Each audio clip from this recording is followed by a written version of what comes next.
Recorded Books Incorporated presents an unabridged recording of Star Trap by Simon Brett, narrated by Simon Preble. This work, copyrighted 1977 by Simon Brett, is recorded by arrangement with the JCA Literary Agency. This recording is copyrighted 1997 by Recorded Books Incorporated.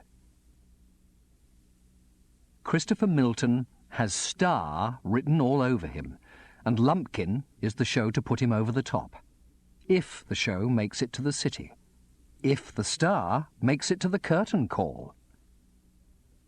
And now, Star Trap. Part 1. London. Chapter 1.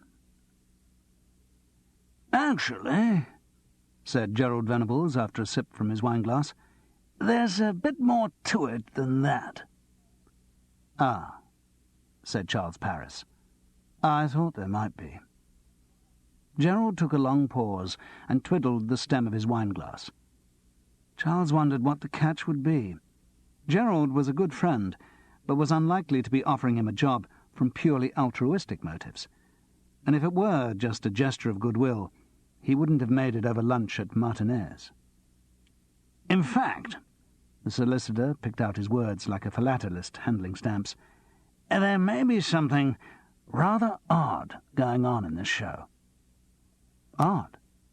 "Well, as you know, a West End musical is a very large financial undertaking, and with any large financial undertaking, there are probably as many people who wish it to fail as succeed. And the people whom I represent are very anxious that this particular show should succeed." "You mean you've got money in it?" Charles knew this would make Gerald bridle. Though well known in theatrical circles as a speculator, the solicitor would never admit to his involvement. "One of the people whom I represent," came the frosty professional reply, "has a considerable financial stake in the venture. It's on his behalf that I'm approaching you." Charles winked. Gerald deflated, smiled, and moved the conversation away from money. "Listen, Charles, the reason that we want you in the show is that we need an investigator on the spot to keep an eye open for anything untoward." "I see." "And, of course," remembering that even as cynical an actor as Charles Paris had his professional pride, "because you would be absolutely ideal for the part." Charles inclined his head graciously and looked up for more information. "You see, Charles, the reason I thought of you was because of that business in Edinburgh that you sorted out, the murder of that boy. What was his name? Marinello? Something like that." "I'm flattered, Gerald, but I think to say I sorted it out is a slight exaggeration. I was there." "Comes to the same thing. And then there was that Maurice Steen business." "Again, I would hardly say that I—" "Don't worry what you think. I think you can do the job required, and I'm asking you. I mean, it may be that there's nothing to investigate. In that case, think of it just as an acting job. After the tour, you'd have a contract for 9 months in the West End. You'd be pretty well paid. It's not a bad offer, is it?" "No." "And you haven't got anything else major coming up at the moment, have you?" As an actor, Charles replied instinctively, "Well, there are one or two things I'm considering which may possibly—" Then he decided there was no point in trying to impress Gerald. "No, nothing major. Or why not be completely honest? Nothing minor either, as it happens, and I had a somewhat uncharitable letter from the Inland Revenue this morning." "So you'll take the job?" "I suppose so." "That's terrific." Gerald punctuated the agreement by refilling their wine-glasses. He seemed relieved, which amazed Charles. Surely he never thought the offer might be refused. Or perhaps from his position of extreme opulence, Gerald was unaware of the general scarcity of acting work at a time when theatres were paring down the size of their permanent companies, when big cast plays were no longer being written or produced, and when even the BBC was making cutbacks in its programme hours. Nor was he probably aware of the precarious system of final demands and delaying letters by which Charles conducted his financial affairs. "What about a sweet?" Gerald airily summoned the waiter with a well-tailored gesture, and, as often before, Charles was impressed and amused by his friend's smoothness. He didn't envy it. He had long ago decided that certain sorts of success didn't interest him, but it was still entertaining to see a successful man at work. Everything about Gerald was right. The beautifully cut charcoal-grey pinstripe suit, the residual tan from an August spent with his family in their villa in Corsica, the silver hair, cut just long enough to be trendy, the chunky gold ring and identity bracelet, the almost imperceptible aura of expensive aftershave. Charles was always amazed by people who could live like figures in glossy magazines, and by people who wanted to. For him, the basic challenge of getting from day to day more than occupied his time. The sweets were sorted out, and they both tucked into monster slices of strawberry gatto. Charles wiped a stray blob of cream from the side of his mouth and asked, "What's been happening, Gerald?" "In the show, you mean?" "Yes. There must be something strange for you to go to these lengths to get me involved." "Yes.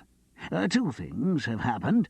They may both have been accidents, and they may be completely unconnected, but it's just possible that someone's trying to sabotage the whole venture." "What were the accidents?" "The first came on the second day of rehearsal.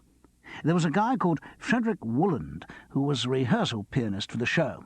As he was on his way to the Welsh Dragon Club, where they're rehearsing, he was shot at." "Shot at? You mean someone tried to kill him?" "Well, no, not really. It was only an air rifle. He just got a pellet in his hand. Not very serious, except that he won't be able to play for a couple of weeks, and they've had to find a new rehearsal pianist." Well, usually if you hear of someone being shot at with an air rifle, it's just kids fooling about. "Yes, I agree. That may well be what it was in this case. It's a fairly rough area down there." "Where is the Welsh Dragon Club?" "Elephant and Castle." Presumably the pianist didn't see who shot him." "No. First thing he knew was a stinging pain in his hand." "Were the police told?" "Oh, yes, it was all official. They seemed to think it was kids. No great surprise. It's not the first time that it's happened round there." "In any case, I can't see why you think there's anything odd about it. It doesn't sound as if it had anything to do with the show at all. Perhaps the only lesson is that management should be prepared to pay a bit more money to get rehearsal rooms in slightly nicer areas." He pronounced the two last words in his best Kensington lady accent. "OK, yes, I admit it on its own that it doesn't sound much, but exactly a week later there was another accident, the day before yesterday." "What happened this time?" "One of the actors fell down some stairs and broke his leg." "Where? At the rehearsal rooms?" "No, at his digs." "So why should that have anything to do with the show?" "It's just the coincidence of the two of them, exactly a week apart, at exactly the same time of day, both people in the show." "What time of day was it?" "Early in the morning, both times. Frederick Wooland was shot on his way to rehearsals, say at 9:45, and Everard Orstick was found in his digs at about 9:30 this Tuesday." "Did you say Everard Orstick?" "Yes." Charles burst out laughing. "You can't be serious." "What do you mean?" "Well, Everard Orstick is the greatest piss artist in the business. He's a bottle-a-day man, always drunk out of his mind. If you think that him having a fall in his digs is a sign of foul play, you're way off beam. I'd be much more suspicious if a day went by when he didn't fall down something." Gerald looked discomfited. "Oh, well, I thought the coincidence was too great. I mean, both on the same day?" "Well, it doesn't sound much to me.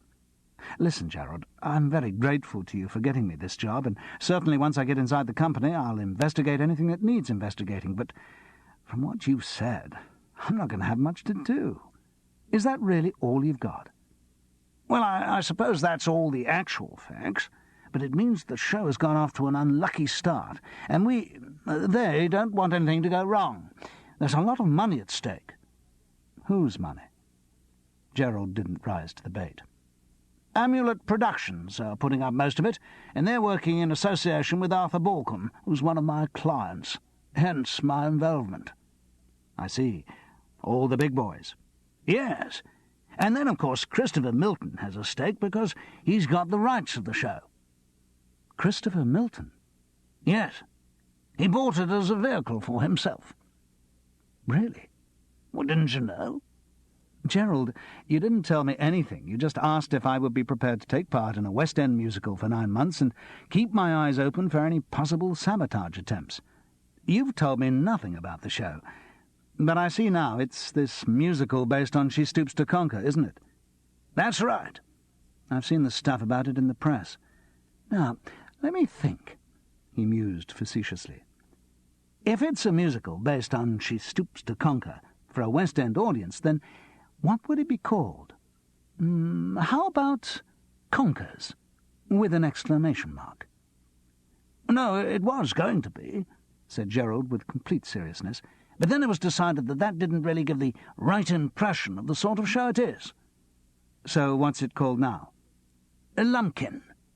With an exclamation mark? Of course. With Christopher Milton as Tony Lumpkin? Of course. That was another reason for the title. It means a neat billing. Christopher Milton as Lumpkin. See what I mean? Yes, I do. Tony Lumpkin, of course. One of the all-time great upstaging parts. Well, what's the script like? Gerald was reticent. It's okay. Anything to do with Goldsmith? No, he hasn't any money in it. I didn't mean Goldsmith the impresario. I meant Oliver Goldsmith, who wrote the thing. Oh, I'm sorry. I think the show makes the occasional nod in his direction. But presumably it's not designed for fans of Oliver Goldsmith. No, it's designed for fans of Christopher Milton. He's riding very high at the moment, with the telly show at the top of the ratings. What telly show? Oh, come on, Charles. Don't be affected. You must have seen Straight Up, Gov. I don't think I have. I'm not a great telly viewer. He didn't possess a television in his Bayswater bedsitter. He was not enthusiastic about the medium. It was a necessary evil for his career as an actor because it was well paid, but he'd never enjoyed the work or the product. Well, let me enlighten your ignorance. The show gets massive audience figures, and it's made Christopher Milton just about the hottest property around. He is very big box office. So it doesn't really matter what show you put him in? Ah, but it does. And Lumpkin is just right. Could make a lot of money. That's why the people I represent are so anxious that nothing should go wrong, either to the show or to the star. I see. Who's written it? Well, it's basically a show which the Ipswich Warehouse Company put on last year to celebrate the bicentenary of Goldsmith's death. Oh, yes. I remember reading a notice of that in the stage. What was it called then? Liberty Hall. That's right. Book by a chap called Kevin McMahon, with music by some bloke whose name I forget. Anyway, Christopher Milton's agent, Dickie Peck. Do you know him, by the way? By reputation. Well, he went down and saw the show and reckoned it had potential for his boy. Got Christopher Milton himself down to see it, and they bought up the rights. I think they got them pretty cheap. Could be a good investment. I mean, the stage show should run at least a couple of years on Christopher Milton's name, and then there might be a chance of a film. And the script is more or less as at Ipswich? Hardly, no. There's been quite a lot of surgery. They've scrapped the original music and lyrics, or most of them anyway, and got in Carl Anthony and Mickey Gorton to write new ones. You look at me as if I should have heard of them. Well, you certainly should, Charles. They've written a whole string of top 10 hits. Heart Doctor, Gimme No More Lies, Disposable Man, all that lot. Ah. Really, Charles, you are a square. Gerald prided himself on his sudden knowledge of the pop scene. Some of us age quicker than others. Man. Gerald ignored the dig. The new music is excellent. It fits the style of the period, but it's also very funky. He tried too hard to deliver the last word naturally. Charles laughed. It sounds a riot. I hope I don't have to sing anything funky. I wouldn't know where to begin. Incidentally, I should have asked before, what part am I playing? You're playing Sir Charles Marlowe. Do you know the play? Yes, I did a production of it once in Cardiff, with Bernard Walton, of all people, when he was very new in the business. He played young Marlowe, his first starring role, and I'm the father. Only comes in at the end? That's right. Good. Why, good. Last act parts are good. You can spend the whole evening in the pub. It was Everard Orstick's part, said Gerald reprovingly. Ah, yes, well, that was probably his downfall. A lifetime of last act parts is the short route to alcoholism. Gerald pondered for a moment. I sometimes think I drink too much. Difficult to avoid in my line of work. Occupational hazard. Well, that's what I feel about my line of work, too, Charles agreed. Though I must admit at times I worry about the amount I put away. Yes. There was a reflective pause. Then Gerald said, How about a brandy? Love one. When it arrived, Charles raised his glass. Many thanks, Gerald. This is the most painless audition I've ever undergone. My pleasure. Incidentally, I don't know anything about the timescale on this show yet. What's this, the second week of rehearsal? That's right, second of 5. Then the show does 1 week in Leeds.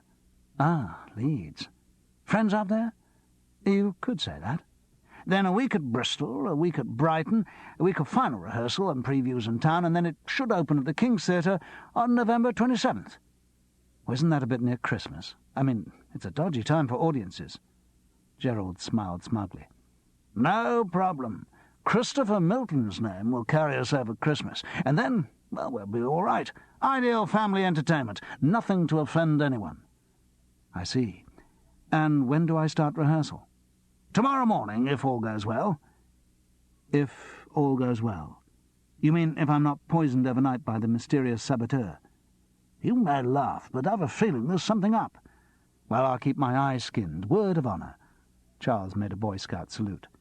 And if you do find out anything untoward or criminal, let me know first. Before the police?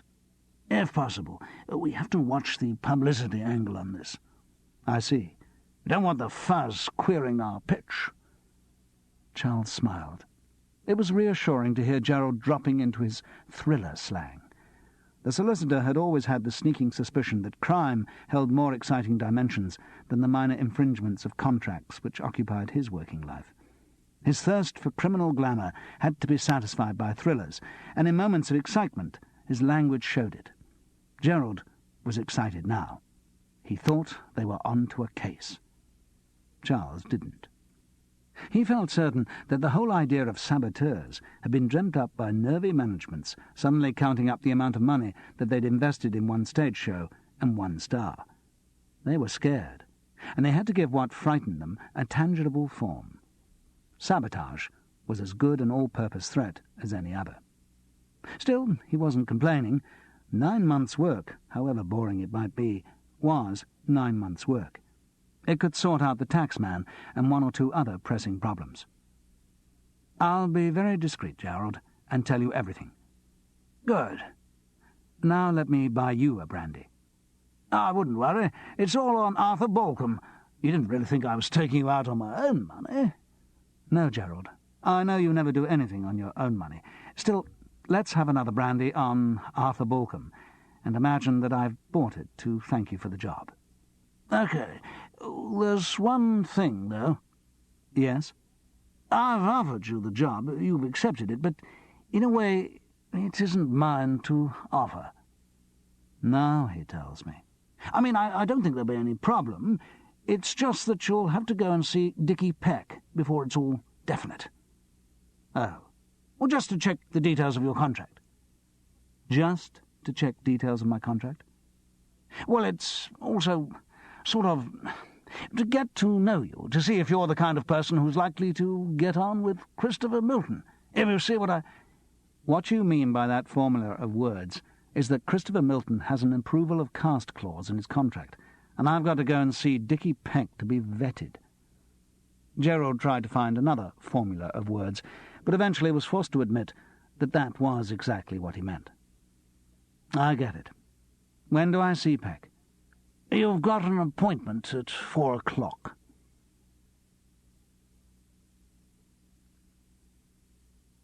Chapter 2. Dickie Peck worked for Creative Artists Limited, one of the biggest film and theatre agencies in the country, and he was big. His clients were said to be managed by Dickie Peck at Creative Artists, rather than just by creative artists. In the agency world, this designation often preceded a split from the parent company, when an individual member of the staff would set up on his own, usually taking his best clients with him. But Dickie Peck had had this individual billing ever since anyone could remember, and showed no signs of leaving the Creative Artists umbrella. There was no point in his making the break. He was a director of the company and worked within it in his own way, at his own pace. It was the pace which was annoying Charles as he sat waiting in the Creative Artists' reception in Bond Street. He'd been informed by the over-made-up girl on the switchboard that Mr. Peck was not yet back from lunch, and as the clock ticked around to 4:30, Charles felt all the resentment of someone who has finished lunch at 3:30. He was not alone in reception. A young actress with carefully highlighted cheekbones was reading the stage and sighing dramatically from time to time. An actor whose old hollow eyes betrayed his startlingly golden hair gave a performance of nonchalance by staring at his buckled patent leather shoes. The girl on the switchboard kept up a low monologue. "A call for you. I'm sorry, he's tied up at the moment." And, "Would you mind hanging on?" She deftly snapped plugs in and out like a weaver at her loom. It was nearly 5:15 when Dickie Peck came through reception. The girl on the switchboard stage whispered, "Mr. Peck, there's been a couple of calls, and there's a gentleman waiting to see you." He half-turned, and Charles got an impression of a cigar with a long column of ash defying gravity at its end. Ignoring his visitor, the agent disappeared into his office. 5 minutes later, a summons came through on the receptionist's intercom. The office was high over Bond Street, and Dickie Peck's chair backed onto a bow window. Cupboards and dusty glass-fronted bookcases lined the walls. The paintwork must once have been cream, but had yellowed with age. The dark red carpet smelt of dust. Nothing much on the desk. A current spotlight, actors, L to Z, to check what Charles Paris looked like, and a circular ashtray, in the centre of which was a decorative half-golf ball. The channel around this was full of lengths of cigar ash, long and obscene, like turds. The ash was long on the cigar that still drooped from the agent's lips. It was an expensive one, but the end was so chewed and worried that it looked like the cheap brown wrapping paper sort. The face which the cigar dwarfed was grey and lined, crowned by a long tongue of hair brushed inadequately over baldness. The head was disproportionately small and accentuated the stocky build of body below it. Dickie Peck was dressed in a dark grey suit with thin lapels, a plain blue tie askew across a grubby white shirt, tie and jacket dusted with cigar ash. It was not the traditional image of the big show business agent, more like a town hall clerk. "Charles Paris, isn't it? Take a chair." He gestured expansively, but the ash at the end of his cigar miraculously stayed intact. Charles sat on a low-gilt chair, whose red plush upholstery was as hard as wood. "Now, Mr. Paris, I gather you've seen a representative of Amulet Productions about this part." "Yes." So Gerald wasn't just acting as solicitor for Arthur Balcom. "And he explained what it was about?" "Yes." "Good. As you gather, the part became vacant due to an accident to one of the cast." "No." Charles didn't volunteer any comment. Gerald had been uncertain whether Dickie Peck shared his suspicions of sabotage or not, and had asked Charles to play it carefully. The fewer people knew that there was an investigator in the company, the better. Dickie Peck gave no sign of suspicion. He took a long draw at his cigar, extending the column of ash to an even more precarious length. He leant back and blew a slow jet of smoke to the ceiling. "This show, Mr. Paris, is a very big one." "So I gather." Charles was getting tired of being told about the size of the operation. "It's likely to be a very big success." "Good," said Charles, feeling that some sort of comment was required. "And so it's important that everything about it should be right." Again Charles helped up the pause with a "yes." "Because what we have here is a show with a very big star. Christopher Milton, no less." Here a longer pause was left for some comment of amazed approbation. Charles produced a grunt, which he hoped was appropriate. "Yes, Christopher Milton. Let me tell you, Mr. Perris, I've been in this business a very long time, and I've never before seen someone who had so much star quality written all over him." "Ah." Charles found it difficult to get interested in the idea of stardom. It was not the end of show business in which he was involved. But Dickie Peck's litany had started and couldn't be stopped. "Oh, yes, I've seen them all sitting in that chair. They've all come to me for advice, because they know if they want to get ahead in this business, then they should come and see old Dickie Peck. Oh, yes." For the first time in the interview, he looked at the crumbling end of his cigar, but decided it didn't need attention yet. "I remember once back in 1960, I had 4 young men from Liverpool in this office. 4 ordinary lads, got their own group. Would I be interested in representing them? And you know who they were? Only the Beatles. Well, they asked my advice, and I gave it. I said, 'Lads, you've got a lot of talent, but the act isn't right. What you've got to do is split up, go your own ways, separate careers. That's what you need if you really are going to make it.'" He paused for dramatic emphasis, and then delivered his triumph. "And look at them now. Separate careers." He leant back with satisfaction. Then, instinctively, sensing the imminent collapse of his cigar ash, deposited another neat cylinder into the ashtray. "There have been others, too. Frank Sinatra, once when he was over here, wanted a bit of advice on which way I thought his career should go. Glenda Jackson, Tom Jones, oh yes, they've all sat in that chair and asked for a bit of help from old Dickie Peck." Charles looked at the chair on which he was sitting, with what he hoped was due reverence, and didn't believe a word of it. "But let me tell you, Mr. Paris, of all the big stars I've ever seen, Christopher Milton is the biggest. That boy has so much talent he can do anything. I mean, when you think that he's now only 34, a mere baby at the beginning of his career, I tell you, in the future there's going to be no stopping him, and Lumpkin is the show that's really going to put him in the big time." Realizing that this could be construed as diminishing his protégé, he covered himself. "Not, of course, that he isn't in the big time already, with a television show, a few films. Oh, yes, he's right at the top. And it's not that we haven't had offers. Oh, there have been plenty of scripts come along, plenty of managements with ideas, chance of a big musical on Broadway, Hollywood positively begging, but we said no. We preferred to bide our time, wait for the right show, the one that was absolutely right. Christopher Milton had got the telly, he was doing okay, he could afford to wait. That's an important thing in this business, choosing the right work. Oh, yes, you've got to be selective." Which is nice if you can afford to be selective, thought Charles. Most actors have to do what comes along or starve. Dickie Peck's monologue was evidently self-propelled, so Charles gave up providing nods and yeses and grunts of agreement to stimulate it. Now, of course, when you're talking about an artiste of Christopher Milton's calibre, you want to be sure that all the work he does is done in the right atmosphere, that he works with people who he gets on with, people who are sympathetic to what he's doing. Charles pricked up his ears. They were finally getting round to the vetting part of the interview. Because what happens when you get someone with more talent than most people is that you do tend to get jealousy developing, and that doesn't make for a healthy working atmosphere in a company. Now, Christopher Milton is a charming boy, very easy to get along with, but he is a person of considerable genius, and he does have strong ideas. Now, because of his great sense of theatre, his ideas are often right. And obviously, in the context of a show being rehearsed under pressure, too many arguments over the way things are done can only be counterproductive. Do you see what I mean? He leant back, nursing another 2 inches of cigar ash. This time a response was definitely needed. It was not an easy one to give. Oh, yes, Charles knew what Dickie Peck meant.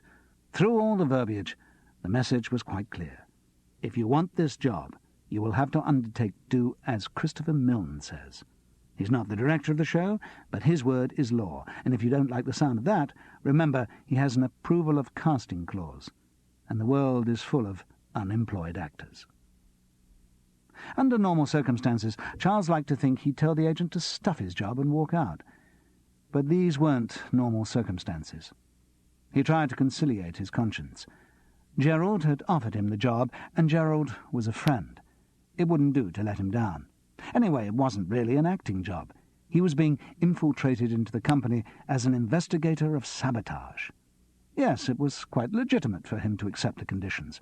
It would only raise suspicion if he didn't. But as he replied, he knew that his real motive was the tax bill lying on the table in his room in Hereford Road. "Yes, I fully understand, Mr. Peck. I know that Christopher Milton owns the rights of the show, and so obviously he'll be deeply concerned in all aspects of the production, and I'm sure that I will respect his ideas." Dickie Peck looked at him suspiciously, but evidently decided to take the reply at face value. "Good, fine. Well, we have Mr. Venable's word as to your suitability for the part." Then, just as Gerald had done, he gave a token nod to actor's pride. "And, of course, I know your work. I have a script of the show here. Did Mr. Venables tell you about the tour and the length of contract?" "Yes." "Fine. Well, good luck." "Thank you. There is just one thing." "Oh, yes, of course. Money." "Yes. Look, I'll give you my agent's number.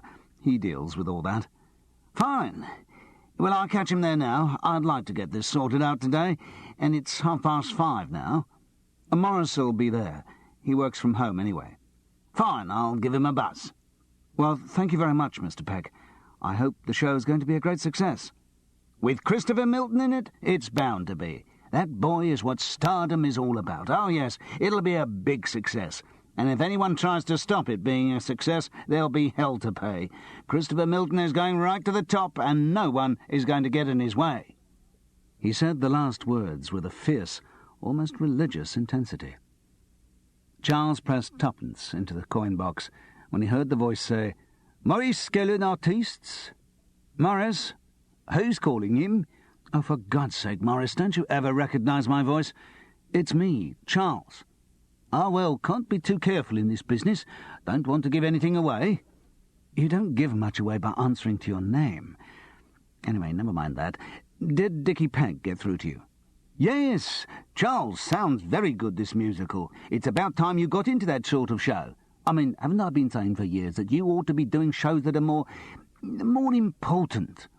"No, you've been saying for years that I ought to do shows that are better paid." Now, that's not fair, Charles. OK, I've always said you should keep out of these fringe capers, this experimental stuff, but I've always been thinking primarily of your career, of your artistic development." "That's very generous of you." "I do my best." "So what am I getting for the current artistic development?"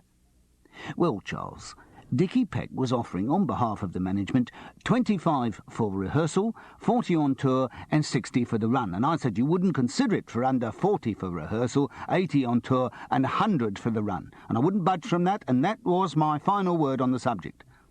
"So?" "You're getting 30 for rehearsal, 50 on tour, and 80 for the run." "Oh, well, could be worse. Christopher Milton's in this show. Got any form on him?"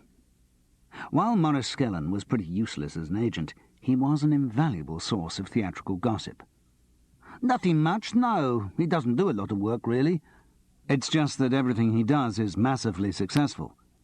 "Yes, if you look back on his career, it's all award-winning shows. Not a lot, but it's all been chosen just right." "That's what having a good agent is about." Morris didn't seem to notice the edge in the remark. "He's a talented boy, Charles." "Where did he start?" "I'm fairly sure he came out of one of these stage schools, but I don't know which one. Think he may have been a child star in films. Not sure, though." "Know anything of his working reputation?" "A bit temperamental, I've heard, but that's third hand. I mean, stories like that go around about every big name in the business." "Yes. Is he gay or anything?" "No, I don't think so. Well, sure not, actually. He married that girl who was in that film. You know." "I'm afraid I don't." "Oh, the one who played opposite Nigel Thingamy in that, you know, name like Elsa or Virginia or Charlotte Fable. That's it." "I've heard of her. Still together?" "No, I think they split up 18 months or so ago." "Divorce?" "Haven't seen anything about it. No, I shouldn't think he'd like the publicity. Rather lets down the image of lovability, and that's what the public expects of him." Oh, well, thanks. If you really want form, ask Johnny Wilson. He worked with him on the telly show. Oh, yes. What's that called? Straight Up, Gov. Surely you must have seen it? No, I haven't. Oh, it's a very funny show, Charles. I never miss it. It's on tonight at 7:30. These are repeats, actually. Second time round, or was it third? Think of the money on a show like that. Probably sells round the world. That's what you need, Charles. A big, long-running television series. As part of my artistic development? Of course. That evening, Charles watched television. He went round to see Jim Walderman, a fellow actor who lived in Queen's Gardens with his wife Susie and a fairly new baby. He took a bottle of Bell's to ensure his welcome, but it was unnecessary. As he entered the door, both Jim and Susie's eyes lit up, and with a cry of "babysitter," they installed him in an armchair in front of the television and went off to the pictures. "Imagine," said Susie, "actually going to see a film. The excitement. We used to go about twice a week, but since that came along, we just haven't. At all. Bless you, Charles." "What happens if it—" "Oh, he won't. He's terribly good, but if he does, there's some Phenergen on the dresser. Cheerio!" And the door slammed. "What's Phenergen?" asked Charles weakly, but he realised they couldn't hear. He also realised that the slam of the door had woken the baby. He switched on the television, determined that the child would soon be asleep again. It was a colour set. Jim's career was obviously flourishing. But Charles caught the end of an old black-and-white movie. It was British, some story about a small boy bringing together his estranged parents. The father was an airman, and there was a lot of stiff-upper-lip stuff about one last mission. The boy was a beautiful child, with a perfectly proportioned baby face and blonde curls. Charles wondered idly if it was Christopher Milton in his child star days. It was becoming clear that the baby was not going back to sleep. The keening cry soared through the noise of the television. Charles looked at his watch. 7:25. The crying showed no signs of abating, and he didn't want to miss the beginning of the show.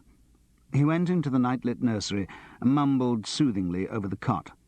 The screams redoubled in volume. In the sitting room, music built to an heroic conclusion. He picked up the baby in its blanket and returned to the television. The film credits flashed by. The child star was not Christopher Milton. Gareth somebody, another who had no doubt vanished without trace to become an accountant or an estate agent or a double-glazing salesman. After the film came a trailer for a programme on Northern Ireland to be shown the following night. The baby was not taking kindly to its move. The little mouth strained open like a goldfish, and the pebble eyes almost vanished in folds of skin as it screamed. It was a long time since Charles had held a baby, and he'd forgotten the little tricks he had used when his own daughter Juliet was small. He tried rocking the little bundle and murmuring the Sky Boat song. It didn't work. On the television screen, the credits rolled. Inevitably, Christopher Milton came first.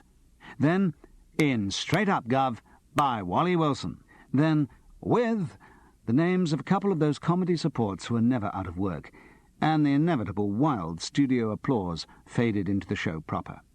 Why do studio audiences always applaud signature tunes and credits? The fact that they clap when nothing has happened casts serious doubts on the credibility of their subsequent reactions. The episode started.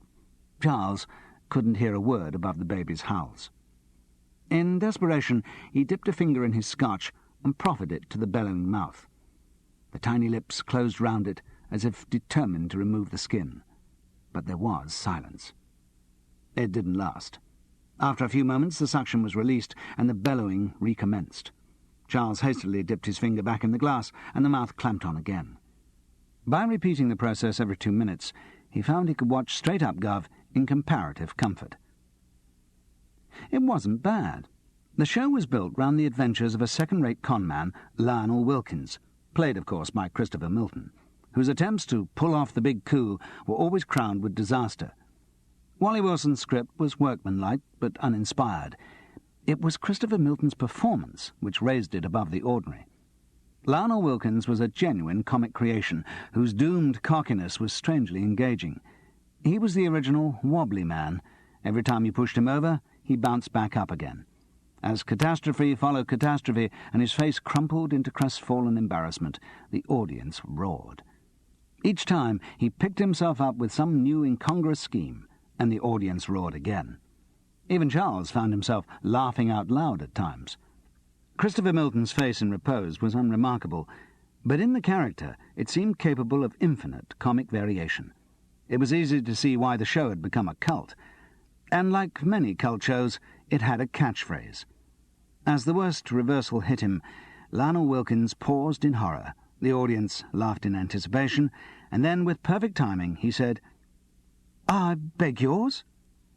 As Charles heard it, he recognized it from shouting schoolboys in the street, giggling secretaries in the tube, and half-heard impressionists on the radio. "I beg yours?" was Christopher Milton.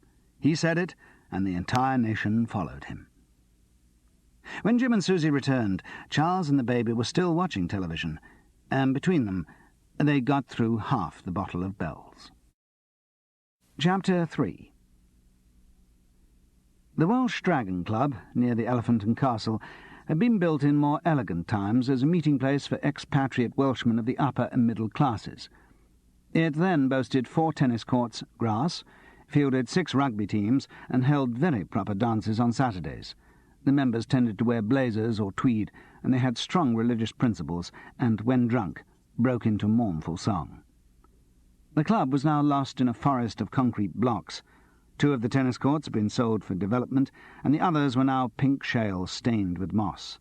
The only rugby discussed in the bar was what was seen on the television, and the Saturday dances had been replaced by intermittent bookings for disco parties, which were rarely profitable because of the number of broken windows.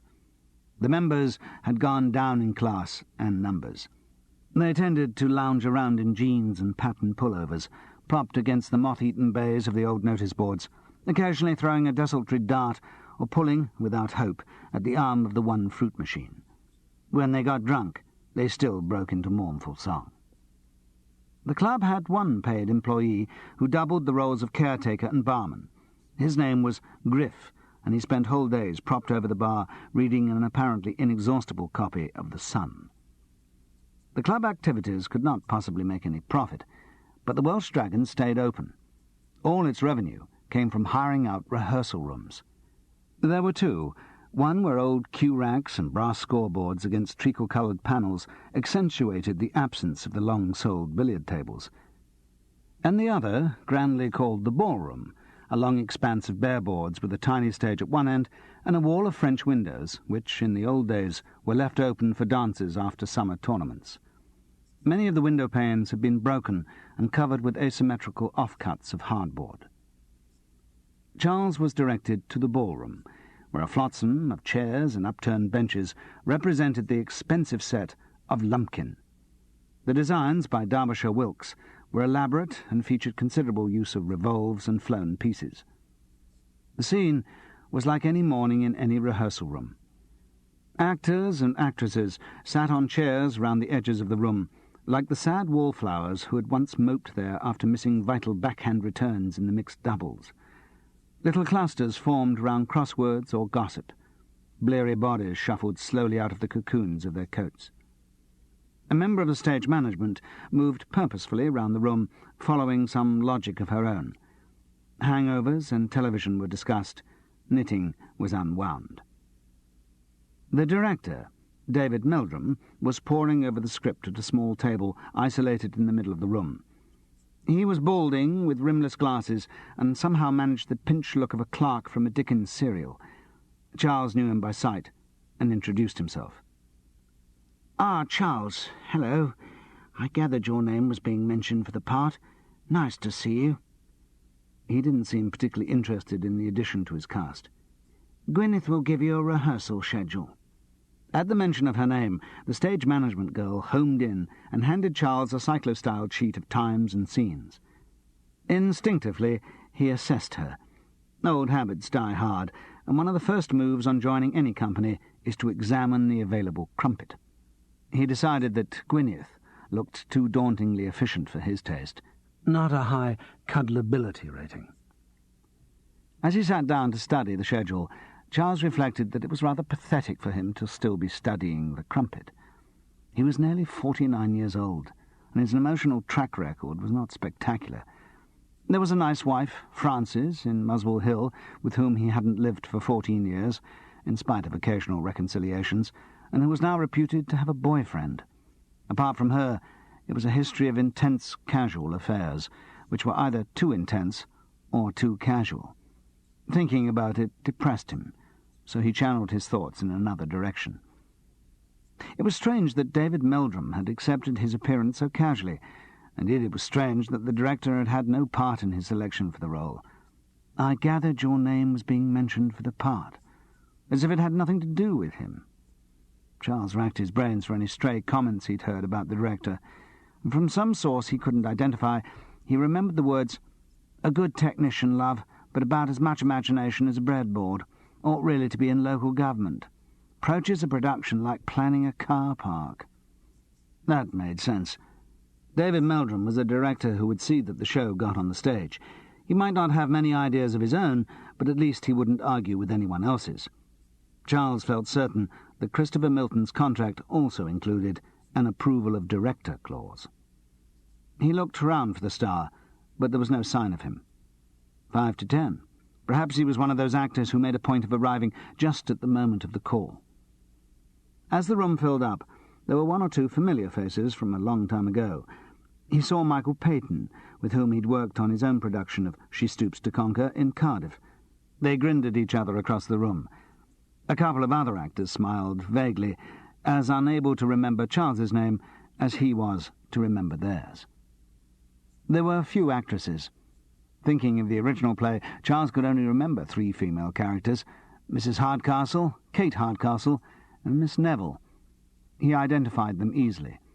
The middle-aged lady in a tweed trouser suit and a scallop of blue-grey hair he recognised as Winifred Tuke, good workmanlike actress. He remembered once overhearing her saying, "Been a feature player all my life, and very happy at it. I've never wanted to be a star." She must be playing Mrs. Hardcastle. The thin girl with aquiline nose and straight blonde hair must be Miss Neville, and the shorter one, whose mouth and teeth were attractively too large, looked absolutely right for Kate Hardcastle. Michael Peyton came over to chat and confirm the identification. The girl playing Kate was called Lizzie Dark, apparently only a year out of Sussex University, and generally believed to have a glowing future. "Nice-looking kid, isn't she?" Charles observed. "Yes, fairly regular boyfriend. Often comes and picks her up after rehearsals." "Oh, I wasn't thinking—" "Of course you were. Well, there's always the tour. And the dancers." "When do they join us?" "Next week. They're rehearsing separately." How the hell did dancers fit into She Stoops to Conquer? If you think this show bears any relation to the play as we did it in Cardiff, you can't have read the script. True, I've only read my scenes. There's an actor for you. I hope you didn't count your lines. No, he lied. David Meldrum stood up and moved to the centre of the set in a rather apologetic way. Perhaps we ought to start." He was interrupted by the entry of a man in a donkey jacket, who whispered something to him and sat down on a chair adjacent to the table. He had brown curly hair and a boyish face with a snub nose, but his skin belied the impression of youth. It had that papier-mâché quality, which is the legacy of bad acne. "Who's he?" Charles hissed. "Spike. He's the stage manager. Nice bloke. He must be down to see if we're actually going to be able to negotiate Derbyshire Wilkes' amazing set. Of course, there's always the stage staff," he added irrelevantly. "What do you mean?" "Potential crumpet." "I'm too old." "Come off it. Nothing like a warm little props girl to comfort a chap in his old age." I think we should make a start," said David Meldrum. "Where's the star, Michael?" "Oh, he's never called till 10:30. It's in his contract." In 1773, Oliver Goldsmith decided that Sir Charles Marlowe should not appear in his play until the 5th act, so Charles Paris's rehearsal schedule was not too onerous. That much had survived the translation of She Stoops to Conquer into Liberty Hall, and even the transmogrification of Liberty Hall into Lumpkin. The result was that although there was ground to be made up, and Charles would have to go through his scenes with the assistant director and be taxied off to Soho for a costume fitting that afternoon, he was not actually called for the morning. And because Griff the barman interpreted such concepts as club membership and licensing hours with a commendable degree of independence, by 10:30 Charles and Michael Peyton were sitting in the bar over a couple of pints of bitter. Griff was hunched over the sun, reading between the lines of a photograph. In the corner, a gloomy figure in denim battle dress confronted the fruit machine, willing it to swallow his money and confirm his failure. Charles decided it might be a good moment to find if Gerald's suspicions about the two accidents were shared by an ordinary member of the company like Michael Peyton. Funny way of coming into a show for me, you know, Mike. After an accident, sort of dead men's shoes situation. Ah, well, it's an ill wind. Yes, poor old Everard. No one can expect to drink that much and stay perpendicular against the laws of physics. Yes, I suppose he just fell. Suppose so, said Michael without interest, and certainly without suspicion. No harm in probing a bit further. Funny, though, that accident coming straight after the other one. Other one? The rehearsal pianist. Who? Alec? No, the one before him. Michael jutted forward his lower lip in an expression of ignorance. Didn't know there was one. Oh, I heard some rumour. Must have got it wrong. Obviously, to the ordinary member of the company, there was nothing bizarre going on. There was no general feeling of doom, of a bad luck show. Gerald's imagination had been overstimulated by thoughts of the size of his financial investment. For Charles, it was just an acting job. He raised his glass to his lips and reflected on the differences between unemployed drinking and drinking with a 9-month contract. A warm glow filled him. "Griff, love, can you do me a port?" The new voice belonged to a good-looking young man in a smart blazer and check trousers. "I've got the most frightful throat coming on, and David's just sent me to go through my songs with Alec up in the billiard room." "Port, eh?" "It's the only thing for a throat, Griff." "Ah." "Mark, have you met Charles Paris?" "No, Mike, I haven't. Hello, I'm Mark Spelthorne." He left an infinitesimal pause for Charles to say, "Yes, of course, I recognise your face from the television," but Charles didn't, so he continued. "You're taking over from poor old Everard?" "That's right." "Well, don't drink too much of that, or you'll go the same way." "I'll be careful." It wasn't worth objecting to the young man's patronising tone. "Do you know, Mike," said Mark Spelthorne, though he was addressing the world in general rather than anyone in particular, "my agent is a bloody fool. He had a call yesterday from Rarth Knightley. Do you know him?" "No." "BBC, telly, drama. Wanted me for a play, super part. Rehearsals the week after this opens. Lovely, just what I need. My damn fool agent says, oh no, out of the question. They may have some rehearsal and what have you on Lumpkin. Honestly, I said, well, surely, love, we can get a few days off. Sort round the contract, organise the filming round the schedule for this show. Oh no, he says, you're under contract.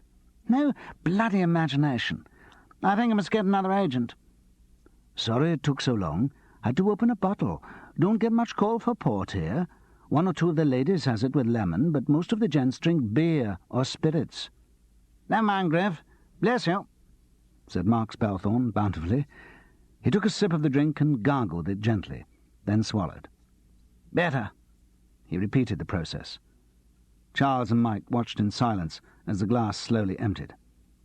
"Ah, well, better test out the old singing voice." "If you want to hear real singing," said Griff morosely, "you want to listen to a Welsh male voice choir." "Ah." Mark was nonplussed, not certain what his reaction should be. "We used to have a choir here at the Welsh Dragon. Lovely singing. Better than anything I've heard since you've been here." "That's a matter of opinion."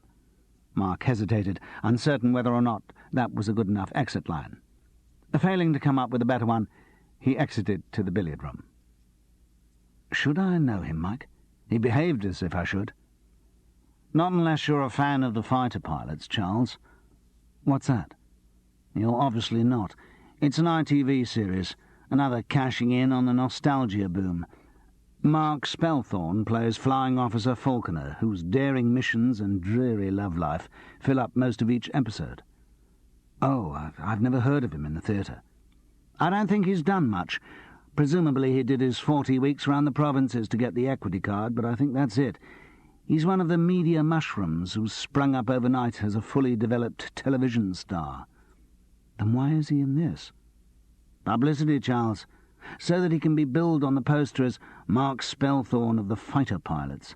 That's to mop up the 1% of the population who haven't come to see Christopher Milton of Straight Up Gov. The television takeover is complete. Yes. He seemed to have a fairly inflated opinion of himself. Ah, well, he would like to be a big star, Charles. And will he make it? I don't know. Somehow I don't think so. Don't think he's got what it takes. What's he playing? Your son, young Marlowe. Well, that's the best part in the play. Was, Charles. Was.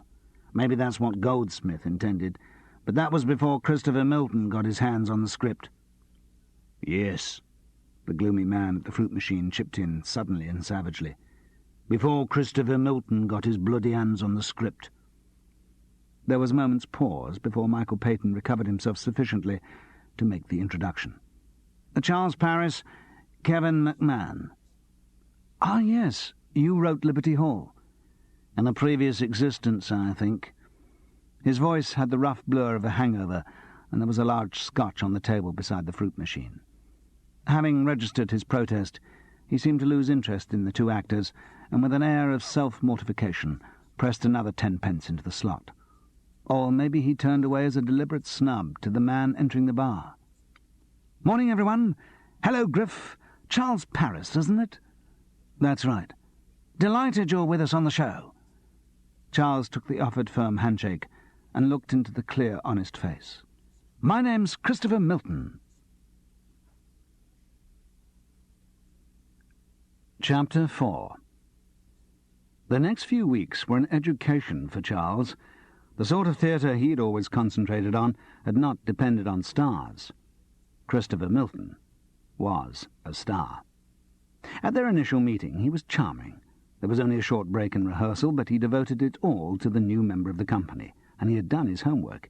He referred to incidents in Charles's career which he could not have guessed at, but which showed genuine interest or research.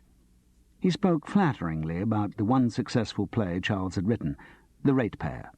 In fact, all the right things were said, and Charles was impressed.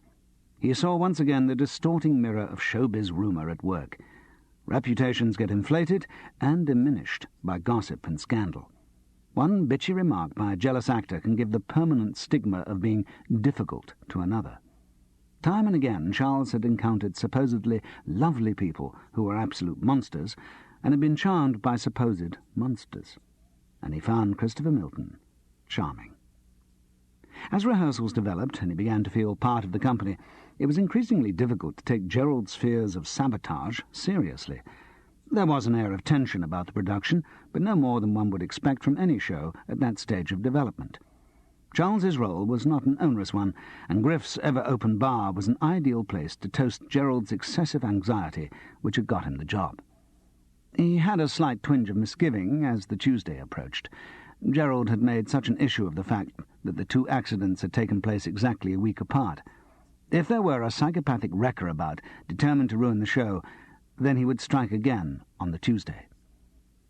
Charles went to rehearsal that morning with some trepidation, but the day passed and there wasn't so much as a cold among the cast. He decided that he'd just landed on his feet in an acting job, £80 a week, and sucks to the taxman. He'd not seen much of the show except for the scenes which involved him, but on the Wednesday he decided to stay on after he'd finished. They were rehearsing the chase scene at the end. Now, Goldsmith didn't write a chase scene. In his play, Tony Lumpkin meets Hastings and describes how he has led Mrs. Hardcastle and Miss Neville on a circular wild-goose chase until, with circumbendibus, I fairly lodged them in the horse-pond at the bottom of the garden. But description is not the stuff of West End musicals. Kevin McMahon had written a small chase into Liberty Hall, and had been persuaded to expand it for Lumpkin. The result was a massive production number with song and dance, as Tony Lumpkin actually led the two ladies in their coach through mire and thicket.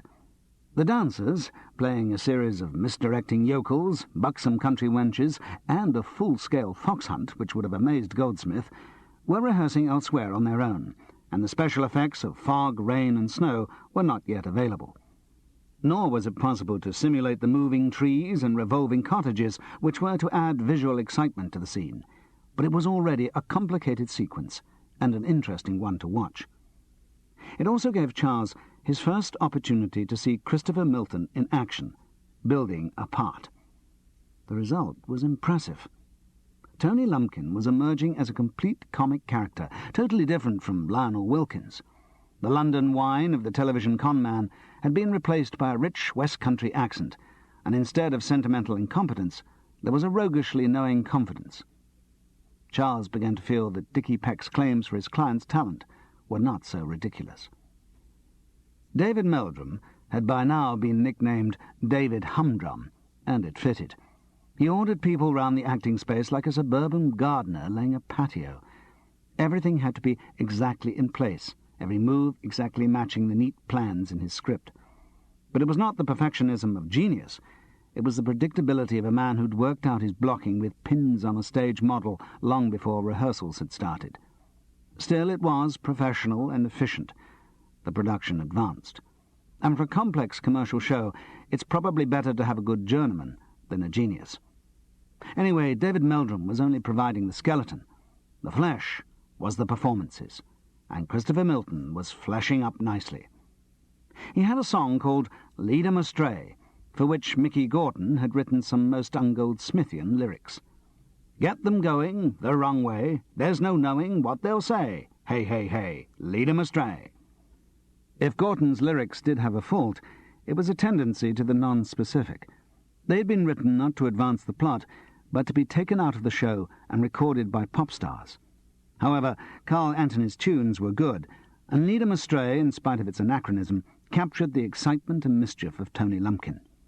In Christopher Milton's performance, even with just the rehearsal piano, it was a potential showstopper. It was also very funny. His movements were beautiful. They showed the clod-hopping clumsiness of the character, and yet they were very precise. He darted round the two chairs, which represented Mrs. Hardcastle's coach, and wove his way through the other chairs, which were trees. On the chorus of the song, he froze for a moment, then jerked forward like a car left in gear, then stopped and flashed a look of sheer devilment at the audience. The timing made the gesture hilarious. Even the cast, who'd seen it many times before, laughed spontaneously. He seemed encouraged by the reaction, and in the next verse his movements became more grotesque and jerky. He bounced up to the coach and pecked forward like a chicken with a head that suddenly seemed disconnected from his body. There was a splutter from Miss Neville, the unmistakable sound of someone corpsing. Christopher Milton rose to it and varied the steps of his dance into a strange little jig. This struck Miss Neville as even funnier, and soon she was gasping, incapable with laughter, while tears flowed down her cheeks. The laughter spread. Mrs. Hardcastle started. Then, one by one, the watching actors caught it. Charles found himself giggling uncontrollably. It was one of those moments of communal hysteria which can't be explained, but where everything suddenly gets funnier and funnier. Only Christopher Milton stayed in control. The pianist was laughing too much to continue playing, but the star sang and danced on to the end of the number. His movements got faster and stranger and funnier, until suddenly at the end he dropped flat on his back. The timing was immaculate. It was the perfect end to the sequence, and it was impossible not to applaud. Charles, who was almost in pain from laughing, joined the others clapping. As the noise subsided into scattered gasps and deep breaths, a strange stillness came over the room. Christopher Milton was still the focus of attention, but the mood had changed. Everyone watched him as he sat up, but he didn't seem to be aware of them. He rose pensively to his feet and moved slowly forward. "I think we can do more with that," he said. The remark didn't seem to be addressed to anyone in particular, but David Meldrum, as director, felt that he should pick it up. "What do you mean, Christopher?" "I mean there's not enough happening on the stage in that number. Well, of course, we haven't got the dancers yet, and the—" Shut up, I'm thinking. He said it dismissively, as if he were swatting a fly. Then slowly, "We need more movement from me, bobbing up all over the place. Yes, we need doubles." "Doubles?" "Yes, doubles for me, people my height, dressed in the same costume, so that I can disappear behind one tree and appear behind another, come out of trapdoors, really make it into a silent film sequence. But it works very well like this, and I told you to shut up. That's how we're going to do it. The whole thing will have to be replotted." "But we haven't got time." "We'll make time. Look, it's a tight rehearsal schedule. Sod the rehearsal schedule. We can reblock this tomorrow afternoon. We're meant to be doing the young Marlowe Kate scenes tomorrow. You can do those on Friday." "No," Mark Spelthorne's voice drawled out. "I can't do Friday. I'm released for the day. Doing a pilot of a radio series." "You're contracted here." "Agent, clear the release, Christopher, old boy." "I don't care what your sodding agent's done. You're contracted here." "Listen, it's a pilot of my own show." "Your own show?" "Huh." The laugh was loaded with scorn. "A pilot for your own show? I wouldn't bother. Don't do it. It'll save you disappointment when they turn the idea down." "What do you mean?" "I mean that you'll never have a show of your own. You haven't got it in you. Adequate, you are. The word adequate was invented to describe people like you." "What the hell do you mean?" Mark had risen sharply, as if he were about to strike his antagonist.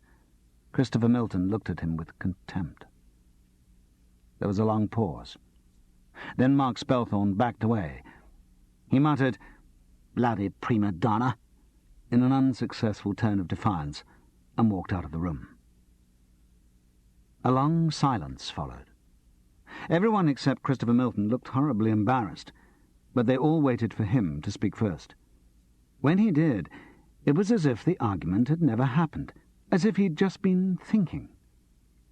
"We'll reblock the chase scene tomorrow afternoon." "Yes," agreed David Meldrum. "Fine." Charles was glad when the rehearsals were over that day. The atmosphere was uncomfortable, although Christopher Milton seemed oblivious of it. By chance, Charles found himself leaving at the same time as the star. They walked out of the Welsh Dragon Club in silence. Charles felt ill at ease, as though he were about to be asked to take sides, to say what he thought of Mark Spelthorne. But that was not at all what happened. As they emerged from the club, Christopher Milton was suddenly surrounded by small boys from the tower blocks opposite. One of them must have seen the star go in earlier in the day and spread the word. They were a rough lot, of various colours and degrees of scruffiness. They all clamoured up to Christopher Milton with scraps of paper for autographs.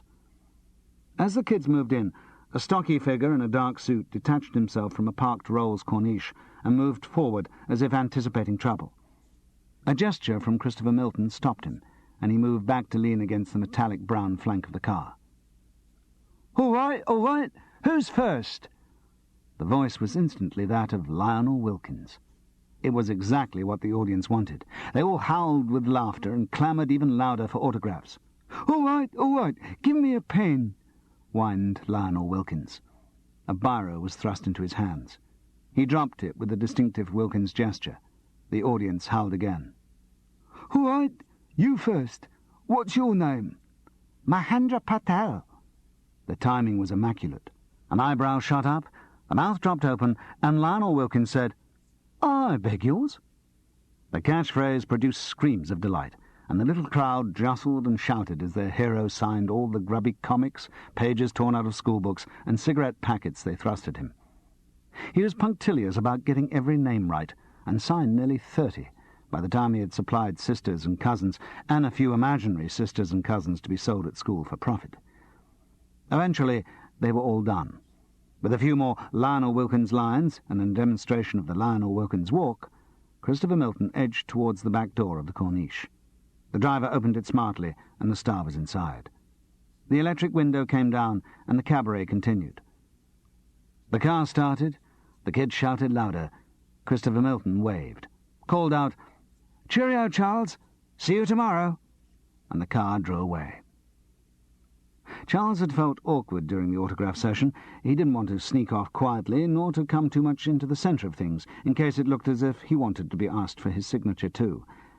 But now Christopher Milton had drawn attention to him by mentioning his name.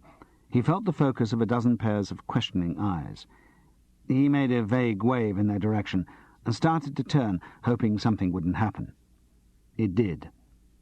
Two little Indian boys, Mahendra Patel and a younger brother, came towards him. "May I have your autograph?" asked the elder in perfect Cockney. "Oh, you don't want it."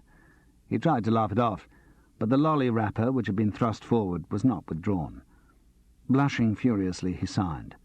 The other boys stood and stared. With an ineffectual, cheery wave, he gave the paper to Mahendra. Then he turned and hurried away, but not fast enough to avoid hearing the little Cockney voice say, "Nah, 'tisn't him."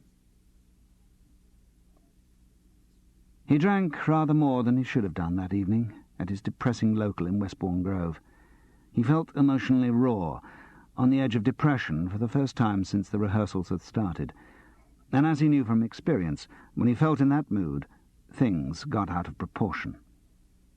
The afternoon's flare-up had left a nasty taste.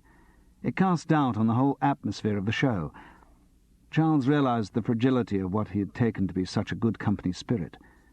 Maybe he had condemned himself to 9 months of unnecessary unpleasantness. But after the third large bells, he felt more able to analyze what had happened at the rehearsal. All Christopher Milton had done was to be rude to David Meldrum and Mark Spelthorne. In a good cause. He had only been thinking of improving the show, and David Meldrum's passivity positively invited rudeness.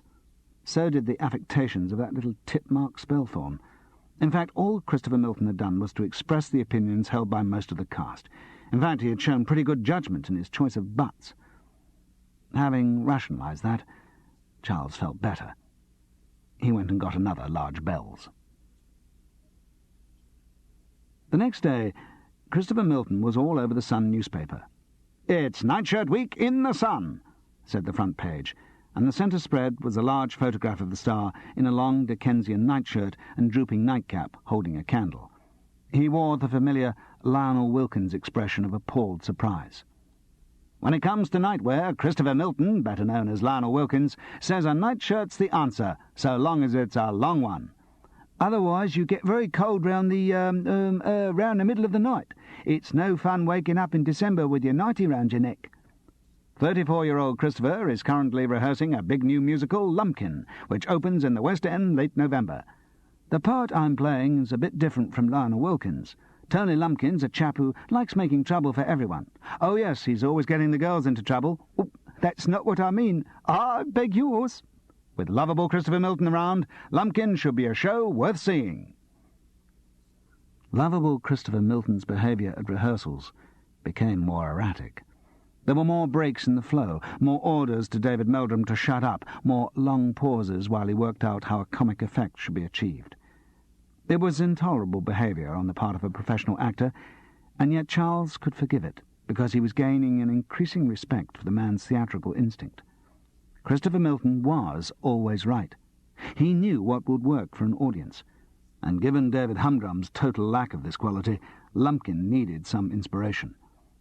But it wasn't popular with the rest of the cast, because Christopher Milton's comic instinct was only applied to his own part. The rest of the action was hurried through, and substantial cuts were suggested. Only occasionally would there be a long discussion about one of the straight scenes, and that was only if the opportunity was seen for another entrance by Tony Lumpkin. Christopher..." "Shut up, David, I'm thinking. Look, we want to get on with this first meeting between young Marlowe and Kate." "Yes. I was thinking it might be better if Tony Lumpkin overheard this scene. I could be behind the screen and—" "Oh, for God's sake!" snapped Mark Spelthorne. "This is one of the most famous scenes in English drama. It would make nonsense of the plot if Lumpkin overheard it. Wouldn't add anything." Christopher Milton didn't seem to hear the objection. He was still working the scene out in his own mind. "I mean, it's not a very interesting scene, no jokes or anything. I think it could be improved with Lumpkin there." Mark Spelthorne grew apoplectic. "That's a load of absolute balls."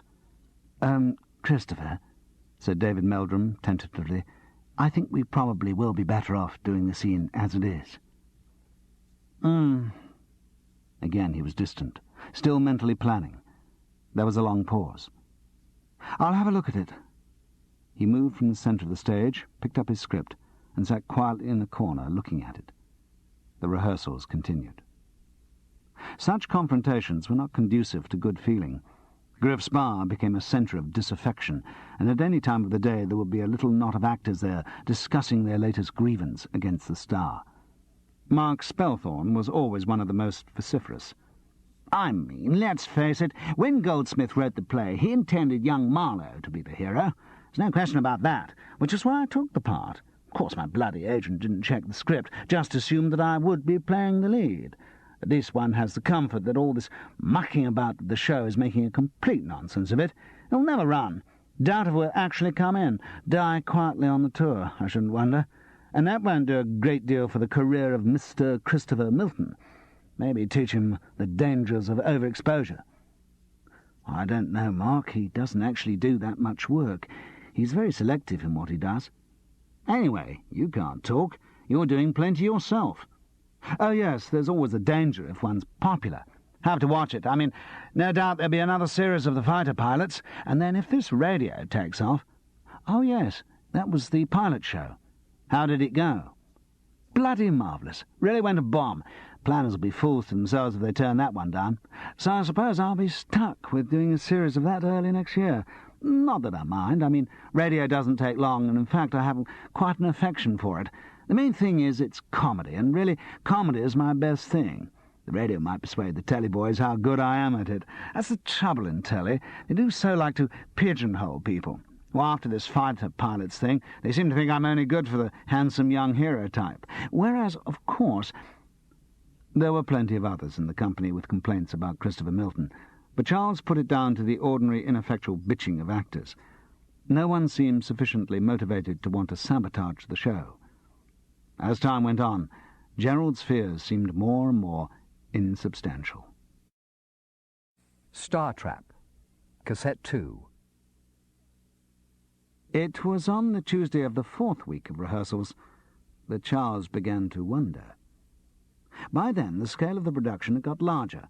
The dancers had joined the company, though they kept somewhat aloof in their self-contained camp little world. None of them had identifiable parts, except for the prettiest girl, who'd been given the wordless role of Bet Bouncer. There had also been a music rehearsal with the full orchestra. "We can't afford more than one with the band because of the expense." The musicians added another element of alien culture. The rehearsals became more concerned with details. There were constant discussions with Derbyshire Wilkes, the designer, and Spike, the stage manager, about exact sizes of parts of the set. The pieces of tape which marked their outlines were constantly rearranged. Actors were continually being rushed off in taxis for final costume fittings. The whole production was building up to its first appearance in a theatre on the Saturday week. On that day, their last in London before the tour, Lumpkin was going to have a run on an improvised set in the King's Theatre. The presence of the augmented company didn't stop Christopher Milton's continual interruption of rehearsals while he worked out new entrances and business for Tony Lumpkin. His fits of temperament didn't worry the dancers or musicians. Both were well used to hanging around at the whim of whoever happened to be in charge. Whether the break was for a broken microphone or a tantrum didn't make a lot of difference to them. They just waited impassively until it was time to continue. And the male dancers had a stage-struck camp affection for stardom. They would have felt cheated if Christopher Milton hadn't behaved like a star. On the Tuesday, they were rehearsing the closer, that is, the last new song of the show, not the acres of reprises which followed it. It was called Never Gonna Marry You. Gonna was a favourite word in Mickey Gordon's lyrics, and it sewed up the Lumpkin side of the plot by getting him out of marriage to his cousin and into marriage with Bet Bouncer, while incidentally leaving the rest of the plot totally unresolved. It was the only moment in the show when Charles had to sing, which was a great relief to him. Just one couplet, and he was quite pleased with it. The lines rose above the general level of Mickey Gordon's wit. "Marriage is like a hot bath, I confess. The longer you're in it, the colder it gets." It probably wasn't an original line, and it didn't rhyme properly, but it was a line that would get a laugh, and that was quite a bonus to an actor in a supporting role. Charles cherished it. It was the only laugh he stood to get in the show. After he'd sung the couplet in rehearsal that Tuesday, there was a long pause. Christopher Milton had the next line, but he let the music continue and was silent. He looked at Charles with the preoccupied expression he always wore when he was working something out. As the accompaniment died down to untidy silence, he spoke. "You know, that line will probably get a laugh." "I hope so," said Charles cheerily, "unless I cock it up." I think I ought to sing it." "I beg your pardon?" "I think I ought to have that line rather than you." "What?"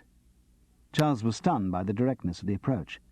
He was a fairly easy-going actor, and didn't make scenes over minor details as a rule, but the brazenness of this took him off his guard. "Oh, come on, Christopher. You can't have all the laughs in the show." "I think I should have that line." Christopher Milton's voice had the familiar, distant quality of previous encounters with other actors whose parts he had raided. "But it strikes me, Christopher, that line would come much more naturally from old Marlowe, the man of the world, than from Tony Lumpkin, who, let's face it, is meant to be fairly uneducated, and I think I should sing it. Look, I'm not claiming that I deliver it better than you or anything, it's just that—" The laugh came out with great savagery. "I should think not. You'd hardly expect great delivery of lines from a tired old piss artist. I'm sure there are lots of actors who get through their careers with your level of competence, but don't you start comparing yourself with me." The suddenness of the attack hurt, like a blow in the face. Charles tried some acid line about people who felt they should have all the lines, and about acting being a team effort, but it misfired. He appealed to David Meldrum for a decision, and, surprise, surprise, David thought Christopher Milton probably had got a point. Charles spent the rest of the day's rehearsal in a state of silent fury. He knew that his face was white, and he was hardly capable of speech. He felt sick with anger. As soon as he was released, he got a taxi back to Bayswater. Too churned up even for the distant conviviality of the pub, he stopped off at an off-licence on the way and went back to his room with a bottle of scotch. The room in Hereford Road was an untidy and depressing mess, with grey-painted cupboards and yellow candlewick on the unmade bed. Its atmosphere usually reduced him to a state of instant depression, but on this occasion it had too much anger to compete with, and he hardly noticed his surroundings. He just sat and drank solidly until there was a slight shift in his mood, and he could think of something other than his fury. It was only a line, after all, not even a particularly good line at that, and the show was hardly one that was very important to him, or one that was going to make any difference to what was laughingly called his career. It wasn't like him to get so upset over a detail. And then he began to realize the power of Christopher Milton's personality. From his own overreactions, Charles understood the intensity of resentment that the man could inspire, which made him think that perhaps there were people who felt sufficiently strongly to sabotage any show Christopher Milton was in. Charles decided that he would make a belated start to the business of investigation, for which Gerald Venables had engaged him. Since he had no rehearsals the following morning, he would go and see Everard Orstick. Chapter 5. Everard Orstick's address was a block of flats in Eton College Road near Chalk Farm Underground Station. Charles found it in the phone book and went along on the off-chance that its owner would be out of hospital. He could have rung to check, but felt disinclined to explain his inquiries on the telephone. Also, there was a chance that the dry agony of his hangover might have receded by the time he got there. In fact, the tube journey didn't help much, and as he stood in the old lift gazing ahead at its lattice-work metal door, he felt in need of a red-hot poker to burn out the rotten bits of his brain. The only coherent thought he could piece together was the eternal "must drink less." The block of flats was old, with long, gloomy corridors interrupted by the stranded doormats of unwelcoming doorways. Number 108 was indistinguishable from the others, the same blue-gloss paint, the same glass peephole to warn the inmate of approaching burglars, rapists, etc. Charles's pressure on the doorbell produced no reaction. Perhaps it wasn't working. He pressed again, his ear to the door, and caught the distant rustle of its ring. Oh well, maybe Everard was still in hospital, or away convalescing. One more try. This time there was a distant sound of a door opening, a muttered curse, and the heavy approach of a plaster-cased foot. The door opened, and Everard Ostick peered blearily out into the shadows of the corridor. He looked a mess. His grey hair stuck out in a series of brill-creamed sheaves as he had slept on it. He had only shaved sketchily for a few days, and the areas he'd missed sprouted long bristles. A dilapidated camel dressing-gown was bunched around his large frame. His right leg was grotesquely inflated by its plaster. He was probably only in his 50s, but he looked an old man. "Can I help you?" he asked in a public school voice, furred with alcohol. "Yes, I'm sorry to trouble you. My name's Charles Paris." Fuddled incomprehension. "We worked together once for a season in Glasgow." Yes, of course." But he didn't remember. "Look, I've taken over the part you were playing in Lumpkin." "Oh. Do you want to come in?" "Thank you." Everard Ostick backed away, and Charles moved past him into the dim hall. A door gave off onto a large sitting room, and he made towards it. Not in there, if you don't mind." Charles had seen the smart decor of the room, and looked back quizzically at Everard. "Fact is, old boy, I don't use all the flat. No point in using it all when I'm away so much. There's a young couple who also live here, just on a temporary basis. Helps out with the old rent, what?" The jovial tone couldn't hide the facts. Everard Ostick was so hard up that he had to rent out almost all of his flat to keep his head above water. The impression was confirmed when Charles was led into Everard's bedroom, obviously the smallest in the flat. The air tasted as if it hadn't been changed for a fortnight.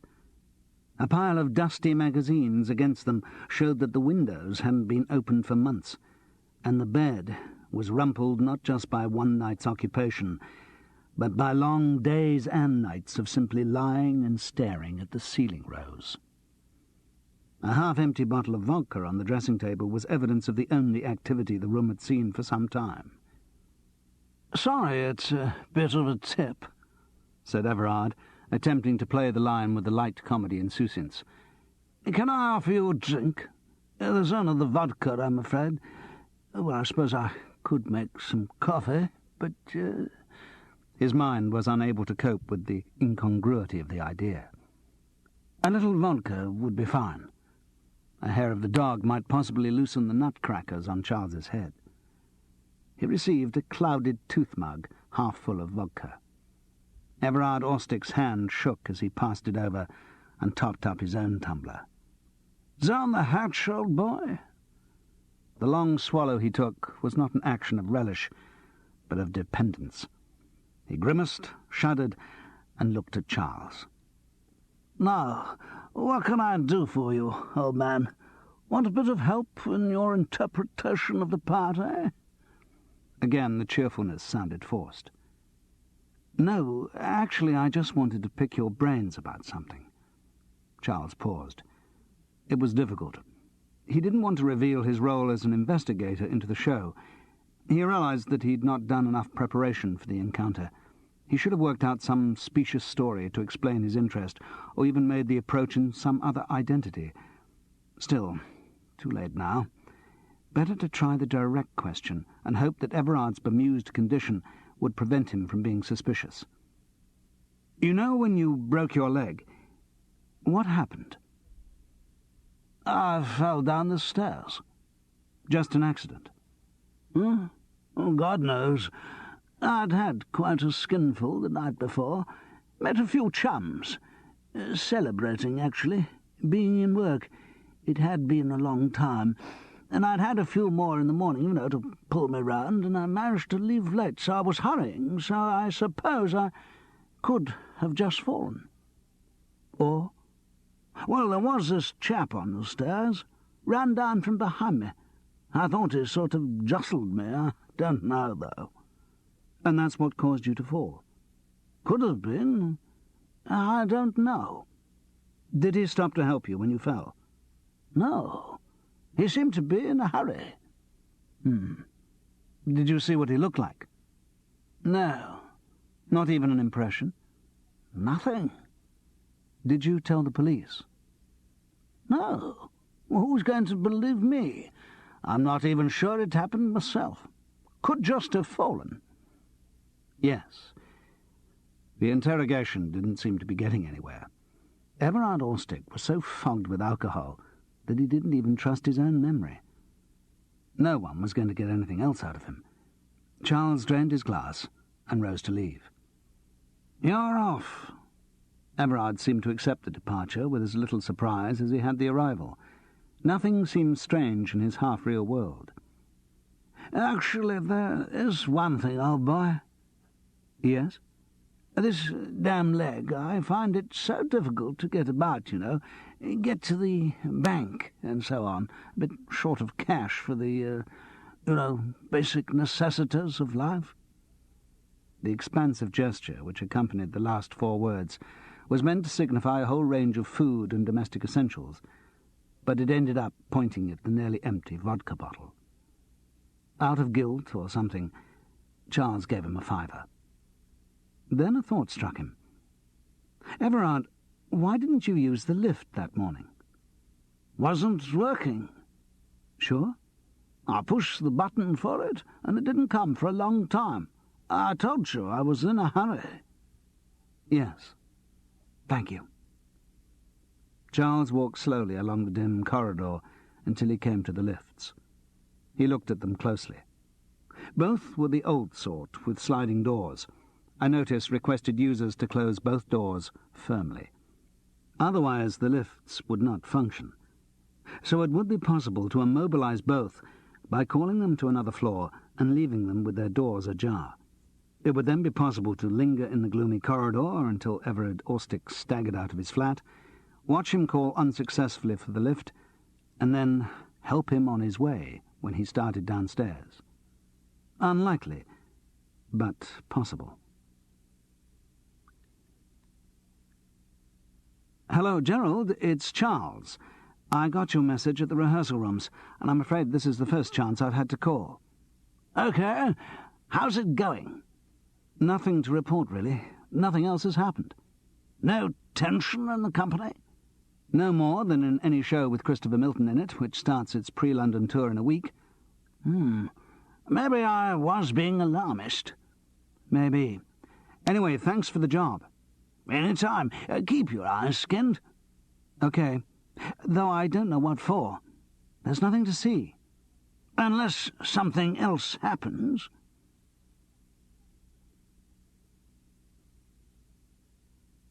Hello, is that Ruth? Yes. Who's speaking? Charles Paris. Good God. I thought the earth had swallowed you up long ago. No, still large as life and twice as seedy. Well, to what do I owe this pleasure? Tidying out your room and just found a 7-year-old diary? No. Joined Divorcees Anonymous, have you? They gave you my number. Actually, I'm still not divorced. Separated, though. Oh, yes. And you just phoned for the recipe of the day, did you? It's stew. No, the fact is I'm in a show that's about to start a pre-London tour, and our first week's in Leeds, and with true actor's instinct, I thought, well, before I fix up any digs, I'll see if I've got any old friends in Leeds. You've got a nerve. Sorry, I shouldn't have asked. No, it might be quite entertaining to see you after all these years. At least a change from the sort of men who hang around divorcees in Leeds. When do you arrive? Sunday. As Charles put the phone down, Ruth's voice still rang, ominously familiar in his ears, and he had the feeling that he had done something stupid. If all went well on the tour, Lumpkin was to take over the King's Theatre from a show called Sex of One and Half a Dozen of the Other, which had long outstayed its welcome. It had been put on in 1971 by Marius Steen and had celebrated 1,000 performances just before the impresario's mysterious death, in which Charles Paris had become involved. As the Steen empire was slowly dismantled, the show continued under different managements, with increasingly diluted casts, until even the coach party trade began to dwindle. It limped through the summer of 1975 on tourists, but had no chance of surviving the pre-Christmas slump. The theatre-going public had been too depressed by rising ticket prices and the fear that the terrorist bombs might return with the dark evenings to make the effort to see a tired old show. Sex of One had made its London killing and was now off to pick up the residuals of national tours, the depredations of provincial theatre companies, and finally the indignities perpetrated by amateur dramatic societies. On Saturday, October the 25th, the last day of London rehearsals, the Lumpkin cast assembled for a pre-tour run-through in the King's. The idea was to gain familiarity with the place before the ceremonial entry on November the 27th. The call was for 9 o'clock, so that everything should be ready when Christopher Milton arrived at his contractual 10:30. Time was tight. Sex of One had a 3 o'clock matinee, and their set, most of which had been dismantled and piled up against the naked brick walls at the back of the stage, had to be reassembled by 2:30. This meant that an 11 o'clock start would just allow a full run, with only half an hour allowed for cock-ups. The run was not to be with costumes or props. Everything had been packed up into skips and was already on its way to Leeds. The set was in lorries on the M1, scheduled to arrive for the get-in at 10:30 that night, when the current show at the Palace Theatre, a second-rate touring revival of When We're Married, finished its run.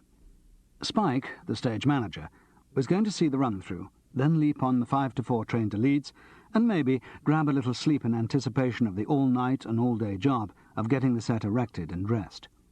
The actors' schedule was more leisurely. After the run, their next call was at 7 o'clock on the Sunday evening for a technical rehearsal. At 11 the next morning, there was a press conference in the bar of the Palace Theatre, a dress rehearsal at 1, and at 7:30 on Monday, October the 27th, Lumpkin was to meet a paying audience for the first time. The audience in the King's Theatre on the Saturday morning had not paid. They were all in the circle. David Meldrum, with a rare display of personality, had taken over all of the stalls and set up a little table in the middle. A camping gas lamp was ready to illuminate his interleaved script and notes when the lights went down. 2 chairs were set there, one for him and one for Gwyneth, ever efficient, never passing comment. Up in the circle were some of the backers, who joked nervously like racehorse owners, frightened of coughs, lameness, and nobbling. Dickie Peck was there, salivating over his cigar until it looked like a rope end. There was a representative of Amulet Productions who looked as if he'd gone to a fancy dress ball as a merchant banker. Gerald Venables was too cool to turn up himself and reveal his anxiety, but a junior member of the office was there representing the interests of Arthur Borkham. Some other seats were occupied by press representatives and a few girl and boyfriends who had been smuggled in. The stage manager had imposed dress rehearsal discipline, and the cast were not allowed out front, nor were they encouraged to make themselves at home in the dressing rooms, so there was a lot of hanging around in the green room and the wings. Charles decided that once the run started, he would adjourn to the nearest pub. Even with a totally trouble-free run, Sir Charles Marlowe couldn't possibly be required on stage until 1 o'clock. He knew he should really hang about the green room, listening to the gossip and trying to cadge a lift up to Leeds, but he hated cadging and would rather actually spend the travel allowance he'd received on a train ticket than try it. He listened to the beginning of the run-through on the tannoy. It sounded pretty pedestrian. He left a message as to his whereabouts with one of the stage management and started towards the pub. But just as he was leaving the green room, he met Mark Spelthorne. "Good God, Charles, it's pitch dark out there on the stage. There's just some basic preset and no working lights on in the wings. I just tripped over something and went headlong." "What did you trip over?" he asked, suddenly alert. "Dunno, something just by the back exit from the stage." Charles moved quietly in the dark behind the black tabs which represented the limits of the Lumpkin set. He had a chilly feeling that he was about to discover something unpleasant. His foot touched a soft shape. Soft cloth. He knelt down in the dark and put his hands forward reluctantly to feel what it was. Just at that moment, someone became aware of the lack of light backstage and switched on working lights. Charles screwed up his eyes against the sudden brightness, then opened them and looked down. It was a cushion, a large scatter cushion, part of the set dressing for Sex of One, which had been dropped when the set was cleared. Charles felt sheepish and looked round, embarrassed. He was alone. He shut off the flow of melodramatic thoughts which had been building in his head. Still, he was there in a watchdog capacity. Better safe than sorry, he argued in self-justification. To reinforce this illusion of purpose, he went across to the pile of tall, heavy flats leant haphazardly against the brick wall. They didn't look very safe. Some nearly vertical, some almost overhanging. He inspected more closely. Oh, it was all right. There was a pair of thick ropes crossed over the flats, restraining them. They were fixed to rings at the top, and the loose ends were wound firmly round a large wooden cleat on the wall. No danger there. Charles tried not to feel a fool and went off to the pub. That morning's run-through had all the animation of a bus queue. Nothing went wrong, but, God, it was dull. Everyone seemed to feel this, and there was a great sag as they came to the end of the final reprise. "Excellent," said David Meldrum's voice from somewhere near the camping-gas glow. 2 hours, 57 minutes, as if the stopwatch were the only criterion of theatrical excellence. "Right, well done, everybody. Now we must clear the theatre as soon as possible. I've got 1 or 2 notes on that run, but I'll give them to you before the tech run on Sunday. OK? See you all in Leeds. That run was really super, loves." The cast, who didn't agree and didn't think saying loves suited him, dispersed, grumbling. There was a communal feeling of apathetic gloom. The Sex of One stage crew came on stage to start rebuilding their set for a few coachloads of sweet paper rustling pensioners. Dickie Peck arrived and started to talk in an undertone to Christopher Milton. The Star's driver, who had also appeared from somewhere, stood at a respectful distance. The cast hurried off to tie up the loose ends of their shopping or sex lives, which had to be done before they left London. Charles made for the exit. It was at that moment that all the working lights went out again. This was greeted by the usual curses and cheap jokes. And then suddenly there was another sound, an ominous, heavy scrape of wood. It merged into a thud and a scream of pain. Voices, suddenly serious, shouted, "Lights!" The working lights revealed a silent tableau. The pile of flats had toppled forward from the wall and lay almost flat on the ground. Protruding from under them was the torso of Mark Spelthorne. Christopher Milton, his driver, and Dickie Peck were frozen where the flats had just missed them. Other members of the cast and stage crew stood aghast. Suddenly, everyone rushed forward and started heaving at the wood and canvas to lift it off Mark's body. "It's all right," came the familiar drawl. "Don't fret." The helpers stood back as Mark extricated himself. He stood up and rubbed his shoulder. "Are you all right?" "I think I'll have a bit of a bruise tomorrow, but otherwise fine." "God, you were lucky," said Spike, who was looking at where the top edges of the flats had come to rest. "Look." The wall had been Mark's salvation. Because the flats had been a little longer than the floor on which they fell, they had been stopped short when they met the wall, which had taken their weight. Scraping and chipping on the brick showed the force with which they'd fallen. "No one else is under there, is there?" Spike crouched and looked into the triangle of darkness under the flats. After what seemed a long time, he straightened up. "No. Look, could some of you lads help me get these back?" "Certainly. Let me give a hand." Mark Spelthorne, having inadvertently been cast in the role of hero, continued to play it. "That could have been a very nasty accident," said Christopher Milton. "All in a day's work for Flying Officer Faulkner of the fighter pilots," said Mark Spelthorne, smugly. "Whoever tied up those flats should get his cards," Spike grunted with professional disgust. "Don't know who did it," mumbled one of the Sex of One crew. "Oh, well, it happened. Not much we can do about it now," said one of the dancers brightly. "Don't want to cry over spilt milk, do we? Just mop it up and squeeze the rag back into the bottle, eh?" This seemed to break the atmosphere. They all helped to push the flats against the wall again, and went off laughing and chattering. Except for Charles Paris. He had seen how firmly the restraining ropes had been fixed to the cleat. He knew what had happened had not been an accident.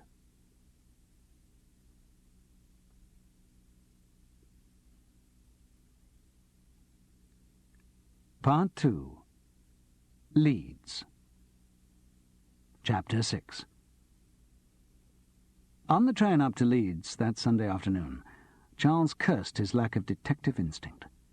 He'd been present at what was probably a crime, and just when his mind should be flashing up an instant recall of every detail of the scene, it was providing only vague memories and woolly impressions. Perhaps it was Oliver Goldsmith's fault.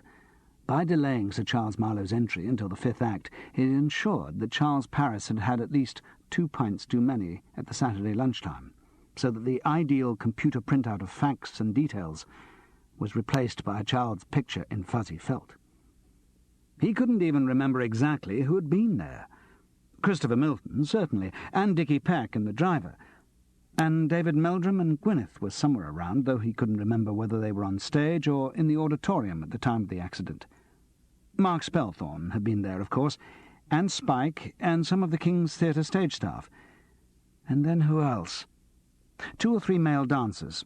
Charles didn't know their names, but he'd recognise them again, and the 2 girl dancers. Then 1 or 2 of the supporting actors and actresses. Charles screwed up his eyes and tried to see the scene again. Lizzie Dark, certainly. She'd been there, and Michael Peyton, and some others. The edges of the picture were cloudy. "Damn!" he snapped, and opened his eyes to find that the word had attracted the gaze of a large Bradford-bound Pakistani family. Embarrassed, he closed his eyes and tried to concentrate again. A little chill of anxiety about seeing Ruth kept getting in the way. Well, the identity parade of suspects wasn't very impressive, because it was incomplete, but assuming a crime had been committed, it must have a motive, and that might give a clue to the criminal. The first question, was Mark Spelthorne the intended victim, or was it just chance that caught him? Christopher Milton was not far behind, and it was possible that the criminal was after him, but misjudged his timing in the dark. Or it could have been meant for any one of the people on stage, or just a random blow for whoever happened to be there.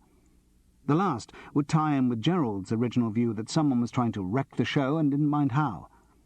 If it was a personal vendetta against Christopher Milton, then why had the perpetrator bothered to make his first attacks on the pianist and Everett Orstick? Why not go straight to his quarry? And why not use a more selective method than a tumbling pile of flats? If, on the other hand, Mark Spelthorne was the intended victim... Oh, dear. He knew it wasn't getting him anywhere. Any of the people on stage at the time of the accident could have unwound the rope from the cleat. Equally, any of them could have been the intended victim. And since he couldn't remember exactly who had been there, the possibilities were infinite. Add the difficulty of tying the motivation for that crime in with the other 2, and the problem was insoluble. Or at least insoluble to a 48-year-old actor who had spent too long in the bar at King's Cross, and who was having serious misgivings about going to stay with a woman with whom he'd had a brief and not wholly glorious affair 7 years previously. He looked out of the window at the matte flatness of the Midlands. He closed his eyes, but sleep and even relaxation kept their distance.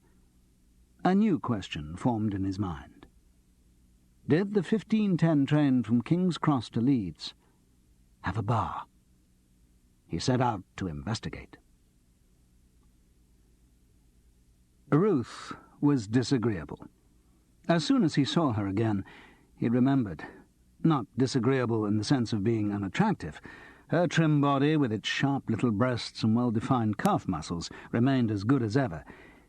She was disagreeable in the sense that she disagreed with everything one said. Charles never had known whether it was a genuine defence from a reasoned feminist standpoint or sheer bloody-mindedness, but it came back to him as soon as she spoke. Her voice was marinated in cynicism. Charles felt a great swoop of despair, as if all his worst opinions of himself were suddenly ratified, as if the thoughts that infected him in his lowest moods had suddenly been classified as gospel. He saw himself as an Everard Orstick, an alcoholic whose failure in his chosen profession was only matched by his failure as a human being. It wasn't that cynicism struck no chord. He himself tended to attribute the worst motives to everyone and was distrustful of optimists, but like all practitioners of an art, he liked to feel that his version of it was a definitive one. His cynicism could still be unexpectedly erased by the sight of a child, or the shock of a sudden kindness, or a moment of desire, while Ruth's blanket coverage seemed to debase the currency of cynicism. It wasn't that she'd had a particularly bad life. True, its emotional path had been a bit rocky. In her 20s she'd had a series of affairs which never stood a chance of going the distance. Charles would have put himself in that category, and eventually, at the age of 30, married a central heating systems salesman 5 years her senior. The marriage lasted 3 years, until he went off with a croupier and they got a divorce. The fatalism with which Ruth accepted this reverse suggested that she had never had much faith in the marriage and had been undermining it for some time. "So, you came." She spoke with that exactness of enunciation which is more revealing than an accent. "Yes, I said I would." "Oh, yes." The disbelief in her tone instantly put the clock back 7 years. "And how are you, Mr. Charles Paris?" "Fine, fine. Good. And your lady wife?" "I don't know. Well, when I last saw her, it's a few months back now, I believe she has a boyfriend, someone from the school where she teaches." "Good for her. Not going to wait forever on your filing system, is she? Can I get you a cup of tea or drink or something? Or should I show you up to your room in true landlady fashion?" She leant against the kitchen table in a way that could have been meant to be provocative. It was always difficult to know with Ruth, but seeing her, Charles remembered how much he had fancied her. That was really all there ever had been to the relationship. If there were nothing to life except bed, they'd still have been together. He felt a warm trickle of desire, in spite of all the gloom which she had generated inside him. He overcompensated by the heartiness of his reply. "A cup of tea would be really grand." Her flash of suspicion made him wish he'd chosen another word. He'd forgotten how sensitive she was to anything that could be construed as criticism of her Yorkshireness. She made the tea, and Charles kept up a relentless flow of banter to stop himself from making a pass at her. "How are things in Headingley, then?" "They don't change. I've lived here 34 years and lost hope that they ever will." "Still in the same job?" "Oh, yes. I think Purkis and Levy, solicitors and commissioners for oaths, would cease to function without my secretarial assistance." "Enjoy it?" She spread open her hands in a gesture which showed up the pointlessness of the question. "And socially?" "Socially, life here is okay if you're a teeny bopper going down the discos, or an elegant blue rinse who likes bridge and golf. I'm neither." "No." The little gusts of interest which had been propelling the conversation along died down to silence. Charles was morbidly aware of the outline of Ruth's nipples through the cotton of her patterned blouse. She broke the silence. "This show you're doing, is it the one at the Palace?" "Yes." "With Christopher Milton in it?" "Yes." "He's good," she said with more enthusiasm than usual. "What's he like?" The classic question, as asked by every member of the public about every star, and virtually unanswerable. No reply can possibly satisfy the questioner, who usually has only thought as far as the question. Charles tried. "Well, he's, and then realized he couldn't even answer to his own satisfaction. "I don't know." He was glad of the 7 o'clock call at the Palace Theatre, as it temporarily took off the pressure of Ruth's presence. After David Meldrum's tentative notes on the Saturday run-through, interrupted by less tentative ones from Christopher Milton, Charles sorted out a later call with the stage management and set off to investigate the adjacent pub. It was small and dingy, one of the few old buildings which had survived the extensive modernisation of Leeds city centre. A few regulars sat around in despairing huddles, while a younger group played silent, grim darts. Charles ordered a large bells, which they didn't have, and got a large Hague. As he turned to find a space on one of the railway waiting-room benches, he recognised a figure in a blue donkey jacket hunched against the bar. "Hello, Kevin." The bleary eyes showed that the writer had been there since opening time. Charles received an indifferent, drunken greeting. "Not a bad theatre, is it?" "Not a bad theatre. You're telling me about the Palace Theatre. That's good. I've been seeing shows at the Palace since I was 6. Pantomimes, all sorts. I was brought up here. Meanwood. Went to the grammar school. We were always brought on outings to the Palace when there was anything cultural on. Touring companies, all that. Always came to the Palace. It was my ambition when I was in my teens to have something of mine done, performed, at the Palace. And that and losing my virginity. And now I assume you've managed both. One happened near as damn it in the back row of the Cottage Road cinema." He let out an abrupt, dirty laugh. Then his face darkened. "But the other—" "The other you achieve tomorrow. First night." Kevin looked him straight in the eyes for a moment before he spoke. "Oh, yes. Tomorrow. First night. But first night of what? Do you think I'll feel any pride in that?" "Don't worry. It's going to be a good show. It's inevitable that everyone's a bit jumpy just before it starts." Charles had not decided yet what he really thought of the show, but he thought reassurance was required. As it turned out, he was wrong. "That's not what I mean. I mean that what'll go on at that theatre tomorrow will have nothing to do with me." "Oh, I know it's changed a bit from the original production, but that's inevitable when—" "Changed a bit? Huh! There's almost nothing in that show that I put there." "I'm sure a lot of it's still quite close to the original." "Balls! I should never have agreed. If I'd known what a total cock-up they were going to make of it. OK, they wanted to get in somebody else to do the music. All right, maybe Joe Coatley's music wasn't that commercial, but I thought at least they'd leave my text alone. I felt bad about dropping Joe at the time, but now I bloody envy him. I'll give anything to be out of it." Deliberately crude, Charles mentioned the money. "Oh, yes, there'll be plenty of money. Run forever, a show like this, or at least until his lordship gets bored with it. You know, I used to think I'd do anything for money. That was when I hadn't got any. Thought I'd write anything, you know, pornography, all sorts. I did. I wrote a real hardcore porn book, filth, all about whips and Alsatians, real muck.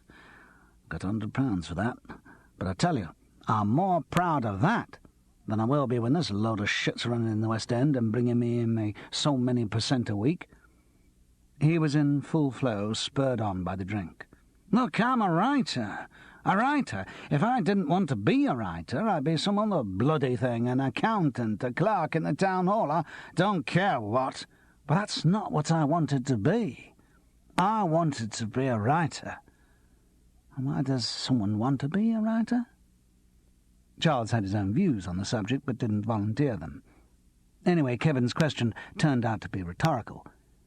"I'll tell you why someone wants to be a writer, because what he writes is his own. It may be rubbish, but it's his own rubbish. No one can take that away from him. He wrote it." He seemed to realize he was becoming almost incoherently repetitive, and paused to collect his thoughts before continuing. He swayed slightly. "And that is why I don't like my work being destroyed by some jumped-up idiot of an actor who couldn't even write his own name." Charles found himself, not for the first time, taking up a position of boring, middle-aged reasonableness. "Kevin, one has to face it that there are some things which work on the page that don't work in performance."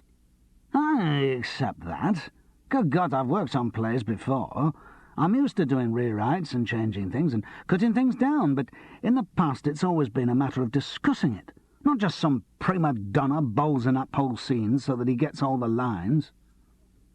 Charles smarted at the remembrance of his own suffering from Christopher Milton on a line hunt, but continued his defence. "Look, I know he's got an unfortunate manner, but he does have a real genius for the theatre.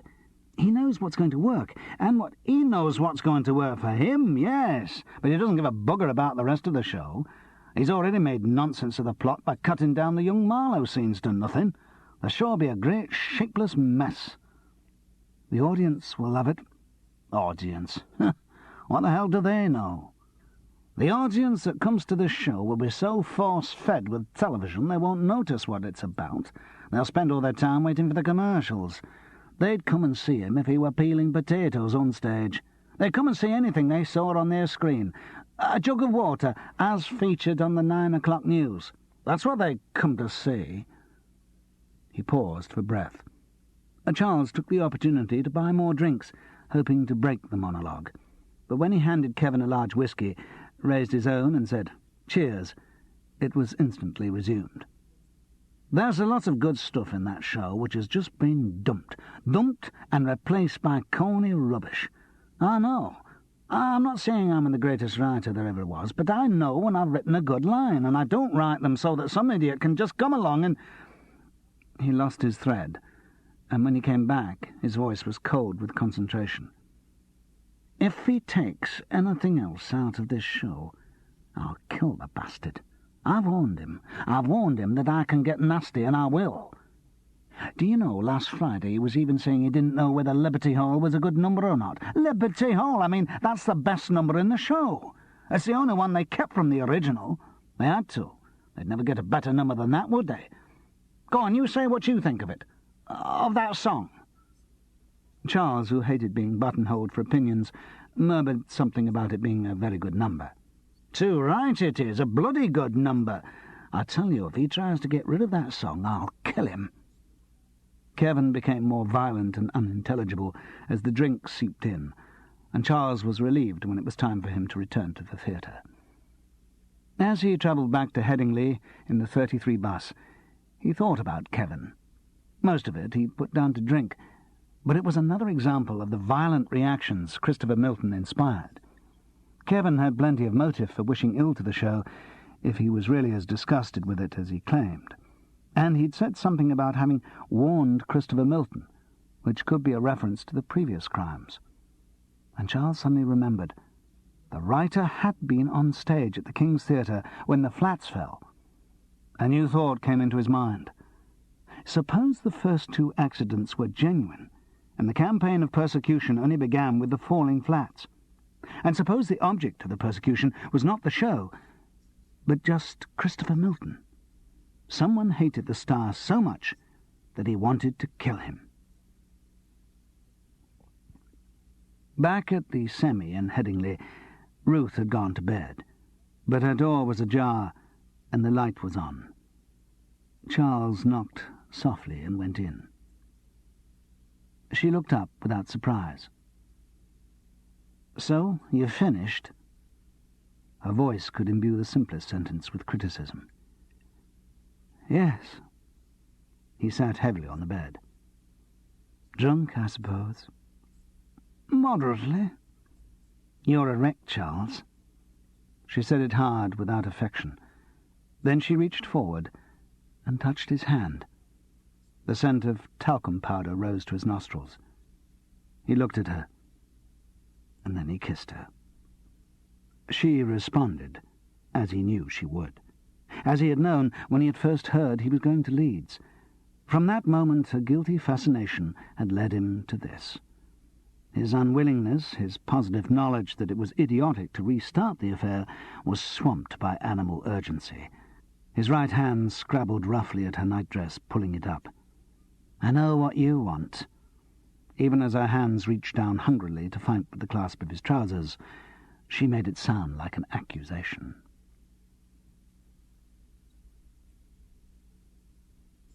Chapter 7. In the audience at Lumpkin's first public performance on Monday, October the 27th, 1975, were some people with a special interest in the show. They were the Friends of the Palace Theatre, who spent the performance preparing witty things to say at the discussion with the cast, which their secretary, Miss Thompson, had arranged to take place on stage after the final curtain. There were Kevin McMahon's parents, whom he hadn't been able to dissuade from coming. There was Dickie Peck, just arrived from London to see that everyone was doing exactly what his protégé wanted. And there was Gerald Venables, up in theory in his legal capacity to extort money from a wealthy mill owner, and in fact to keep an eye on his investment and get a progress report from Charles Paris. The performance they watched was unusual in that it started with one central character and ended with another. Charles saw it all from the fly gallery. It was strictly against theatre discipline for him to be up there, but he'd asked Spike, who didn't seem to mind. Spike was easygoing about most things. He had that equable technician's temperament that never failed to amaze Charles, the ability to continue hard physical work up to 72 hours without ever losing his resource and surly good humour, and all without any sort of public recognition. The extrovert actor part of Charles could not understand that. What made people like Spike tick? Where did they come from? He looked across at the intent, acne-ridden face as the stage manager pulled on a thick rope and delicately eased a huge piece of scenery up between two metal bars with a heavy load of lights.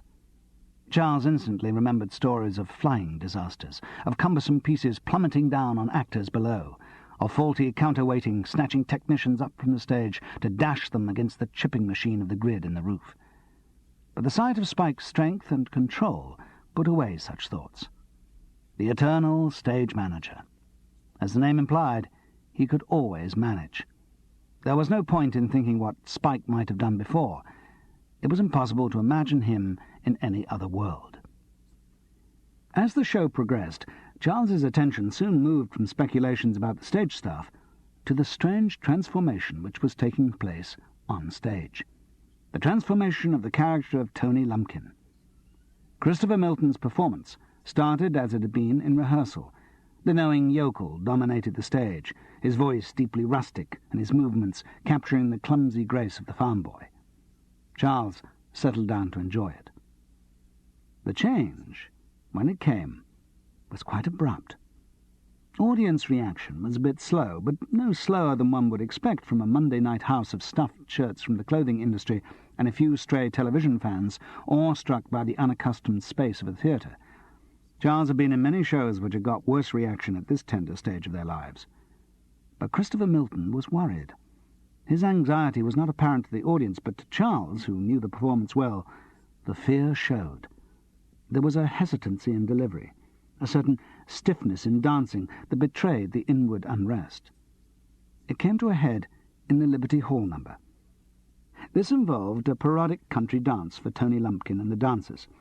It was a well-choreographed routine, which started with heavy deliberation and speeded up until Christopher Milton was spinning giddily on a rostrum centre stage, from which he did a final jump to a kneeling position, an inevitable cue for applause. He'd done it perfectly in rehearsal, but on the first night he mistimed it. He came out of the spin into the jump and landed untidily on one leg. It wasn't a serious error and certainly didn't hurt him, but it was messy. The audience realized it had gone wrong, lost their own natural timing, and didn't come in with instantaneous applause. The pause was tiny. The audience goodwill to clap was there, but the mistake had thrown them. Christopher Milton felt the hiatus and came in quickly with the line, "Oh, I done it all wrong." This time the reaction was enormous. An instant laugh, the loudest of the evening, which melted naturally into vigorous clapping, as if the audience wanted to make up for missing their first cue. As a professional, Charles could recognize Christopher Milton's immaculate timing of the line. But it was not that which struck him most about it. It was the voice in which it had been delivered. The star had not used his own voice, nor that of Tony Lumpkin. The line had been spoken by Lionel Wilkins of the television series Straight Up Gov. And from that point on, Lionel Wilkins took over. For the next 10 minutes or so, Tony Lumpkin fought a desultory rearguard action, but he was defeated before he started. The rustic burr was replaced by a London whine. The brown frock coat was thrown into the wings, and the part was played in timeless shirt-sleeves. Oliver Goldsmith, who had probably done a few gyrations in his grave over the previous weeks, must by now have been turning fast enough to power the national grid. One of the central themes of his play, the contrast between town and country, had just vanished. The plot lost yet another of its tenuous links with sense. And the audience loved it. Familiarity gave them the confidence they needed to express their enthusiasm.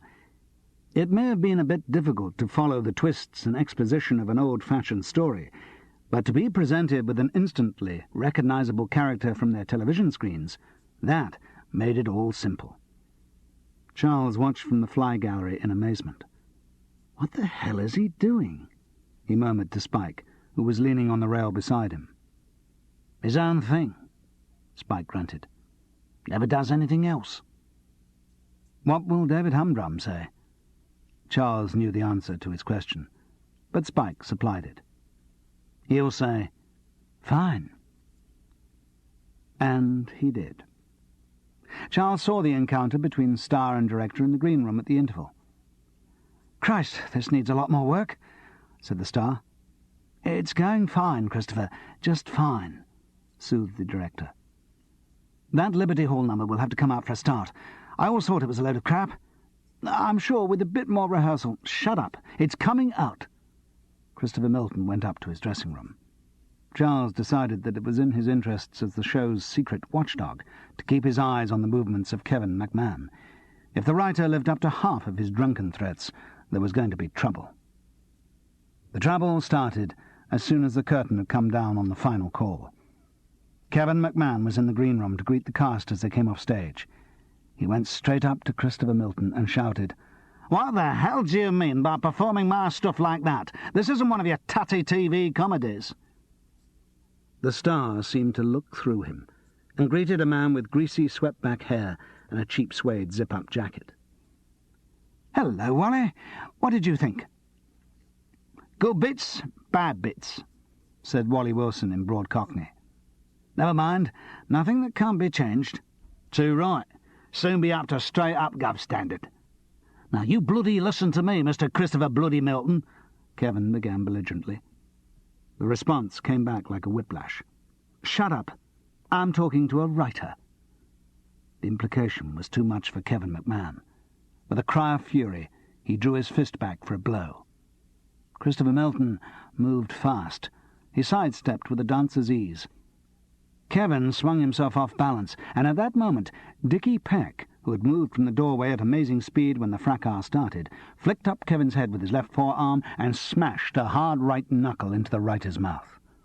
The knees gave, the body crumpled, and blood welled from a cut lip. "Don't you ever dare lay a finger on him," Dickie Peck hissed.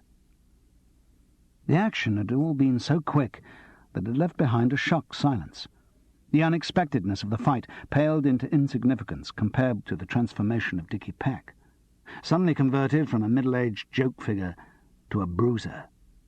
Charles recollected a distant rumour that the agent had started his career as a boxer. Christopher Milton broke the silence. He continued in an even tone, as if nothing had happened. "Wally, come up to my dressing room and have a chat." "Love to." Wally's casualness was more studied. Mr. Milton?" A young man who'd been hovering uneasily round the edges of the green room stepped forward, blushing furiously. "What?" My name is Bates, and I'm representing Mr. Katzman, who, as you know, is the general manager of the theatre, and—" "What the hell are you burbling about?" "Well, as you know, He ran out of syntax. "The Friends." "Are you coming, Wally?" "Mr. Milton!" Panic made the young man articulate again, and he blurted out his message. "The Friends of the Palace Theatre are about to hold their discussion of the show on stage, and, as Mr. Katzman arranged, you and the other members of the cast will be joining in the discussion." "I bloody won't. It's the first I've heard of it.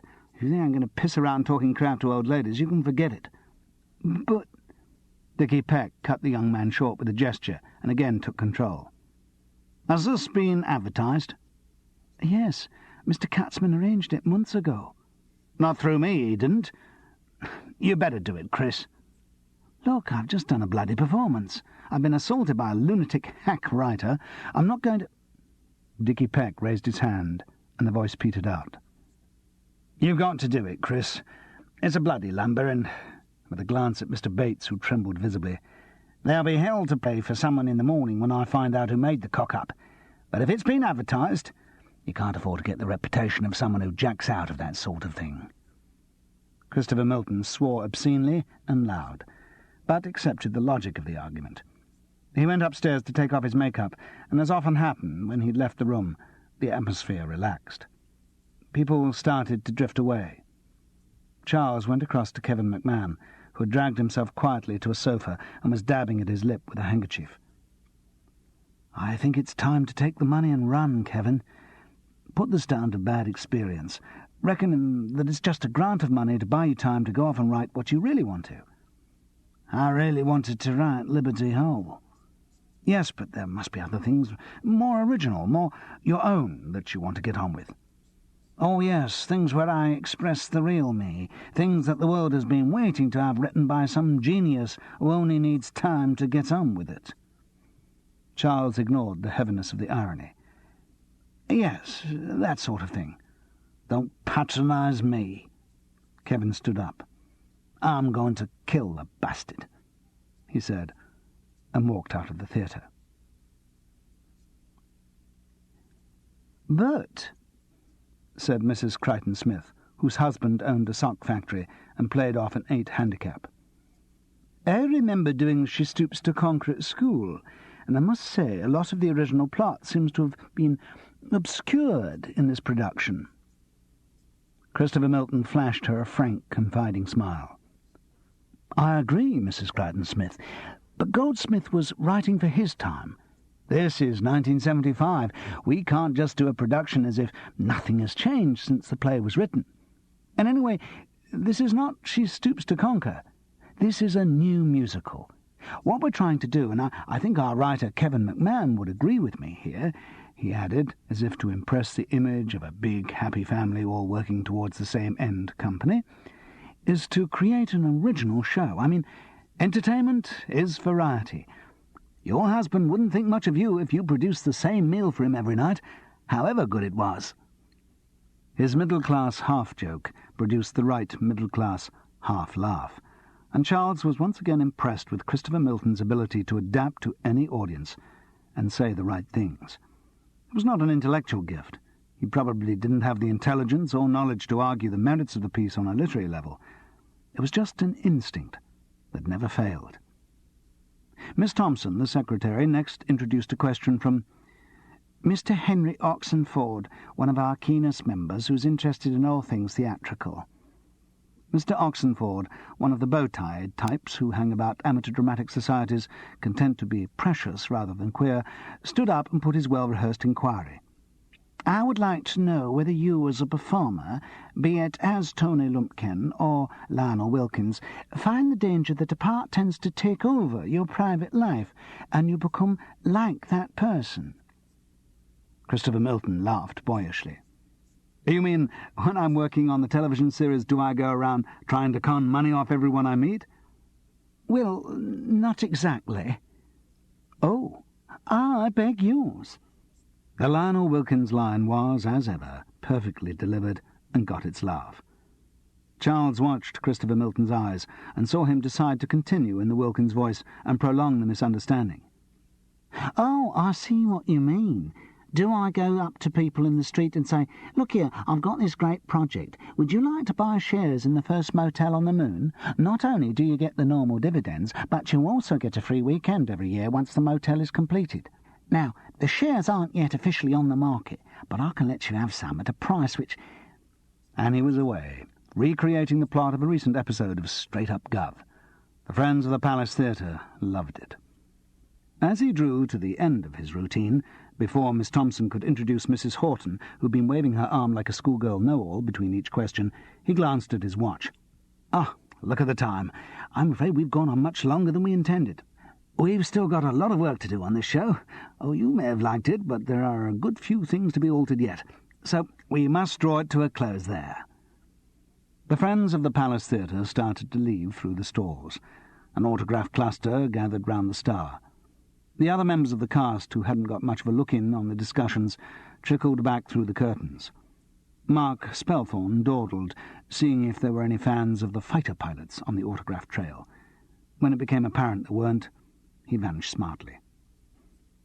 Christopher Milton finished the signings and waved cheerily from the stage until the last friend had gone out of the doors at the back of the stalls. When he turned, his face was instantly twisted with rage. "Cows! Stupid bloody cows!" He pushed through the curtain, shouting imperiously, "Wally! Dickie! Come on! We've got to get this script altered, even if we have to work all bloody night." As Charles waited to hear the inevitable news that there would be a rehearsal call at 10 the following morning, he began to understand the personality-splitting pressure of a public image. Gerald Venables was sitting waiting in his car, a Mercedes 280SL, with the lights doused by the stage door. He had the collar of his raincoat turned up and was slumped against the window in an attitude cribbed from some B-movie. He was trying so hard to be inconspicuous that Charles saw him instantly. "Hello." "Shh! Get in." The passenger door was slipped open. Charles climbed in clumsily. "So, what gives?" Gerald hissed, his eyes scanning the empty road ahead. "Just a bit of a dust-up, boss," Charles hissed back. Gerald didn't realise he was being sent up, but ran out of slang. "What? You in a fight?" "Too right, boss." "Irons?" "I beg your pardon?" "Irons. You know, guns. God, don't you watch any television?" "Not much." "Well, give us the dirt. Who swung a bunch of fives at whom?" The grammatical resolution of the question rather weakened its underworld flavour. Charles gave a quick account of the scene in the green room, and the solicitor nodded knowingly. "So you reckon this McMahon could be our cookie?" "Our saboteur, the man devoted to the destruction of the show?" "Yes." "I don't know. Certainly he hates Christopher Milton. If anything were to happen to the Star tonight, I would have no doubt about who to look for, but I don't think Kevin can be responsible for the other accidents. Not the first two, anyway." "Why not?" "Because why should he? When the pianist was shot at, Kevin didn't know what was going to happen to his script. Rehearsals had hardly started. I reckon at that stage he must have been full of excitement, you know, his first West End show and all that." "But it can't have taken long for him to realise the way things were going." "Yes, I suppose he could have built up a sufficient head of resentment by the time Everard Orstick met with his accident." "Yes, surely, and—" "There's another snag, Gerald. Kevin's resentment is completely against Christopher Milton. Sniping at these minor figures may be bad for the show, but it doesn't hurt the Star much. Christopher Milton doesn't care who his supporting cast are, so long as they don't argue with him or do anything better than he does. If Kevin McMahon did want to get at anyone, he'd go straight for the one who was bugging him.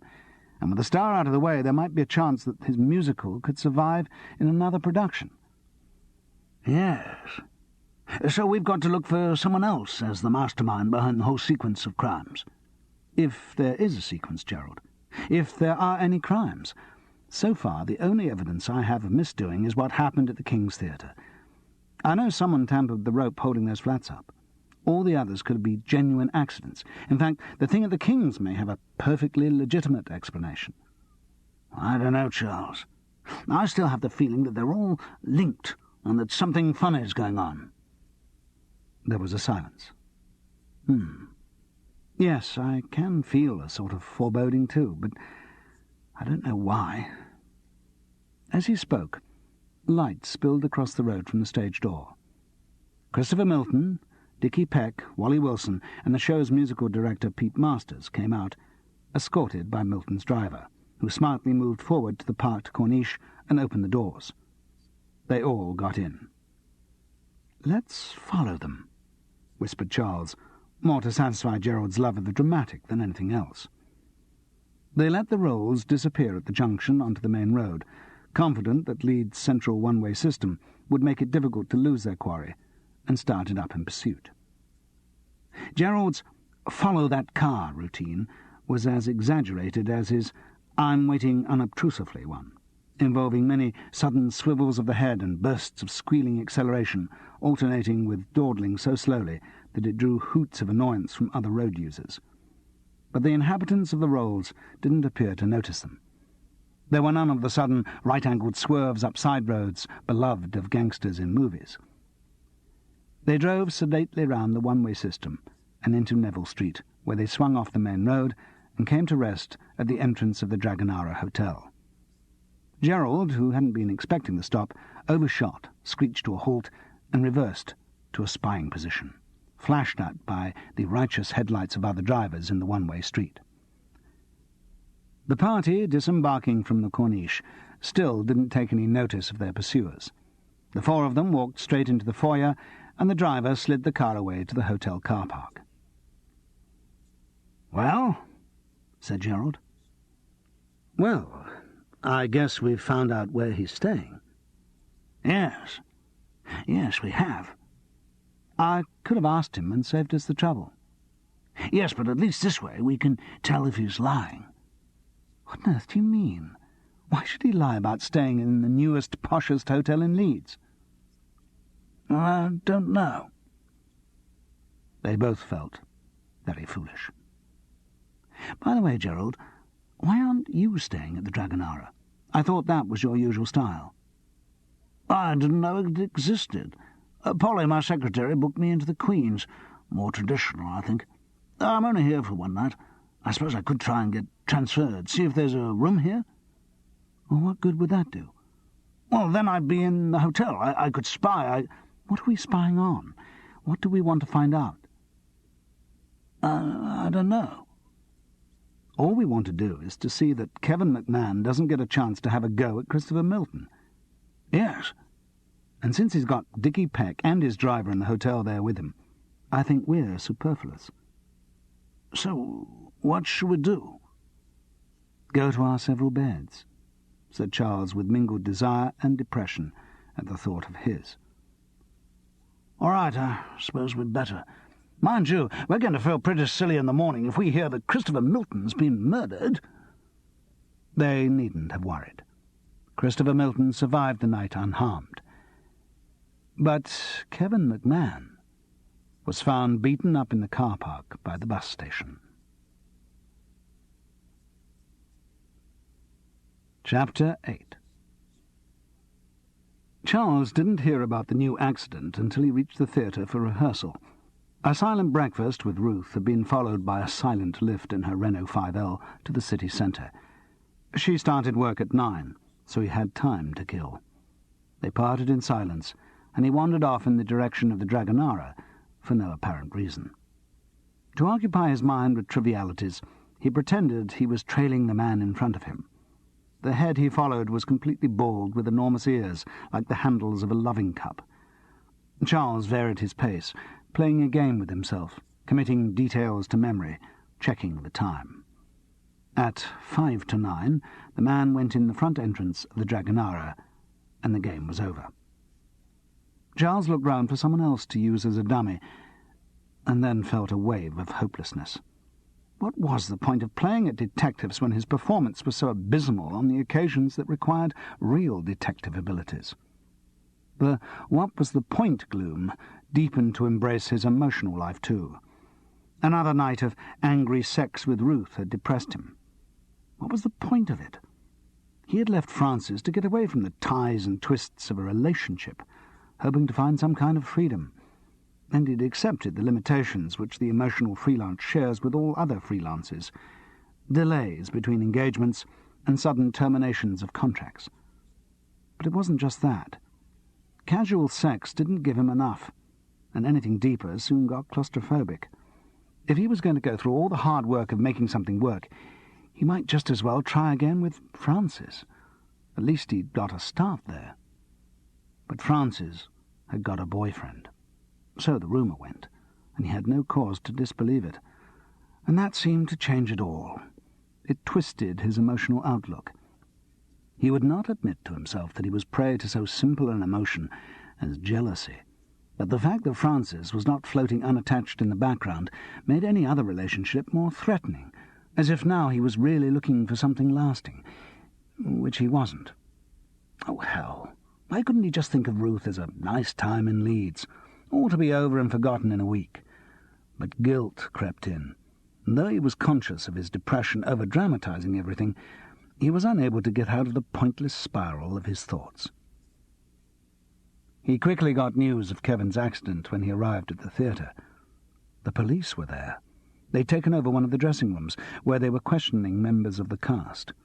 There were constant assurances that no one in the company was suspected, but certain facts had to be established: who Kevin was, where he was staying, and so on. The details of the beating spread quickly. Kevin was in the infirmary, though he was not seriously hurt. Apparently he'd spent the evening drinking, moving on to a small club when the pubs closed. He'd been kicked out of there at about 2 and wandered around for some time. He couldn't remember how long. And then been jumped by someone who punched him in the face, kicked him about the rest of his body, left him unconscious, and stole his wallet. The police regarded it as a simple mugging and were looking for someone local. They did hear about the altercation between Kevin and Dickie Peck, and when the agent arrived with his protégé at 10:30, he was questioned. But it transpired that the two of them, along with Wally Wilson and Pete Masters, the young musical director, had been up most of the night working on a new number to replace Liberty Hall. They had mutually dependent alibis. That was a blow to Charles's simple reading of the situation.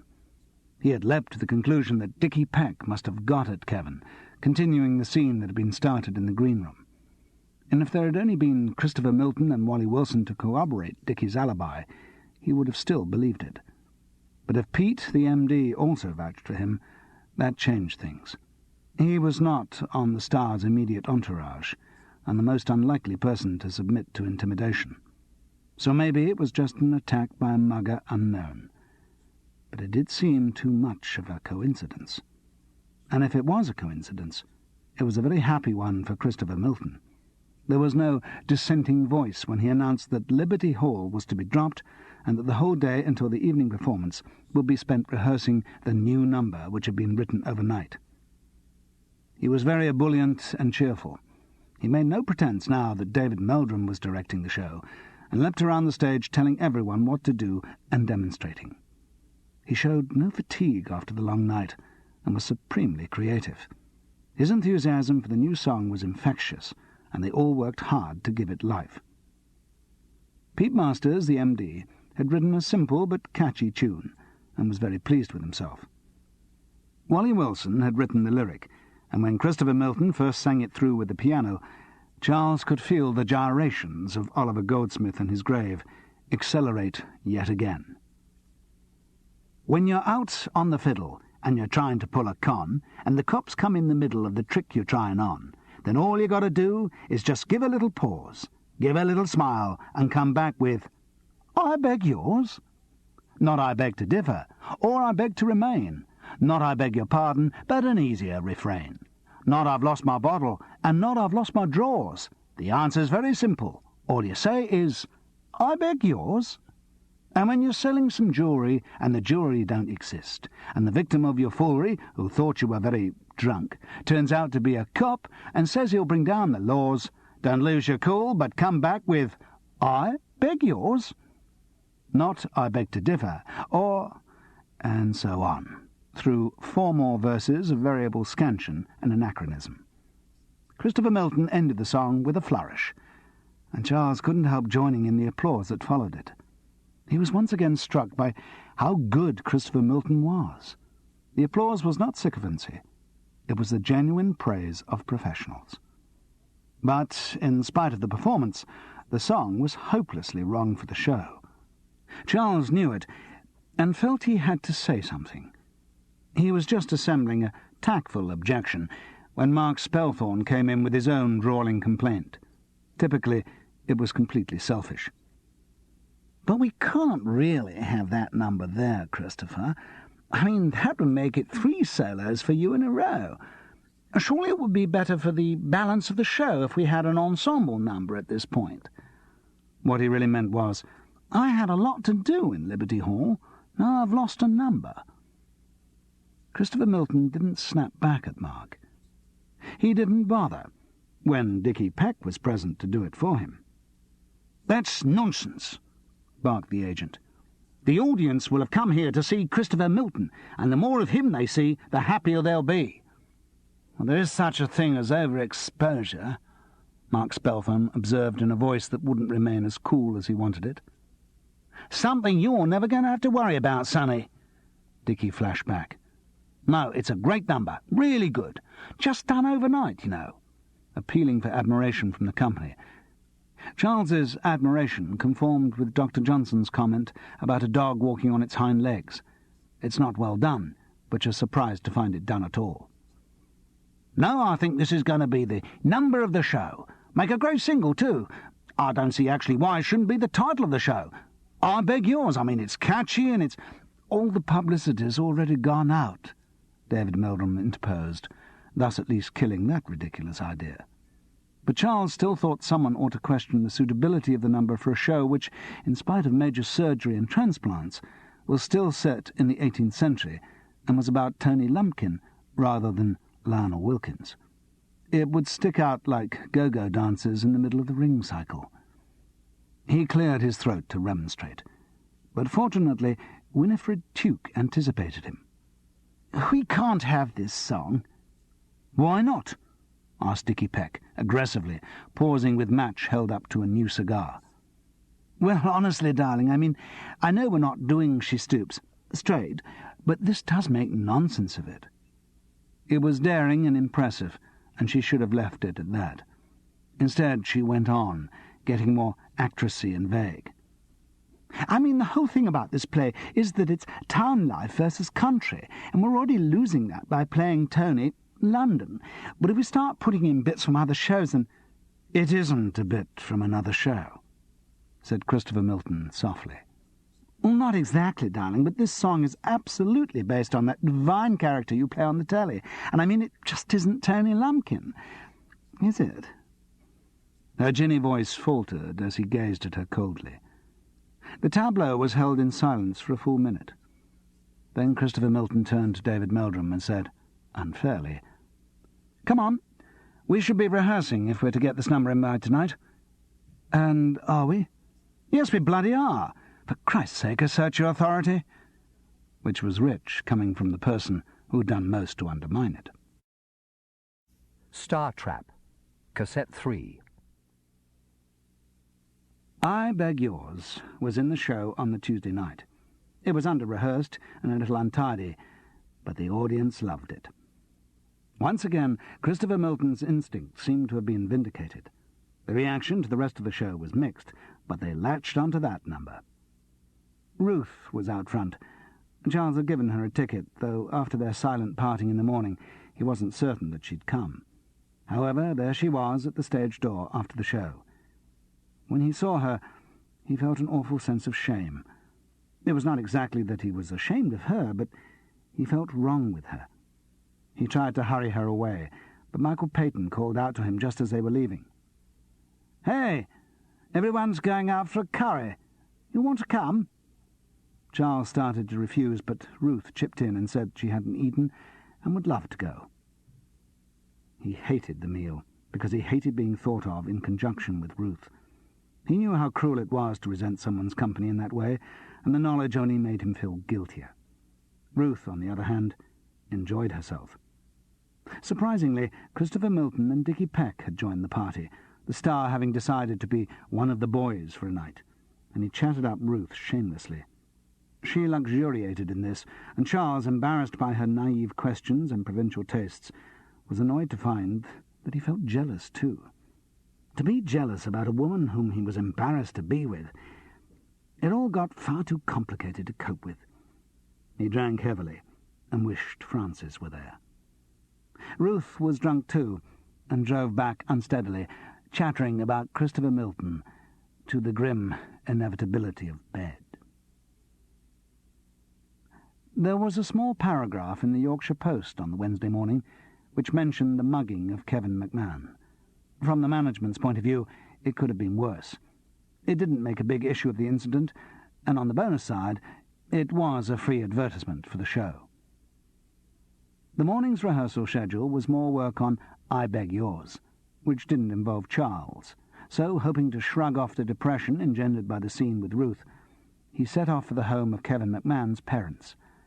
Remembering a mention of Meanwood in their conversation in the pub, he easily found the right McMahons in the phone book, and rang them to check that Kevin was out of the infirmary.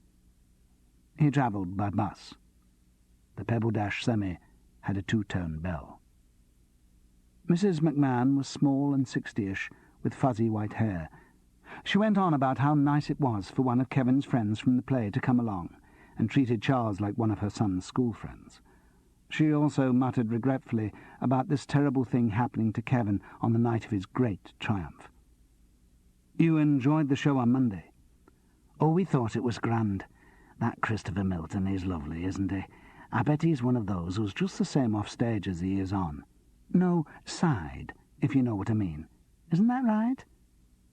Charles replied appropriately, making a mental note that Kevin was beyond the age for confiding in his parents. The writer was in his childhood bedroom, and seemed to have grown younger to match his surroundings. There was a poster of the Leeds United team of 1961.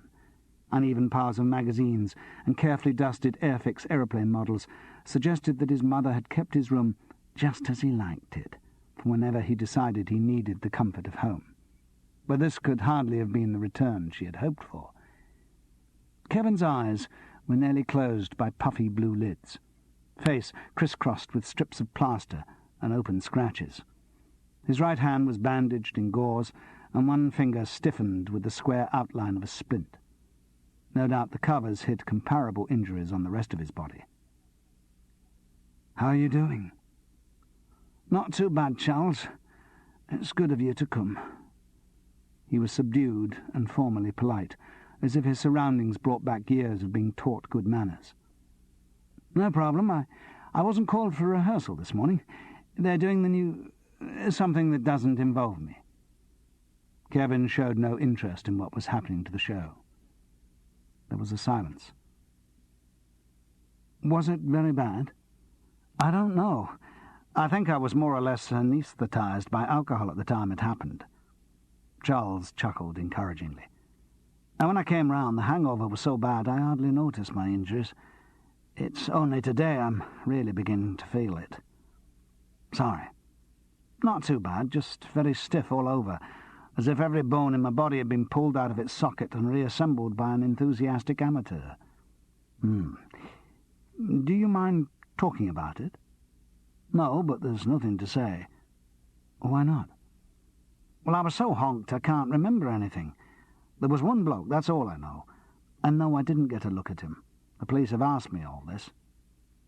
"You couldn't even say whether he was young or old?" "No. Why do you ask that?" Charles decided honesty might elicit the best response. "I was wondering if it was Dickie Peck who got at you." "Dickie Peck? Why?" The question was dully asked. There was no animation.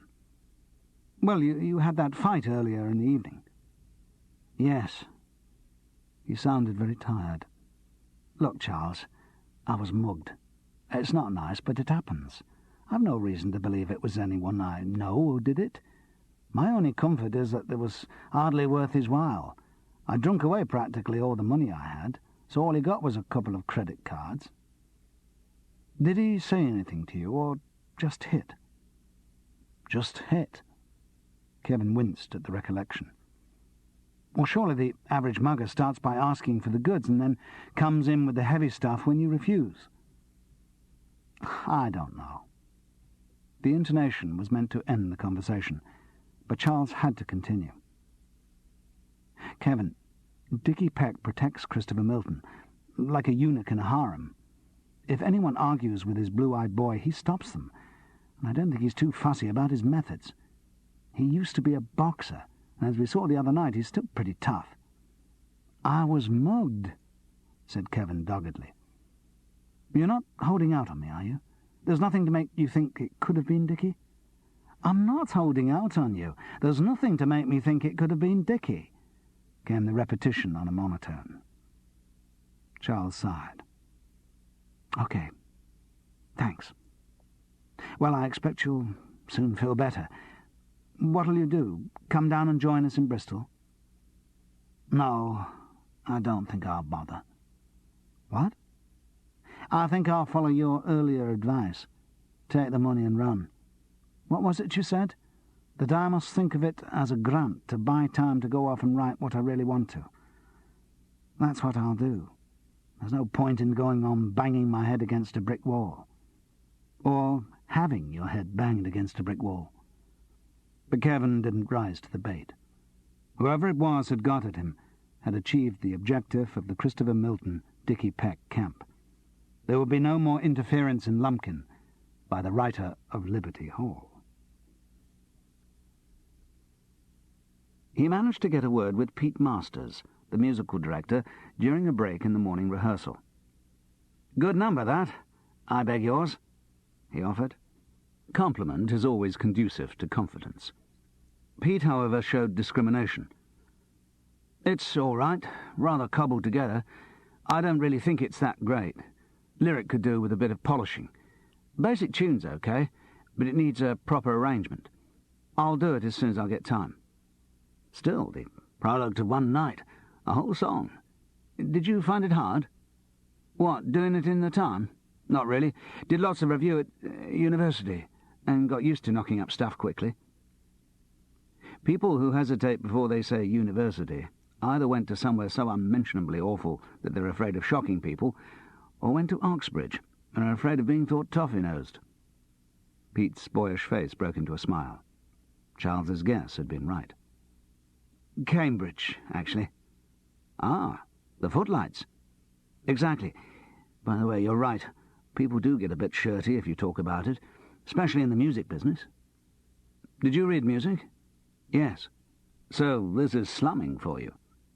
Again, the tone had been right. Pete laughed. You could say that. As he relaxed, his nondescript working with musicians voice gave way to his natural public school accent. Tell me, when you wrote that new song, did you actually stay up all night? Oh, yes. In the Dragonara. In Christopher Milton's suite, yes. And you all worked on it? Him and you and Wally and Dickie Peck? Yes. Well, we talked it through first, and then Wally and I went down to the ballroom, which was the only place where there was a piano. I think Christopher Milton and Dickie may have got some sleep while we did that. Or I suppose they could have gone out?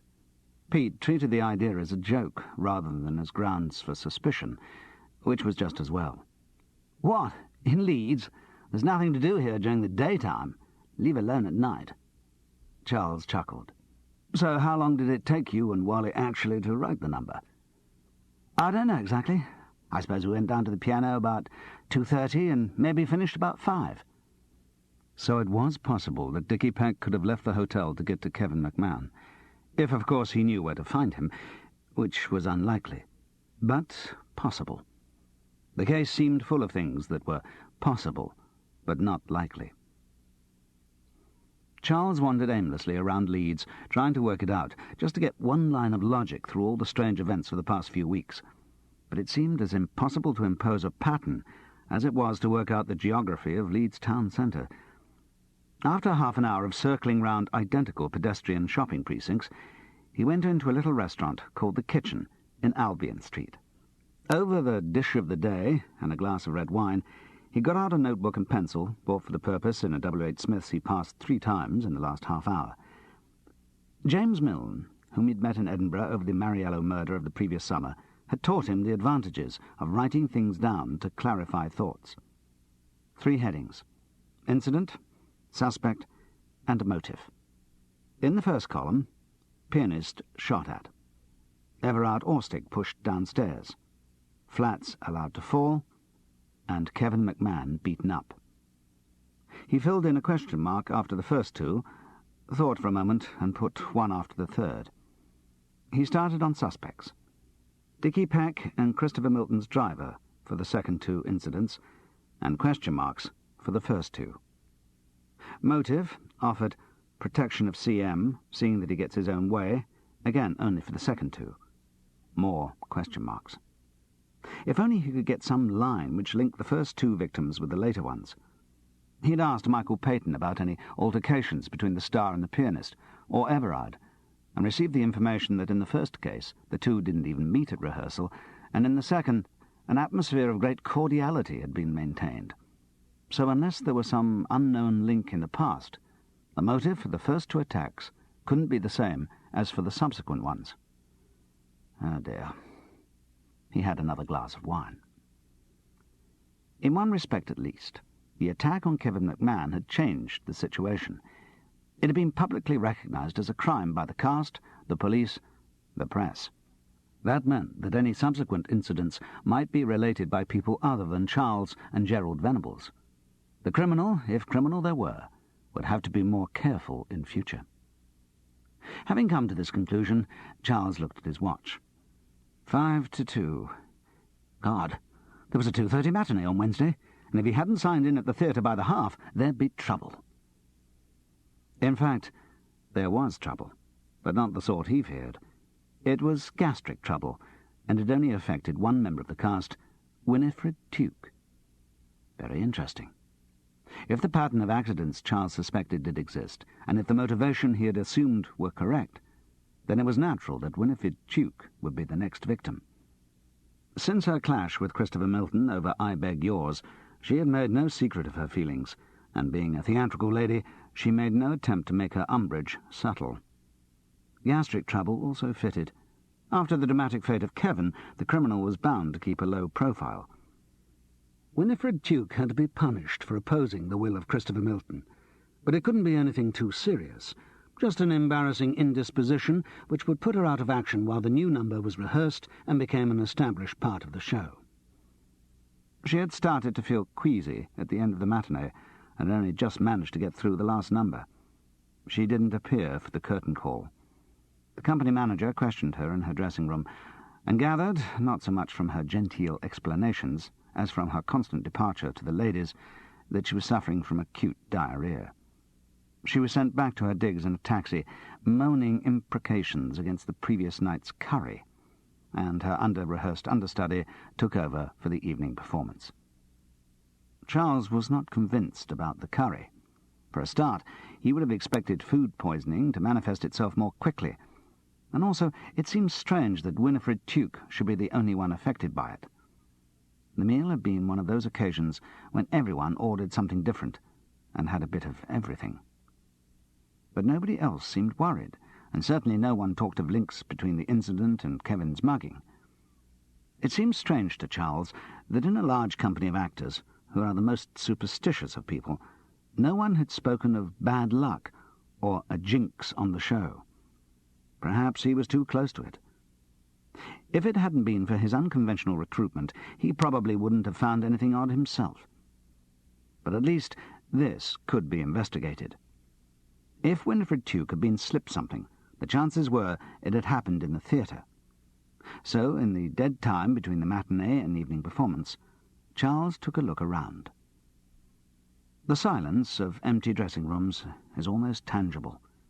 He could feel the great pull of sentimentality which has led songwriters to maunder on about the smell of grease paint, the limpness of unoccupied costumes, the wilting flowers, the yellowing telegrams of congratulation, and all that yucky show business rubbish. Distant sounds from the stage, where the indefatigable Spike and his crew were going through yet another flying rehearsal, served only to intensify the silence. Fortunately, Winifred's hasty exit had left her dressing room unlocked.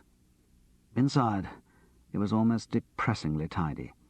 A neat plastic sandwich box of makeup, a box of tissues, and a Jean Plaidy paperback were the only signs of occupation. Someone with Winifred's experience of touring didn't bother to settle in for just a week. What Charles was looking for was not in sight, but it didn't take him long to find it. His clue came from the smell on Winifred Tuke's breath during rehearsals, and, more particularly, performances. It was in the bottom of the wardrobe, hidden, in a pathetic attempt at gentility, behind a pair of boots. The middle-aged actress's little helper, a bottle of Gordon's gin. The investigation was an amateur detective's dream. It was so easy, Charles almost felt guilty for the glow of satisfaction it gave him. He opened the bottle and sniffed. Gin, all right. He took a cautious sip and immediately felt suspicious. It wasn't the taste, but the consistency, the slight greasiness the drink left on his lips. He poured a little into a glass, and his suspicions were confirmed. Though it didn't show through the dark green of the Gordon's bottle, in the plain glass it was clear that the liquid had separated into 2 layers. Both were transparent, but the one that floated on top was viscous and left a slight slime round the glass. He dabbed at it and put his finger to his tongue. Yes, he wouldn't forget that almost tasteless taste in a hurry. It was his prep school matron's infallible cure for constipated boys. Liquid paraffin. He was excited by the discovery, but controlled his emotions while he washed up the glass. The slime clung on stubbornly, and he had to wipe at it with a tissue. A doubt struck him. If he'd discovered the doctoring of the drink so easily, why hadn't Winifred noticed it? But the concealment of the gin bottle in the wardrobe answered that. If she had kept her drinking a secret, or at least thought she did, then probably she would only whip the bottle out for a hasty gulp and pop it straight back to its hiding place. And if she'd been drinking during the show, she probably put the greasy taste down to makeup on her lips. Charles felt breathlessly excited. Here at last was evidence. Though every other apparent crime could have been an accident or the work of a vindictive outsider, the bottle was evidence of deliberate misdoing, committed within the company. He had to keep it. In a case where facts were so thin on the ground, he couldn't afford not to. Winifred Tuke was far too genteel to report its disappearance, and considering the bottle's contents, he was doing her a favour by removing it. His hold-all was in the green room, so he set off there, gin bottle in hand. Stealth was unnecessary. Nobody would be in for the evening's performance for at least an hour. He trod heavily on the stairs, awaking the echoes of the old building. He pushed open the green room door with a flourish and realized that he had forgotten the stage staff. Spike and some others were slumped on sofas reading newspapers. Charles made an involuntary movement to hide the bottle. He needn't have worried. Spike was the only one who stirred. He looked up mildly and said, "Didn't think that was your usual tipple, Charles?" Charles made some half-joke about ringing the changes, put the bottle in his hold-all, and went out to the pub.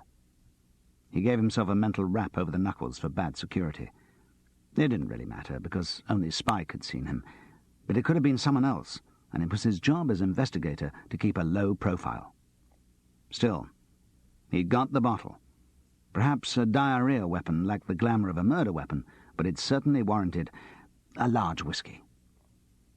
Now all he had to do was to find a link between the bottle and its chief suspect. Difficult. Dickie Peck had returned to London that afternoon. Never mind, the investigation would keep until he rejoined the company. Significantly, with the agent away, in spite of occasional flashes of temper from Christopher Milton, there were no more incidents while Lumpkin was in Leeds.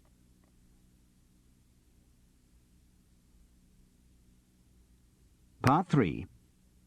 Bristol. Chapter 9. Charles was glad to get to Bristol. He hadn't enjoyed the previous few days. Investigations apart, Leeds had ended in scenes of cynical recrimination with Ruth.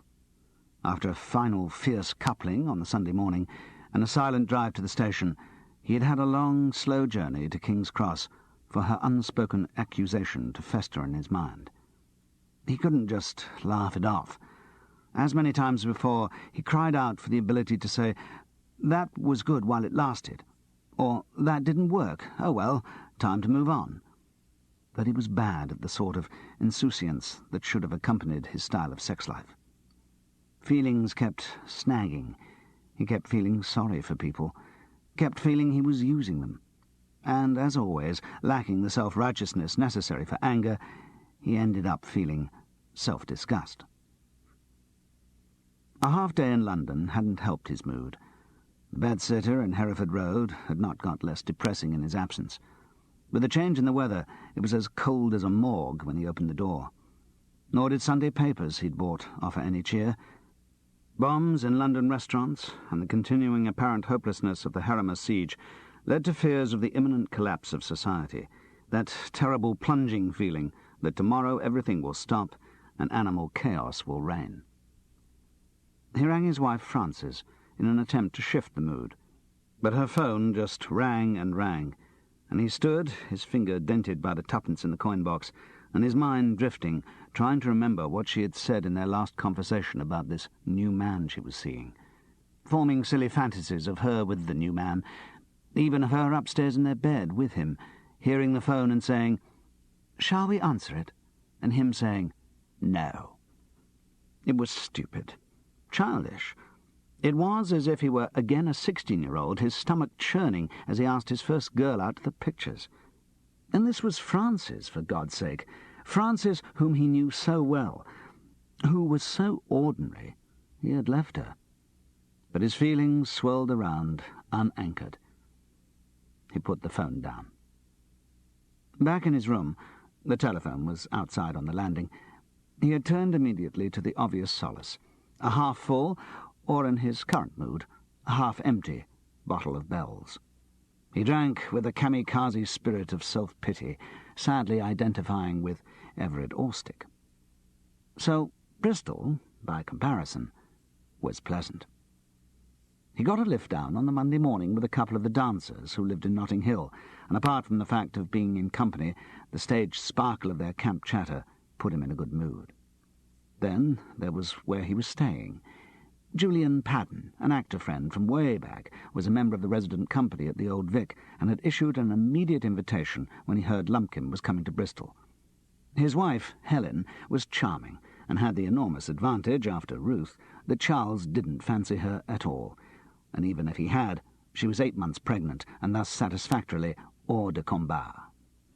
Julian, whose nesting instinct, always strong, had been intensified by regular employment and the prospect of an addition to his family, had rented a flat in a Victorian house in Clifton, and Charles was made to feel genuinely welcome. Lumpkin, too, responded to the new town. The day's break after the heavy rehearsal schedule in Leeds meant that everyone came to it with renewed vigour. The makeshift musical arrangement for I Beg Yours had been improved and expanded by Leon Schultz, an American arranger flown over at enormous expense by an edgy management. The song was greatly enhanced, and on the first night in Bristol it stopped the show. Once again, Christopher Milton's theatrical instinct had been vindicated. The management was so pleased with the song that they asked Schultz to do new arrangements for all the other numbers in the show. It would mean a lot more rehearsal, but in the new mood of confidence, no one complained. Away from the gloom of Leeds, Charles found it difficult to believe in thoughts of sabotage. The long sequence of crimes he had rationalized became unreal, another part of the general confusion of the show, and Ruth, which Leeds had meant for him. When he unpacked at Julian's flat, he had to look closely at the Gordon's gin bottle to convince himself that anything criminal had ever happened. Part of his relaxation was due to Dickie Peck's absence. His suspicions had now homed in firmly, and until the agent rejoined the company, he didn't fear further incidents. What he should do when another occurred was something he tried not to think about. Anyway, rehearsals kept him busy. Desmond Porton from Amulet Productions was to come and see the show on the Thursday and give the final all-clear for the scheduled first night at the King's Theatre on Thursday, November the 27th. That gave a sense of urgency and a healthy edge of determination to everyone in the show.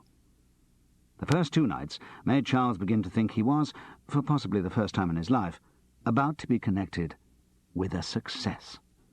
Apart from reflections on the irony of a fate which withheld major triumph from shows he had cared about in favour of the commercial banality of Lumpkin, it was a pleasant feeling.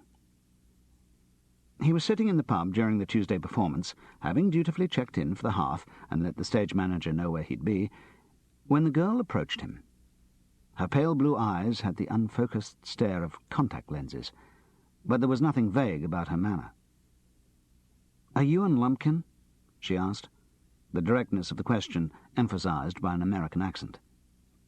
"Fame at last," he replied with irony. "Yes, I am." "Good. I thought I recognized you. I saw the show last night." "Ah." Charles left the pause for comment on his performance, which no actor can resist. But the girl didn't pick up the cue. "My name's Suzanne Horst," she said. "I'm a freelance journalist."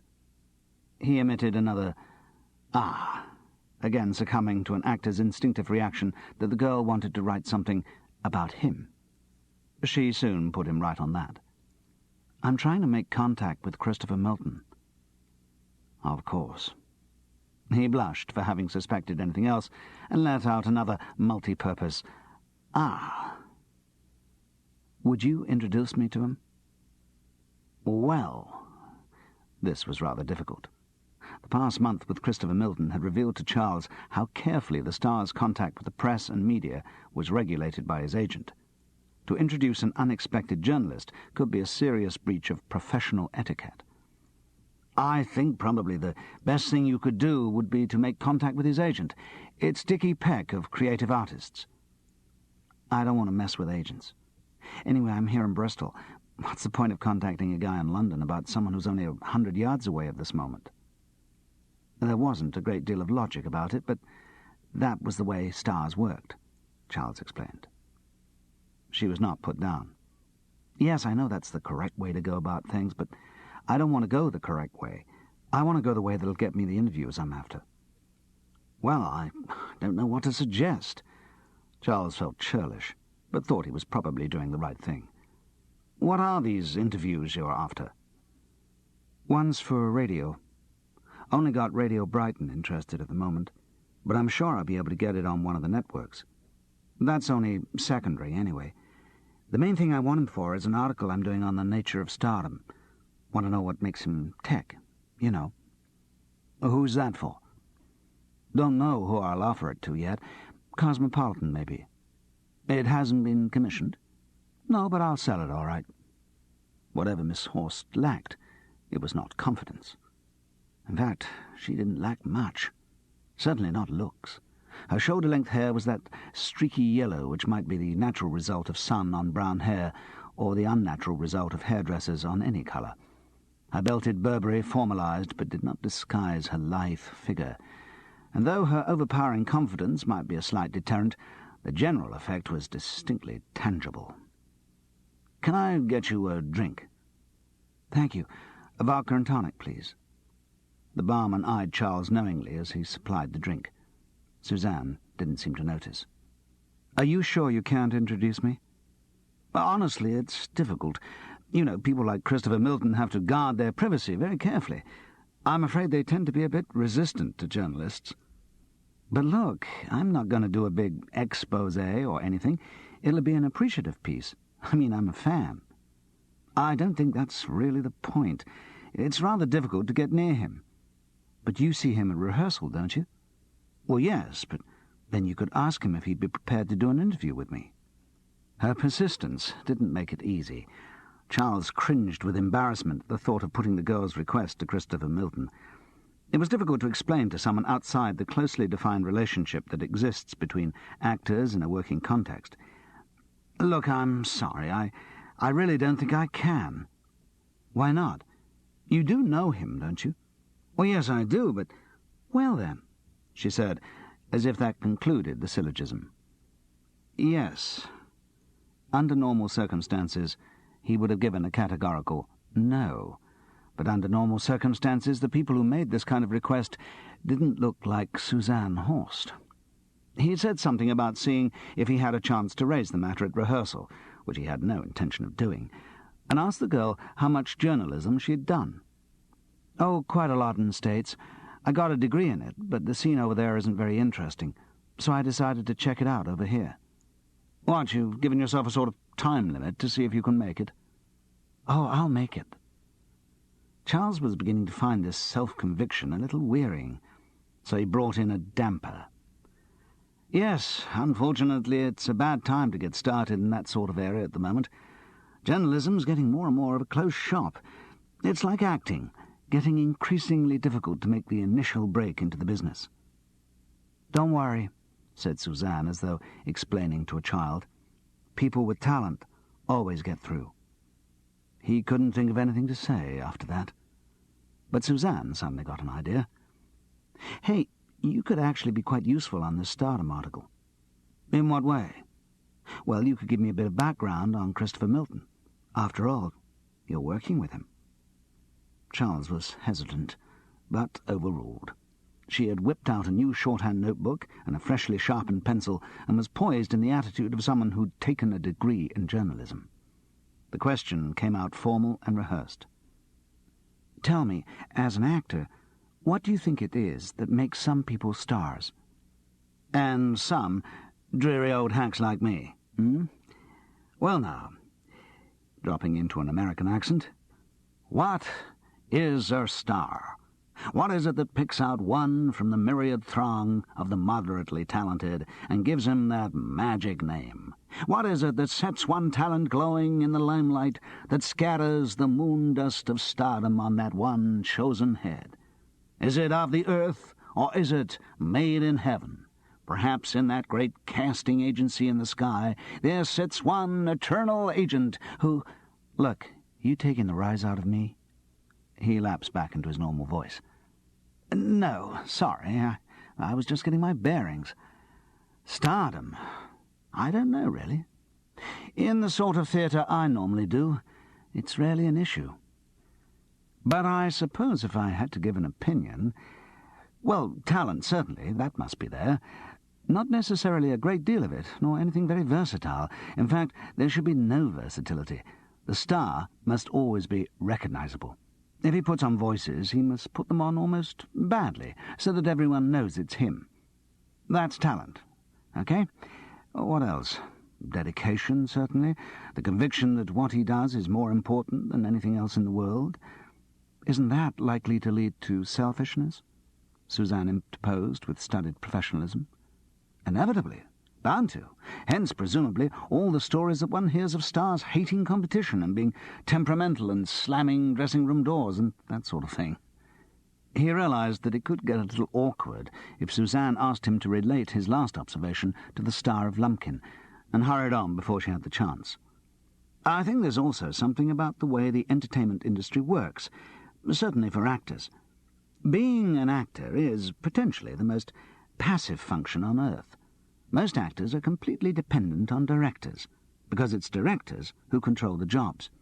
Some manage to assert themselves by deep commitment to their work, or by directing or writing and devising shows. Some do it by political affiliations, starting street theatres, workshop communes, and even, in cases of extreme lunacy, joining the Workers' Revolutionary Party. Some do it by forming their own companies, that kind of thing. But what I'm getting at is that, given this lack of autonomy, when an actor becomes very much in demand, as a star might be, he wants to dictate his own terms. It's years of frustration at living on someone else's terms. It's also a self-preservation thing. When someone's got to the top, he tries to do everything to ensure that he stays there, and that may involve being careful about the people he works with, seeing that none of them are too good. I mean, often when you see a show with one big star name above the title and the rest of the cast and entities, it's not just because the star's fee has exhausted the budget. It's also that he shows up in such mediocre company. The whale among sprats syndrome. Then there's management, which is very important. Choosing work, not doing anything that's beneath the star's dignity or anything in which he's not going to shine. Can't take a risk. Everything that's done has to be right, even at the expense of turning work down. For that reason, you often find that a real star won't do anyone a favour, won't step in if someone's ill. It's not just bloody-mindedness, it's self-preservation. When someone's at the top, there are any number of people sniping, ready to read the signs of a decline, so it never does to be too available. "Do you think a star has magic?" asked Suzanne, with awestruck italics. "I don't know. Oh, Mr. Paris, there you are." Gwyneth of the stage management stood before him, her customary calm ruffled by anxiety. "You should have been back in the theatre half an hour ago." On the Wednesday morning, they were rehearsing the first act finale. Ooh, what a turn-up, which had been rearranged by Leon Schultz. Pete Masters, the MD, was not in the best of moods. Having seen his own arrangements thrown out of the window, he found it galling to have to teach the new ones to the impassive band. The musicians had long since lost any spark of interest that they may have had for the show, and sat mentally sorting out their VAT returns, eyes occasionally straying to their watches to see if the rehearsal would spread over into another session at MU rates. Christopher Milton was on stage directing, while David Meldrum sat at the back of the stalls, reading the stage. The rehearsal had reached an impasse. Leon Schultz's new arrangement introduced a short violin figure which bridged from the verse into the chorus, and there was no dancing to cover it. The cast tried freezing for the relevant 3 seconds, but that lost the pace of the number. A couple of the dancers improvised a little jig, which looked alien and messy. There was a long pause, while Christopher Milton stood centre stage, the ominous, faraway expression in his eyes. Suddenly, he was galvanized into action. "Where's the sodding choreographer?" "She wasn't called for this rehearsal," said the musical director smugly, following assurances that the new arrangements would not involve any major changes in the choreography. Christopher Milton seemed not to hear the dig. It was as if his mind could only focus slowly. "Then what can we do?" He enunciated the words very clearly and without emotion. "No idea," Pete Masters shrugged. "Unless we cut the meaningless little bit of schmaltz altogether." His tone was calculated to provoke, but produced no reaction. Emboldened, he pressed on. "Or go back to the original arrangements, which were quite as good and a darn sight less fussy." "What? Your arrangements?" Christopher Milton asked slowly. "Yes." "Your sodding arrangements?" The build to anger was slow, but now it had started, it built to a frightening intensity. "Your little tuppenny-halfpenny amateur tea-shop quartet arrangements? This is the bloody professional theatre, sonny, not some half-baked student review. Your arrangements. This isn't Penge Amateur Operatic Society, you know." Pete Masters' face had gone very red, but he fought to keep his voice calm and gave a dignified reply. "There's no need for you to speak to me like that. You may prefer the new arrangements to mine, but there's no need to be offensive about it." "Oh, I'm sorry. Was I being offensive?" The last word was pronounced with savage mimicry that exactly echoed Pete's public school tone. "How foolish of me. I'd forgotten that I was speaking to someone who has a degree in music, and therefore knows everything about the subject. What a silly Billy I am." The impersonation was funny, and though Charles cringed in the wings, and the musicians continued to stare impassively, it did produce an unidentified laugh from somewhere up in the flies where the stage crew were invisibly watching the proceedings. It gave Christopher Milton a stimulus, and he continued to vent his lacerating irony on Pete. Eventually, the MD struck back. Still he tried to sound in control, but his wavering voice let him down. "Listen, if you're going to speak to me like that, I'm going." "Go. See if anyone cares. Just don't think you can treat me like that. You've got to get it straight, boy, what matters in this show, and you don't. You go, there are 100 second-rate musicians can take over tomorrow. I go, there just isn't a show. Get your priorities right, boy." Pete Masters mouthed, but couldn't produce any words. He did the only possible thing in the circumstances, and walked off the stage. The musicians looked at their watches with satisfaction. A row like this made it almost certain that they'd go into another session. The atmosphere in the theatre was heavy with embarrassment. It blew over. Of course it blew over. That sort of row can't go on for long. Pete and Christopher Milton were working together again within a quarter of an hour, with neither apologizing or commenting on the scene. All the same, Charles Paris was relieved that Dickie Peck had not been present to witness the latest challenge to his protégé. It wasn't just the clash of rehearsals that morning, but something changed the company mood on the Wednesday afternoon. Perhaps it was a small and silent house at the matinee. Perhaps it was Desmond Porton's impending visit and the fear of having the show assessed. Or perhaps it was the cold.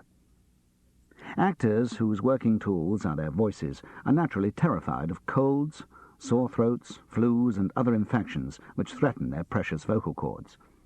They all have their own favourite remedies and preventative methods when germs are in the air, or in some cases even when they aren't. Large doses of vitamin C are swallowed, dissolved, or crunched. So are most other vitamins of the alphabet, with a kind of pagan awe. Strange elixirs of lemon and honey, with bizarre variations involving onions, are poured down tender throats. Aspirin, codeine, paracetamol, anodin, vegenin, and others are swilled down, discussed, and compared as connoisseurs speak of malt whiskies. Names of doctors who can do wonders for throats, as well as others who deal with backs and nervous twinges, are exchanged like rare stamps. It's all taken very seriously. When a show involves singing, the panic and precautions are doubled. Vocal sprays are brought into play. Little tins and envelopes of pills are ostentatiously produced, and their various merits extolled. Some favour negroids, small pills which blow your head off, dear, but really do wonders for my cords. Others will not stir without the fisherman's friend. Quite strong, darling, but they really relax the throat. There are Friar's Balsam, Vocal Zones, Sanderson's Throat Specific, and a whole gallery of other patent medicines available, all of which have their staunch adherents. The cold started with one of the dancers, who had difficulty in preventing his sneeze during the matinee. Then Mark Spelthorne, quick to seize any opportunity for self-dramatization, thought that he might have one of his throats coming on. During the evening performance, many of the cast were walking around backstage, massaging their throats, talking in whispers. "Conserving the voice, dear, may have a touch of flu coming on," and generally putting on expressions of private suffering which they had learnt when rehearsing Chekhov. It helped to make the atmosphere around Lumpkin suddenly spiky. Charles just made it to the pub as time was being called, after a sedate Bristol house had given its qualified support to the evening performance. He was the only one of the company who went. Most went straight home to nurse themselves in anticipation of the cold. He managed to get in an order for a pint of bitter, performing always made him thirsty, and was letting the first mouthful wash down when the girl came up to him. The American voice twanged. "Did you ask him?" "Who? What?" He pretended innocence, but knew full well what she meant. "Christopher Melton. You were going to ask him about the interview." "Oh, yes, of course. I hadn't forgotten. Trouble is, today was very busy, what with the 2 shows, and we were rehearsing some new arrangements this morning." It sounded pretty feeble, but she didn't seem to notice. "Never mind. You'll do it sometime." Surprisingly benign. He'd expected her to tear him apart for his omission. "Sometime," she repeated, and he realized that she was drunk. "Can I get you a drink?"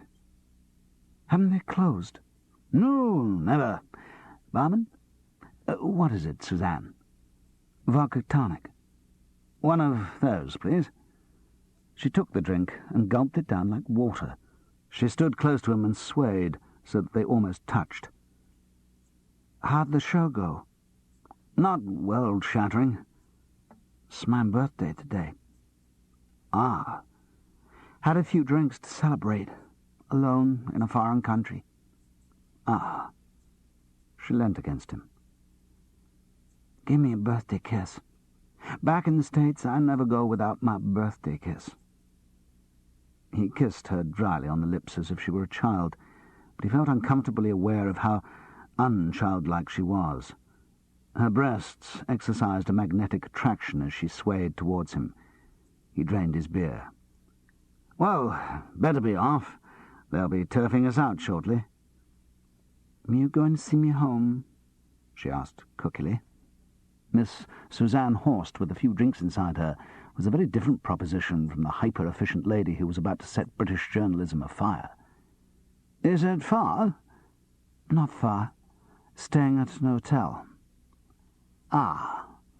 Charles found he said a lot of ahs in conversation with Suzanne, because he couldn't think of anything else to say. They hadn't got far from the pub when she stopped and rolled round into his arms. "Kiss me properly," she mumbled. Light filtered across the road from the lamp over the stage door. He held her, warm and cosy, in his arms. He didn't kiss her. Thoughts moved slowly but with great clarity through his mind. The girl was drunk. He was nearly 50. He should keep away from women. It always hurt one way or the other. The silent resentment of Ruth was too recent a memory, and before that there had been Anna in Edinburgh, and others. A wave of tiredness swept over him, at the eternal predictability of lust. He felt a shock of depression, as if the pavement in front of him had suddenly fallen away. What was the point of anything? Women could alleviate the awareness of the approach of death, but they couldn't delay it. He was cold, cold as though someone was walking over his grave. The intensity and speed of the emotion frightened him. Age. It must be age. Time trickling away. He thought of Frances and wanted her comforting touch. The girl in his arms was still, half dozing. He took her elbow and detached her from him. "Come on. I'll get you back to your hotel." Gently. At that moment he heard the clunk of the stage door closing and looked across to see Pete Masters emerge with a briefcase under his arm. The MD didn't see him, but started to cross the road, going away from him. The Mini must have been parked nearby, but Charles wasn't aware of it until it flashed past. He turned sharply, seemed dumb for a moment, and then found his voice, too late to shout, "Look out!" Pete Masters half turned as the wing of the Mini caught him. He was spun round on his feet and flung sprawling against a parked car. From there he slid down to lie still in the road. The Mini turned right at the end of the street and disappeared.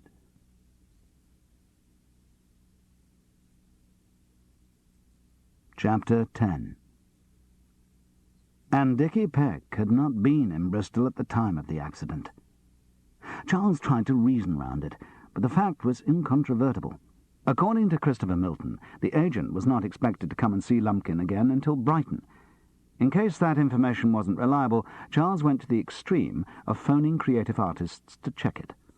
He used a disguised voice and pretended to be a policeman investigating the accident to Pete Masters. It was a risky expedient, one that had turned sour on him before, but he couldn't think of another. As soon as he put the phone down, he realized that if Dickie Peck had anything to hide, he was now going to be 100 times more careful, and he could well have been lying about his movements anyway. All the same, Charles had already started to remove the agent from the front rank of his suspicions. Though he might be involved, might be directing operations, Dickie Peck wasn't the one to do the heavy stuff. The more Charles thought about it, the more incongruous it became. A successful agent with a lot of artists on his books, going round running people over and slipping them liquid paraffin? No. What was needed was a logical reappraisal of the situation. He sat in Julian Padden's sitting room on a bright autumn day and once again wrote down James Milne's headings: incident, suspect, and motive. He only filled in the middle column, 3 names: Dickie Peck, Christopher Milton, and Christopher Milton's driver. Then, as if by imposing logic by committing conjecture to paper, he wrote another heading: reasons for innocence. Against Dickie Peck's name he filled in not on the scene of last incident, i.e. in London. Position to keep up, discovery would ruin career. Against Christopher Milton, last point above to nth degree versus concerned with public image, could not afford the risk of personal action. Against the driver he put a neat dash, then changed his mind and wrote, the only question is, who is he taking orders from, DP or CM? Or is he acting off his own bat? Written down, it looked convincing. Charles felt a satisfaction akin to completing the Times crossword. He couldn't imagine why he hadn't thought of the driver before. Very distinctly he remembered the first time he had seen the man, advancing threateningly towards the crowd of boys who'd mobbed Christopher Milton outside the Welsh Dragon Club. He remembered how the driver had been halted by a gesture, and how he had hovered protectively until the star wanted to leave. Like a bodyguard. It was quite logical that Christopher Milton should have a bodyguard. People in the public eye are instant targets for freaks and lunatics, and in a way everything untoward that had happened on the show could be put down to an exaggerated interpretation of a bodyguard's role. Whether the man interpreted it that way for himself or at someone else's suggestion was a detail which could wait until there was some actual evidence of guilt. In Charles's new mood of logical confidence, he felt sure that proof would not be difficult to find now that he had a definite quarry. He took his sheet of paper with the winning formula on it and burnt it carefully in the grate of the fireplace, pulverizing the black ash until it could yield nothing to forensic science. Even as he did so, a sneaking suspicion that he concentrated too much on the irrelevancies of detection started to bore a tiny hole in his shell of confidence. "Charles, what the hell is going on?" "Well, what do you mean, Gerald?" "Well, there's a little piece in the Evening Standard about this MD being run over." "Ah. It also mentions Kevin being mugged in Leeds. No comment, just a juxtaposition of the two facts. It's worse than if they'd actually said it's a bad luck show." "Oh, come on. If someone's run over, it doesn't necessarily mean there's anything odd. Accidents do happen." "But don't you think this is another in the series?" "As a matter of fact, I do, but nobody else does. There's no talk about it in the company beyond the sort of relish actors always have for dramatic situations." "Have the press made much of it down there?" "Not a lot. Small report, just the facts. MD of Lumpkin, hit-and-run driver in stolen car. Details of injuries, that's all." "What were his injuries?" "Mainly bruising. I think he may also have broken his patella." "His what?" "Kneecap, to you." "And he's out of the show?" "Certainly, for a bit. Leon Schultz has taken over as MD." "Has he?" Gerald sounded gratified. "Ah, well, it's an ill wind. Good. I always said they should have got a big name from the start rather than that boy. It'll bump the budget up a bit." The welfare of the show seemed to be Gerald's only concern. So long as his investment was protected, nothing else mattered. Charles felt bitter, particularly as his friend continued, "But look, do keep a watchful eye on Christopher Milton. If he gets clobbered, the show really is a non-starter." "And if anyone else gets clobbered, it doesn't matter?" Well, yes, it does, of course, because it's very bad publicity for the show. But it's Christopher Milton who's the important one. They must be aiming for him eventually, otherwise there's no point in all this. Is there? That's not the way I see it. I don't think I should worry about Christopher Milton. I should be protecting everyone else in the show. What do you mean? Nothing. I can't explain it now. Suffice to say that my view of the case has changed since we last spoke." "Oh. But do you know who's doing it all?" "Yes, I think I do." "Well, get him arrested and stop him." "I haven't got any evidence yet." "Then get some." "I will." Charles felt furiously angry when he put the phone down. The whole thing was getting out of proportion. The protection of Christopher Milton must continue, whoever got hurt on the way. It was hearing such blinkered lack of consideration from Gerald that made him so cross. The world, even his friends, would forgive anything done in the name of Christopher Milton. Gerald had asked for evidence and an arrest, and he'd get them, though they might not be what he expected. Charles felt a wave of anger against the whole Star setup, the charming public persona that needed the support of thuggery to survive. Whether or not Christopher Milton was directly involved in the crimes, the rottenness and meanness of what had been going on should be exposed to the public. From now on, Charles wasn't working for Gerald Venables representing Arthur Balcom. He was working for himself. After the Thursday show, he dressed carefully for his midnight jaunt. As an actor, he knew how much the right costume could help in a difficult role, and the role in which he had cast himself was a very difficult one. He wore a pair of his own black trousers and a black sweater borrowed from Julian, in what he hoped was a casual manner. He had bought a pair of plimsolls in Woolworths, and since Woolworths don't sell ready-dirted plimsolls for housebreakers, he had shabbered them up with earth from Julian's garden. Other investments were a balaclava helmet and a pencil torch. He knew the preparations were over-elaborate, but they took his mind off what he had to do. With the balaclava on, he looked like a very young photograph of himself as Second Century in Coriolanus. Leaden production, Richmond and Twickenham Times.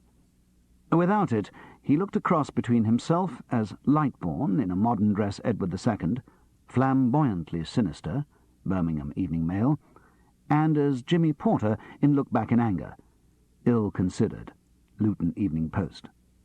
He crept down the stairs to the front door and realized he was using the walk he'd perfected for Rookery Nook, uneven Jewish telegraph. Unfortunately, he met Julian coming in.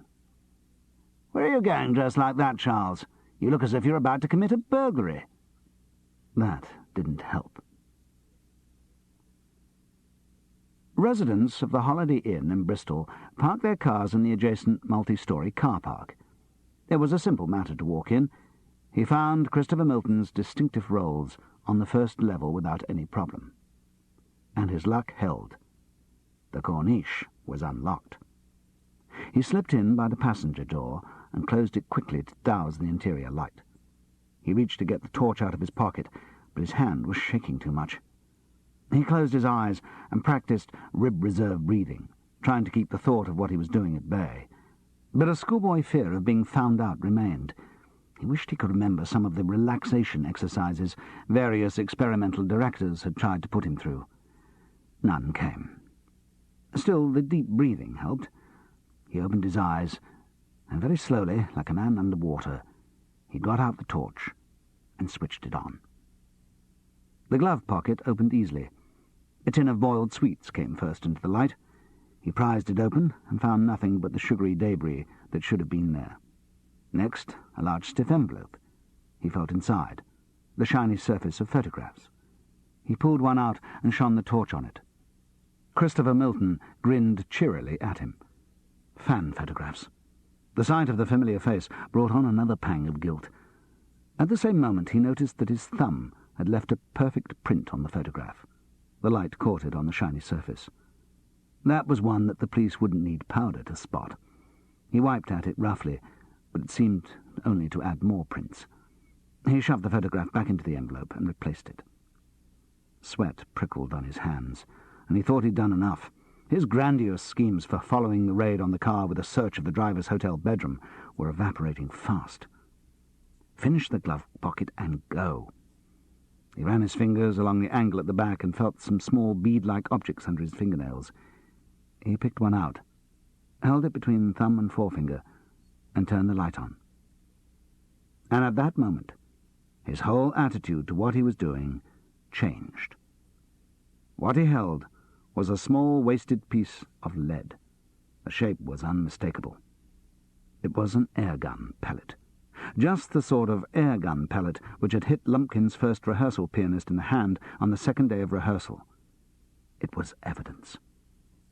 He grabbed 3 or 4 more of the slugs and put them in his pocket. His panic had changed to surging confidence. He reached forward for one more sweep into the glove pocket, and his hand closed around the firm outline of a small bottle. Hardly daring to hope, he drew it out and flashed the torch on it. Liquid paraffin BP. The bottle was half empty. He couldn't believe his good fortune. There was a noise of a door banging. He turned. Someone was coming from the direction of the hotel. A guest going to another car. He'd wait for them to drive off and then beat a hasty retreat. He shrank down into the leather seat and slipped the balaclava helmet over his head. He pulled it round to cover his face. The silence was unnaturally long.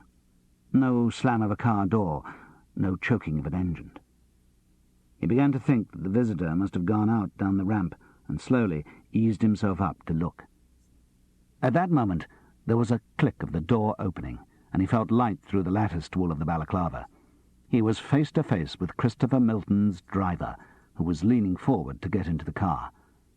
The man's eyes bulged as he saw the intruder, and in shock he jerked his head back sharply. There was a loud crack which shook the car, and he slid gracefully from view. Charles, his mind full of ugly, pugilistic visions, edged slowly across to the driver's seat and looked down over the edge. The driver lay neatly on the ground with his eyes closed. He was out cold. Charles got out of the car, shut the door to put the light out, and turned his torch on the body on the ground. There was no blood, regular breathing, strong heartbeat, strong pulse. Probably just concussion. He loosened the man's tie and put a cushion from the back of the car under his head.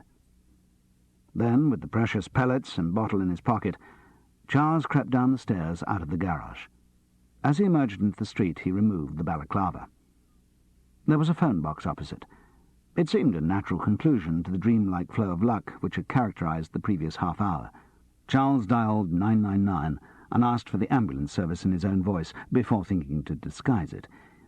When he was connected, he had a moment's agonizing decision, choosing a voice.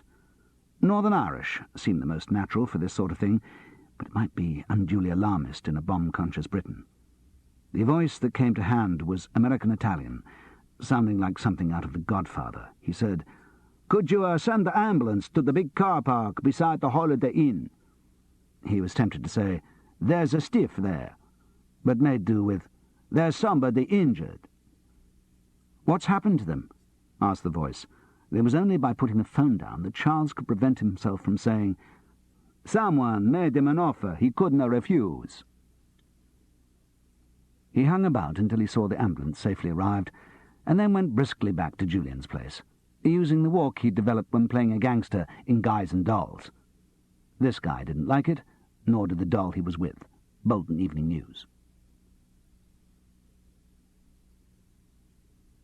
Chapter 11. Charles woke in an excellent mood. The events of the previous night were very clear to him. It was as if he'd found the instant cure-all he'd always dreamed must exist somewhere. All his problems had been resolved at once. He now had evidence of the wrongdoing of the driver, and just to make his job easier, the driver himself was temporarily removed from the scene. There was still the minor question of what he should do about it: confront the villain and threaten police proceedings, go direct to the police, or send them an anonymous deposition advising investigation. But that would keep. The warm, completed Times crossword sensation had developed into an even better feeling, as if his solution to the puzzle had won a prize. Helen Padden cooked him an enormous breakfast, which he consumed with that relish which only a fulfilled mind can give. She was pleased to have something to do. The last heavy weeks of pregnancy were dragging interminably. He finished breakfast about 9 and took the unusual expedient of ringing Gerald at home. After pleasantries and must-see-you-soons from Kate Venables, the solicitor came on the line. "What gives?" he asked in his B-film gangster style. "It's sorted out." "Really?" "Uh-huh." "You know who's been doing it all?" "I know, and I've got evidence." "Who?" The curiosity was immediate and childlike. "Never mind." Charles was deliberately circumspect and infuriating. "Suffice to say that I'll see nothing else happens to threaten the show, at least from the point of view of crime or sabotage. If it fails on artistic grounds, I'm afraid I can't be held responsible." "Well, is that all you're going to tell me?" "Yes." "Damn your eyes," Charles chuckled. "But you're sure that Christopher Milton is in no danger?" "I don't think he's ever been in any danger from anyone but himself." On that cryptic note, he put the phone down, knowing exactly the expression he had left on Gerald's face. There was a 10:30 call for the entire company to hear what Desmond Porton of Amulet Productions had thought of Lumpkin, and what changes he had ordered before the show could come into London. Charles ambled through the streets of Bristol towards the theatre, his mood matched by the bright November sun. The people of the city bustled about their business, and he felt a universal benevolence towards them. His route went past the Holiday Inn, and he could hardly repress a smile at the memory of what had happened the night before. It was strange. He felt no guilt, no fear that the driver might have been seriously hurt.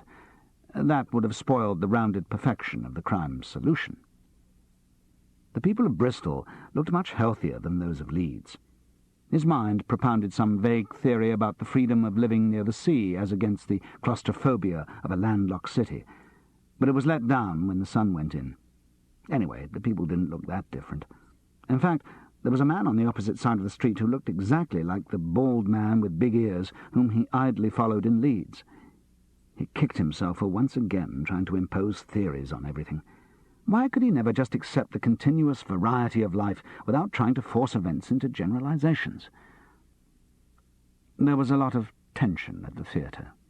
The entire company sat in the stalls, exchanging irrelevant chatter or coughing with self-pity to show that they'd got the cold.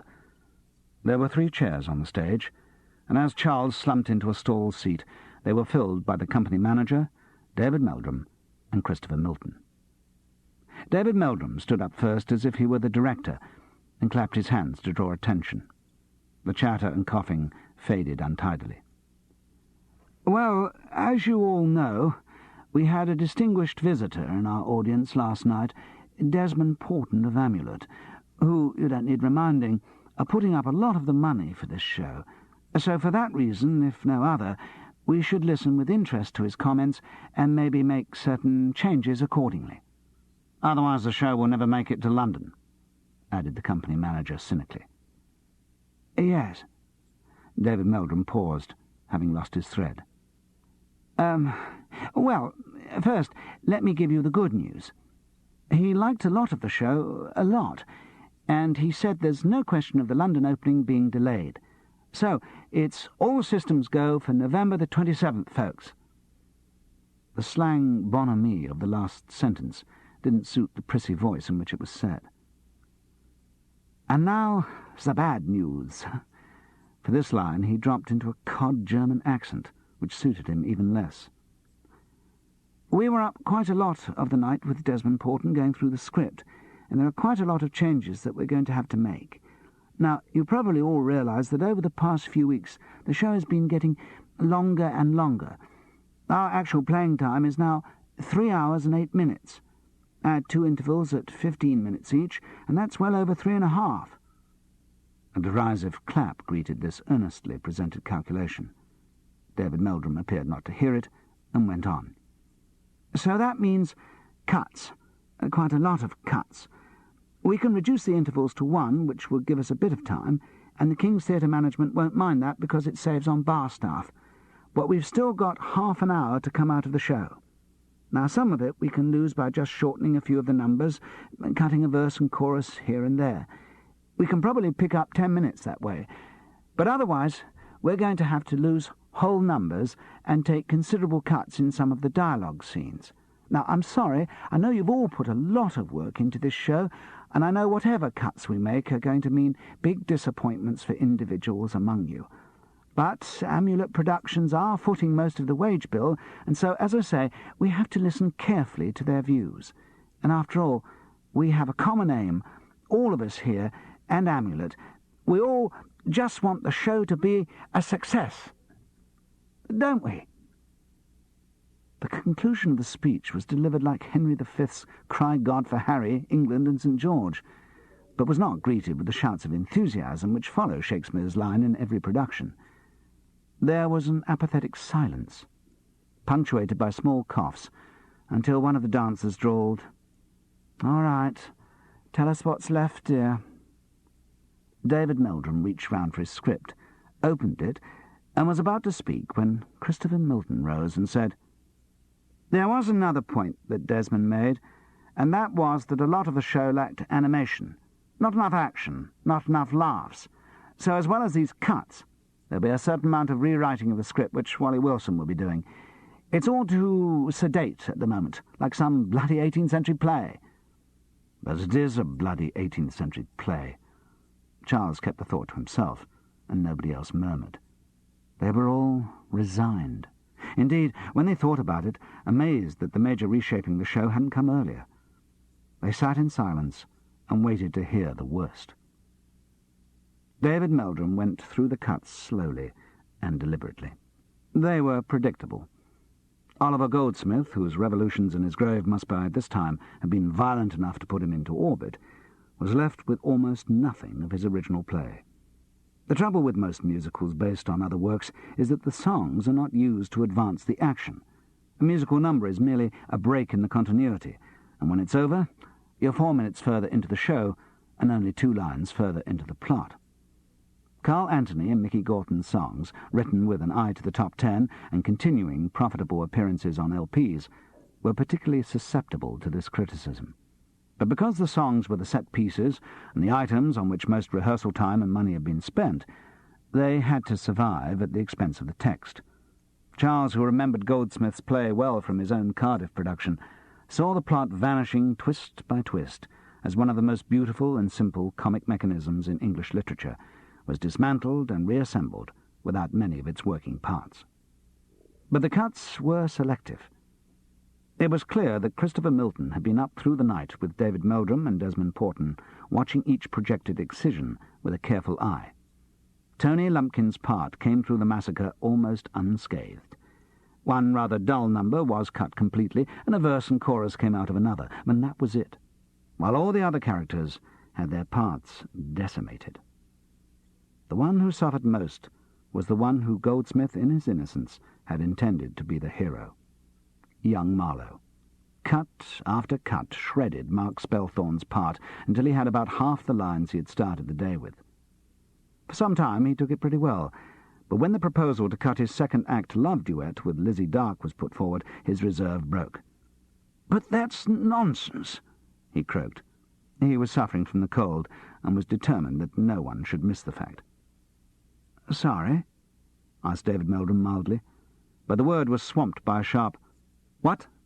from Christopher Milton.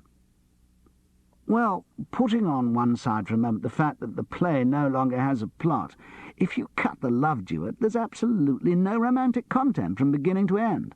"Yes, there is. There's my song to Betty Bouncer." "But that song has nothing to do with the plot. Betty Bouncer doesn't even appear in the original play." "Sod the original play. We aren't doing the original play." "You can say that again. We're doing a shapeless hodgepodge whose only raison d'etre is as a massive trip for your ego." "Oh, I see. You think I'm doing all this work just to give myself cheap thrills?" "I can't see any other reason for you to bugger up a plot that survived intact for 200 years.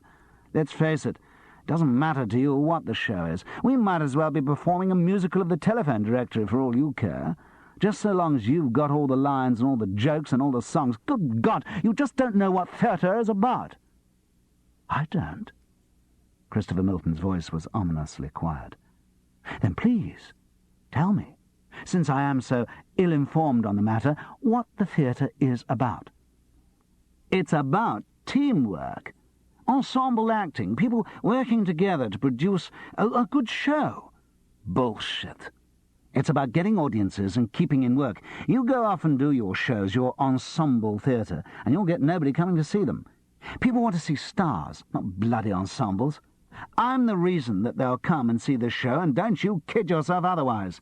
Let me tell you, none of you would be in line for a long run in the West End if this show hadn't got my name above the title. So don't you start whining about your precious lines, Mark Spelthorne. Just think yourself lucky you've got a job. You're not going to find them so easy to come by now they've dropped that bloody awful fighter pilots." That got Mark on the raw. "How the hell did you know that?" "I have contacts, Sonny. As a matter of fact, the head of London Weekend Television was down this week trying to get me to do a series for them. He told me." "It's not definite yet," said Mark defensively. "They're still considering it. The producer told me." "It's definite. The producer just hasn't got the guts to tell you the truth. No, your brief taste of telestardom is over, and let me tell you, no one's too anxious to pick up the failed star of a failed series that didn't make the ratings. So if I were you, I'd keep very quiet in this show, take what you're given and start writing round the reps." The public savagery of the attack gave Mark no alternative but to leave the theatre, which he did. What made the denunciation so cruel was that it was true. Mark Spelthorne had risen to public notice in advance of his talents on the strength of one series, and without it, he wasn't much of a prospect. As usual, the star continued addressing the audience as if nothing had happened. "Now, the next scene we come to is the chase, the lead 'em astray sequence. I don't think we need cuts in this one. In fact, I don't think we've begun to develop the scene yet. I discussed this with Desmond Porton, and he agrees that we can add a whole lot more business and make it a really funny slapstick sequence. We're going to do it in a sort of silent film style with lots more special effects. And I think we can pamp up the choreography a bit in that scene. Really get the girls jumping about." "You try jumping about in 18th century costume," complained an anonymous female dancer's voice. Christopher Milton didn't object to the interruption. He continued as if it were part of his own train of thought. "Yes, we've got to change the girls' costumes there. Get a more of an up-to-date feel, like go-go dancers. Really get the audience going." "Why not have them topless?" drawled one of the dancing queens. "Yes, we could—" No. His objection was, needless to say, not on the grounds of anachronism. "We've got to think of the family audience. I think this chase scene can be terrific. Wally Wilson's working on it now, and we can make it into something really exciting. Going to mean a lot more work, but it'll be worthwhile. Oh, that reminds me, we're going to need flying equipment for it." "What?" asked David Meldrum weakly. "Flying equipment for the chase scene. I'm going to be flown in on a Kirby wire. Have we got the stuff?" "No, I don't think so. We have to get it from London." "Well, get it. Who organises that?" I suppose the stage manager. Is he about? Yes, I think he's backstage somewhere. Then get him to organise that straight away. I want to start rehearsing with it as soon as possible. As if under hypnosis, the man whose title was Director wandered off stage to find Spike. Now, in that sequence, we're also going to be making a lot more use of the trapdoors and doubles for me. OK? It's going to make that bit longer, but I think it'll give the show a great lift towards the end. Star Trap, Cassette 4. Charles's part was so small that, short of cutting it completely, and in the current climate that didn't seem impossible, the management could not do it much harm. As it was, he lost 4 lines, and left the theatre for the pub feeling that it could have been a lot worse. Just as he went through the stage door, he met Spike coming in. "Oh, they were looking for you. Something about a Kirby wire." Spike's papier-mâché face crumpled into a sardonic grin. "They found me. Yes. So now his lordship wants to fly, as well as everything else. It'll be walking on the water next." Charles chuckled. "I wonder if he's always been like this." "What do you mean?" "Always ordering everyone about. I mean, he couldn't have done it when he started in the business, could he? With him, anything's possible." "Where did he start? Any idea?" "Came out of stage school, didn't he? Suppose he went straight into rep." "Well, you've met lots of people in the business, Spike. Ever come across anyone who knew him before he became a big star?" There was a pause. "I don't know. I'm trying to think." Spike wrinkled his face. When the acne scars were in shadow, he looked almost baby-like. "There was an actor I once met who I think had been with him a long time back. Now, what was his name? Seddon? Madden? Something like that. Padden, that's right." "Not Julian Padden?" "Yes, I think that was the name. Why, do you know him?" "I'm only staying with him here in Bristol." Mark Spelthorne was sitting in the corner of the pub. It was only 11:30, and there weren't many people about. Charles felt he couldn't ignore him. "Can I get you a drink?" "Brandy, please. Medicinal, for the cold." He looked frail. His nose was comically red. The lines of his face were deeply etched, and for the first time Charles realized that the hair was dyed. Mark Spelthorne was older than the parts he played. As Christopher Milton had said, overcoming the current setback in his career wouldn't be easy. Charles ordered the brandy and a pint of bitter for himself. That meant he was in a good mood. He drank scotch when he was drinking to change his mood or delay a bad one, and beer when he wanted to enjoy the one he was in. "Cheers!" They drank. Charles felt he couldn't ignore what had happened. "Sorry about all that this morning. Must have been pretty nasty for you." "Not the most pleasant few minutes of my life." "That I believe. Still, he says things like that in the heat of the moment. He doesn't mean them." "Oh, he means them." Though he agreed, Charles didn't think he should say so. He made do with a grunt. "Yes, he means them, Charles, and what's more, he's right." "What do you mean?" "They aren't going to do any more fighter pilots." "Well, so what? Something else will come up." "You reckon?" "No, he's right about that too. They launched that series to see if it caught on. If it had, I'd have been made. But now it's failed, nobody will touch me." "Oh, come on. You'll keep him work." "Work, yes. Supports, but not star billing. My career's ruined." Charles tried to remember if he'd ever thought like that. So far as he could recollect, his aim in the theatre had always been for variety rather than stardom. Still, it obviously mattered to Mark. He tried another optimistic tack. "But there'll be other chances. I mean, you made this pilot for your own radio show." "Yes. They don't want it. It's been heard, and they don't want to make it a series." "Ah. Ah, well." Charles searched through his store of comforts for such situations, and could only come up with cliché. Never mind. One door closes, another one opens. It was patently untrue. In his own experience, life's doors worked like linked traffic lights.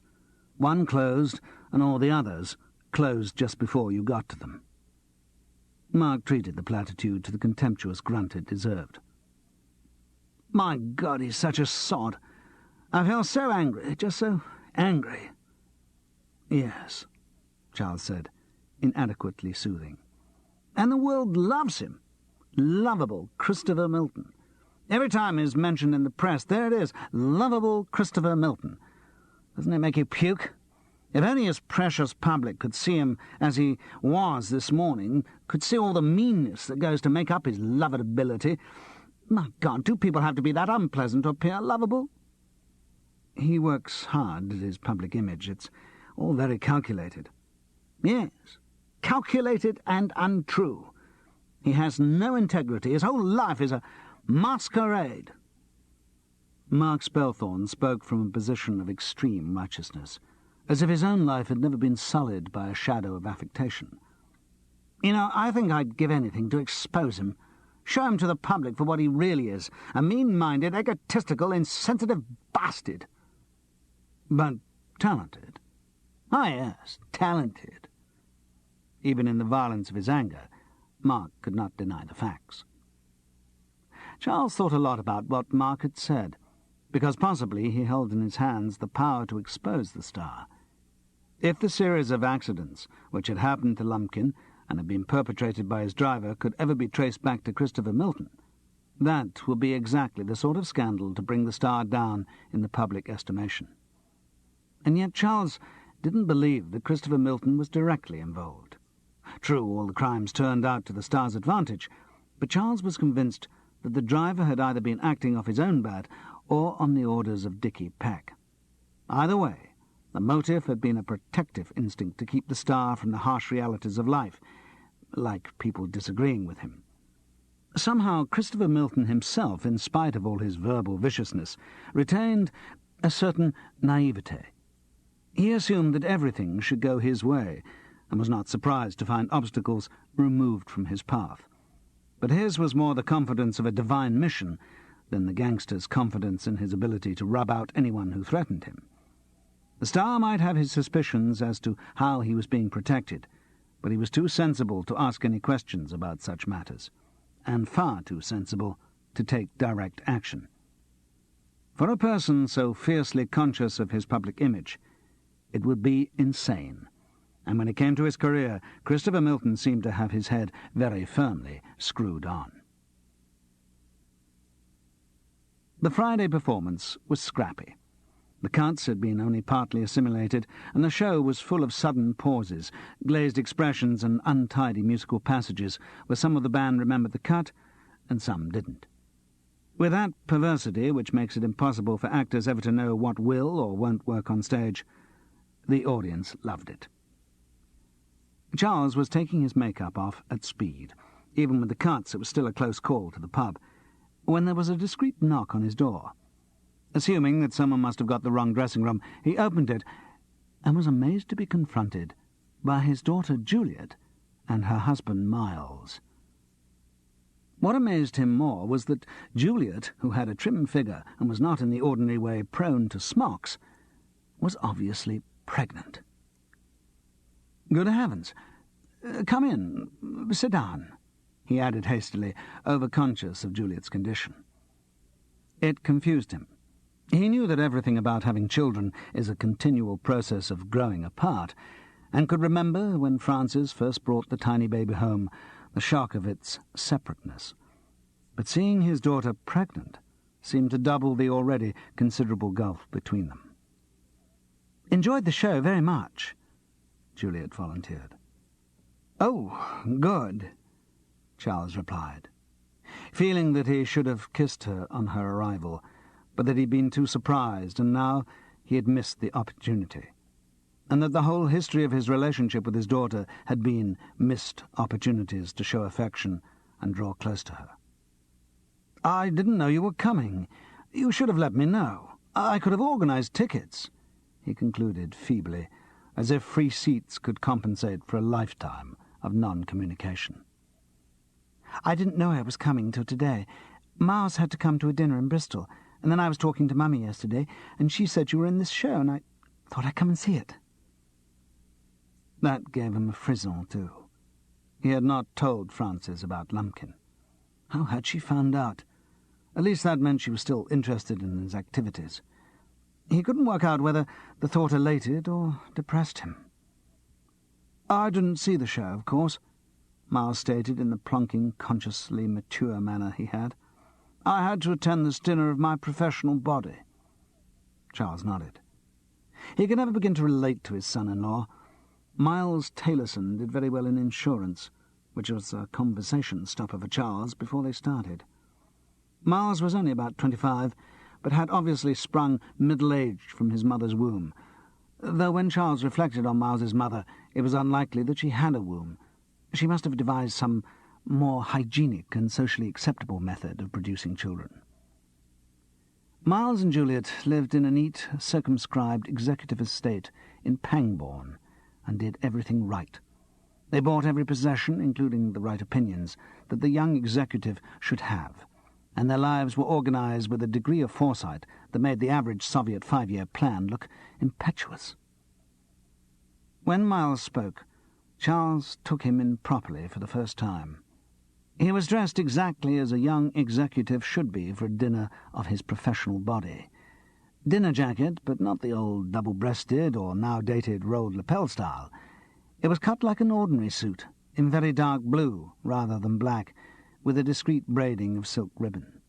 Conventional enough not to offend any senior members of the professional body, but sufficiently modern to imply that here was a potential pace-setter for that professional body. The bow tie was velvet, large enough to maintain the image of a restrained panache, but not so large as to invite disturbing comparisons with anything flamboyant or artistic.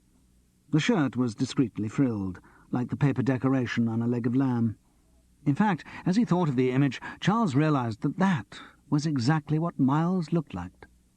A well-dressed joint of meat.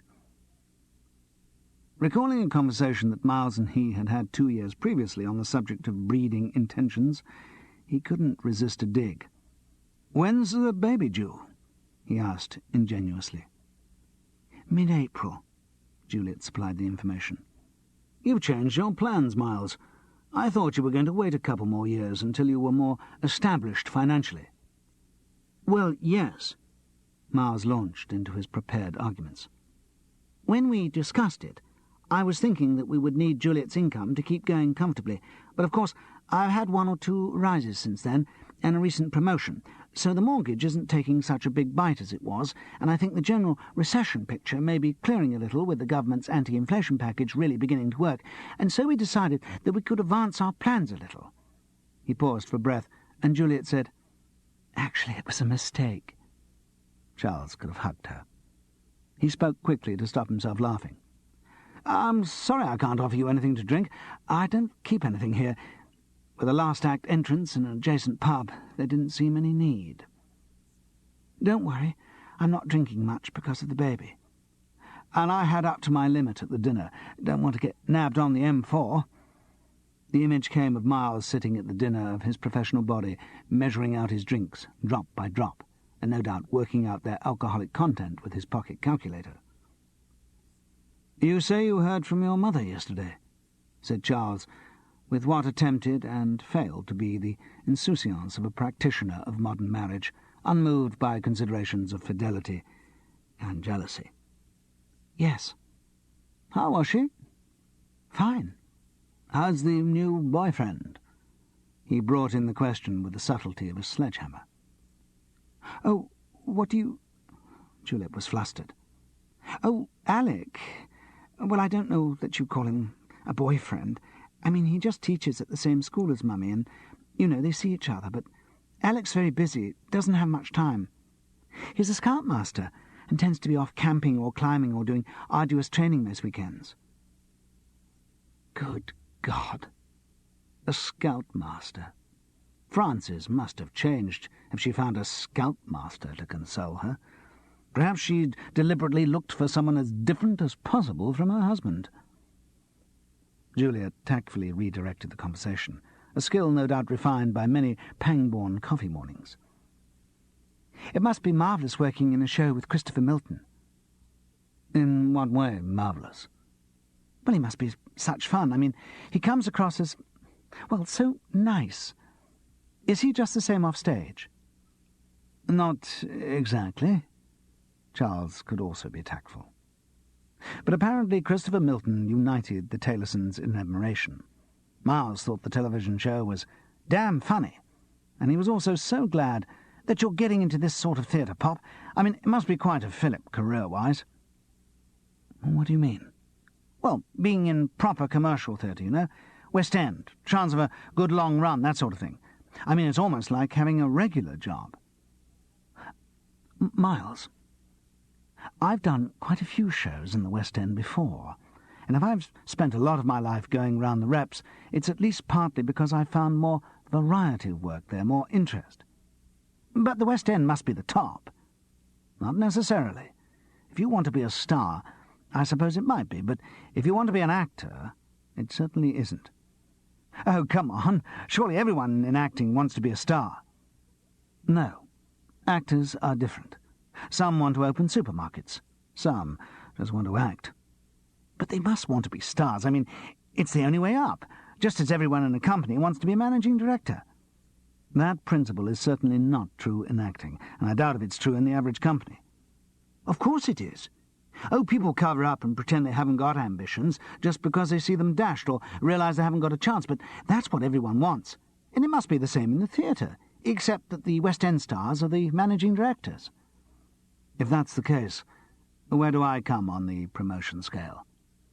"I suppose you'd be at sort of lower clerical grade?" And then, realising that that might be construed as criticism, Miles added, "I mean, doing the job frightfully well and all that, but sort of not recognised as executive material." They were fortunate in meeting the managing director on the stairs. Christopher Milton was leaving alone, and suddenly, in one of his charming moods, he greeted Charles profusely. Miles and Juliet were introduced, and the star made a great fuss of them, asking about the baby, even pretending to be interested when Miles talked about insurance. They left, delighted with him, and Charles reflected wryly that if he'd wanted to organise a treat, he couldn't have come up with anything better. Christopher Milton's mood of affability remained after they'd gone. "Fancy a drink?" "Too late. The pubs have closed." "No, I meant back at the hotel." "Yes, thank you very much." Charles accepted slowly, but his mind was racing. The offer was so unexpected. If Christopher Milton were behind the accidents which had been happening over the past weeks, and if he knew that Charles had been inspecting his car the night before, then it could be a trap. Or it could be an innocent whim. Acceptance was the only way of finding out which, and Charles certainly felt like a drink. "Good. I've got a cab waiting at the stage door." "I thought you usually had your car." "Yes, unfortunately my driver had an accident last night." The intonation didn't sound pointed, and Charles tried to speak equally casually. "Anything serious?" "Got a bang on the head. Don't know how it happened. He'll be in hospital under observation the next couple of days, but then he should be okay." "Do you drive yourself?" "I do, but I don't like to have that to think about when I'm on my way to the theatre. I do quite a big mental build-up for the show." Again the reply didn't appear to have hidden layers of meaning. No suspicion that Charles was mildly investigating the accident to Pete Masters. In his suite at the hotel, Christopher Milton found out Charles's predilections and rang for a bottle of Bell's. It arrived on a tray with a bowl of cocktail biscuits. The star himself drank Perrier water. "But you just tuck into that." Charles did as he was told, and after a long welcome swallow, he offered the biscuits to his host. "I don't know. Are they cheese?" Charles tried one. "Yes." "And then I won't, thanks." There was a long pause. Charles, who had the feeling that he was there for a purpose, didn't like to initiate a topic of conversation. Christopher Milton broke the silence. Well, how do you think it's going? The show? Oh, not too bad. A lot of work still to be done. Clichés seem to be safer than detailed opinions. Yes, this is the ugliest part. Christopher Milton paced the room to use up some of his nervous energy. This is where the real work has to happen. He stopped suddenly. What do you think of the cuts? Cuts were needed. Well, that tells me nothing. We both know cuts were needed. I'm asking what you thought of the cuts that were made. Well, it depends. If you're thinking of how much sense we're now making of Goldsmith's play, we're not. We're thinking of the audience. That's what theatre's about. People who watch the stuff, not the people who write it. Well, I agree with you up to a point, but what you're trying to say is that the cuts could have been spread more evenly, that I myself got off pretty lightly? Is that it? Well, to an extent, yes. Asked a direct question, Charles felt bound to give his real opinion. I thought you'd think that. I bet they all think that it's me just indulging my oversized ego. Charles didn't confirm or deny. Go on. That's what they think. That's what you think, isn't it? The sudden realization came that all the star wanted that evening was someone to whom he could justify himself. The fact that it was Charles Paris was irrelevant. Christopher Milton was aware of the bad feeling in the cast, and he wanted to explain his actions to someone, to make him feel better. Obviously, he had more sensitivity to atmosphere than Charles had given him credit for. All right, Charles owned up.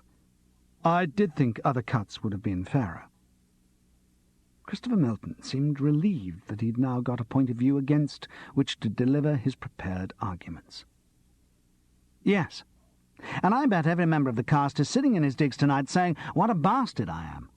Well, let me tell you, all I think is whether or not this show is going to be a success, and I'm going to do my damnedest to see that it is. That's my responsibility. You see, Lumpkin just wouldn't be on if I weren't in it. She Stoops to Conquer's been around for years. No commercial management's likely to revive it unless they suddenly get an all-star cast lined up. I suppose the National or the RSC might do a definitive version for the A-level trade, but basically there's no particular reason to do it now. But I said I was interested in the project, and the whole bandwagon started. Now we come to the point that I know you're thinking, that we're buggering up a fine old English play. No, don't deny it. You're a kind of intellectual. You're the sort who likes literature for its own sake. What I'm trying to tell you, to tell everyone, is to forget what the play was. We're doing a show for an audience in 1975. And that, in your terms, is probably a debased audience, an audience force-fed on television.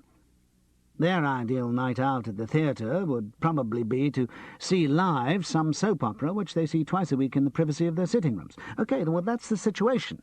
I'm not saying it's a good situation. It's just the way things are.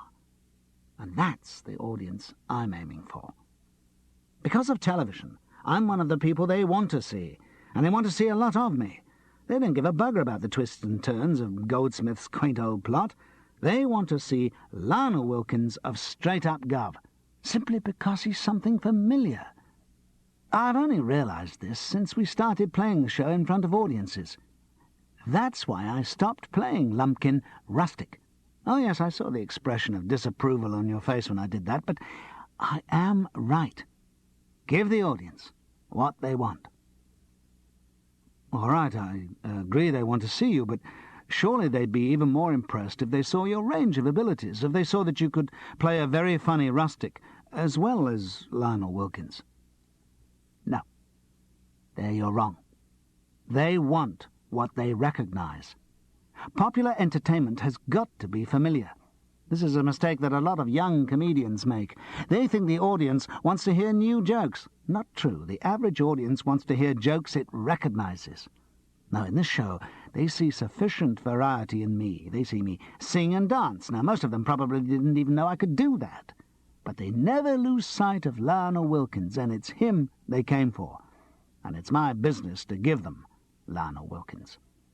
So when I said to Mark Spelthorne this morning that I felt responsible for the entire company, I meant it. It's up to me to hold this company together, and if that looks just like ego-tripping, well, I'm sorry.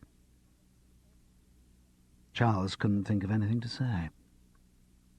He'd been surprised to hear such a cogently reasoned justification, and although he couldn't agree with all the arguments, he could respect it as a point of view. Christopher Milton himself obviously believed passionately in what he said. He broke from the unnatural stillness he had maintained through his exposition and started his restless pacing again. He stopped by a sofa and began rearranging the cushions. And it's the same reason, my duty to the audience, which makes me so concerned about my public image. I just can't afford to do anything that lowers me in their estimation. I don't look so innocent, as if you don't know why I've moved on to this subject. People think I'm blind, but I see all the little looks, the raised eyebrows, the remarks about me putting on the charm. Listen, my talent, wherever it came from, is all that I've got. It's a commodity, and like any other commodity, it has to be attractively packaged. I have to be what the public wants me to be. Even if at times that means not being yourself? Even if that means most of the time not being myself. That's the way of life I've chosen. It must put you under incredible strain. It does. But it's what I've elected to do, and so I must do it. This messianic conviction seemed almost laughable when related to the triviality of Lumpkin, but it was clear that this was what made Christopher Milton tick. And though the strength of his conviction might easily overrule conventional morality, he was never going to commit any crime whose discovery might alienate the precious audience whom he saw almost obsessively as the arbiters of his every action. Charles left the Holiday Inn, slightly unsteady from the whisky, but with the beginnings of an understanding of Christopher Milton. Chapter 12. The lights were still on in Julian's flat when Charles got back there, though it was 2 o'clock in the morning. Julian himself was in the front room, marooned wretchedly on an island of bottles, glasses, and ashtrays. "Oh, Charles, thank God you've come back. I need someone to talk to. It's started." "Started?" "The baby." "Oh, yes." He nearly added, "I'd completely forgotten," but decided that might show an unwelcome sense of priorities. "Water's broke, or whatever it is they do, about 9. I took her down to the hospital. They say nothing'll happen overnight. Suggested I came back to get some sleep." "Sleep? She'll be okay." "Yes, I'm sure she will, but that doesn't make the time till I know she is any easier. It's like quoting the statistics of normal childbirths. It doesn't make you any more convinced that yours is going to be one." "No. Well, you have a drink and keep your mind off it." "Drink, huh? I've had plenty of drinks." Julian was playing the scene for all it was worth. Charles had the feeling that he often got with actor friends in real emotional situations, that they rose to the inherent drama, and though their feelings at such moments were absolutely genuine, their acting training was not wasted. "Oh, God," Julian went on. "They're waiting. It's much worse than a first night." For a small pattern, it is a first night. "Yes. Oh, God." "Talk about something else. Take your mind off it." "All right. What shall we talk about?" "The Irish situation? Whether Beowulf is the work of one or more writers. The Football League. Spinoza's ethics. Is pay restraint compatible with democracy? Is democracy compatible with individual freedom? Is individual freedom compatible with fashion? Is fashion compatible with the Irish situation? Do stop me if you hear anything that sounds interesting." "Nothing yet. Keep talking." "You sod." "All right, let you off. Tell me what you've been doing all day. I'm sure the wacky world of a pre-London tour must be more interesting than a day of rehearsal in a resident company." "Yes. I suppose today has been quite eventful. Desmond Porton of Amulet came down last night to pass sentence." "And are you still going in?" "Oh, yes, but today has been spent disemboweling the show." "Ah, that's familiar. Different show every night. Oh, the thrills of the open road." "You sound very bourgeois as you say that." Well, I am. Respectable. Look at me, regular company, in the same job for at least 6 months. Married, prospective father. Oh, God. I'm sorry. I meant to be taking your mind off that. I wonder what that makes you in the hierarchy. What? Being in a resident company. I suppose it's not quite a managing director, but it's better than a lower clerical grade. A sort of rising young executive. Middle management, that's probably the level. What are you talking about? Nothing. I'm sorry. I'm a bit pissed. Well, get stuck into that whiskey bottle and get very pissed. Okay. Who have you been drinking with until this time of night? With no less than Christopher Milton, the star.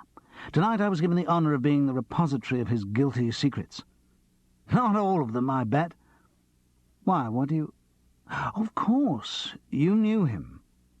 Spike's words of earlier in the day suddenly came back. You knew him before he was big.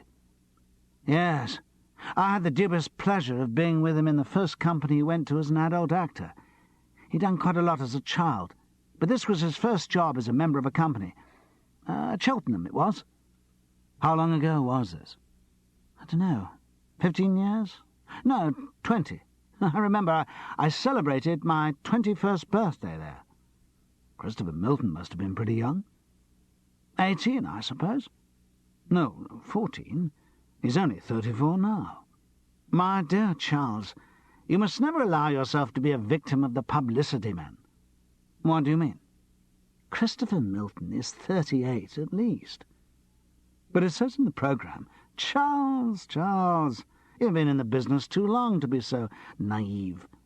As you know, in this game everyone gets to play parts at the wrong age. People who play juveniles in the West End have almost always spent 10 years grafting round the provinces and are about 40. But it doesn't have quite the right ring, does it? So when Christopher Milton suddenly became very big, he suddenly shed 4 years. I see. It figures. Do you remember him from that time? Difficult to forget. What, the star bit? Oh, yes, give him his due. He never made any secret of what he wanted to be. He spent a good few years rehearsing for the big time. Was he good? Very good. But no better than any number of other young actors. Indeed, there was another in the company at the time who was at least as good. He'd come from the same drama school, also done the child star bit. What was his name? Gary Warden, that was it. And who's heard of that name now? I don't know what happens to the products of the stage schools. They always vanish without trace. Perhaps most of them haven't got Christopher Milton's single-mindedness. Single-mindedness is a charitable word for it. God, he was terrible. Put everyone's backs up. Used to do charming things like ringing up other actors in the middle of the night to give them notes. And as you know, it's very difficult to have that sort of person in a small company. Did he drive everyone mad? Funny you should say that. Julian held his glass up to the light and looked through it pensively. No. He drove himself mad. What do you mean? He had a breakdown. Complete crack-up. Couldn't live with an ego that size, maybe. What form did the breakdown take? Oh, full bit. None of this quiet sobbing in corners or suddenly keeling over in the pub. No, it was the shouting and screaming that everyone was trying to murder him sort. He barricaded himself in the dressing room with a carving knife. I tell you, it was the most exciting thing to happen in Cheltenham since the Ladies' College Open night. Did he go for anyone with the knife? Charles was beginning to feel a little uncomfortable. Went for everyone. One of the stage staff got a nasty gash on the forearm. It took 3 policemen to calm him down. Well, no, not to calm him down, to hold him down. He was screaming blue murder, accusing us all of the most amazing things. Yes, it was a pretty ugly scene. And did he come back to the company when he'd recovered? No. He was taken off in a traditional little white van, and that's the last time I saw him. Then suddenly, 4 or 5 years ago, I started reading all this publicity about the great new British star. And there he was. And you've no idea what happened to him after Cheltenham? Not a clue. I suppose he went to some loony bin and got cured, or whatever they do to people with homicidal tendencies. Yes, strange. I've never heard about that incident before. Well, he's not going to go around advertising it. Lovable Lionel Wilkins, the well-known loony. No, but it's the sort of story that gets around in the business. Probably he's deliberately tried to keep it quiet. I suppose there aren't many people who would know about it. The Cheltenham Company was pretty small. What was it the director used to call us? A small integrated band. A cheap integrated band, anyway. God, when I think of the money they used to give us. It's a wonder we didn't all die of malnutrition. You don't see any of them? No, not for years. I should think a lot of them have died from natural causes, and one or two drunk themselves to death.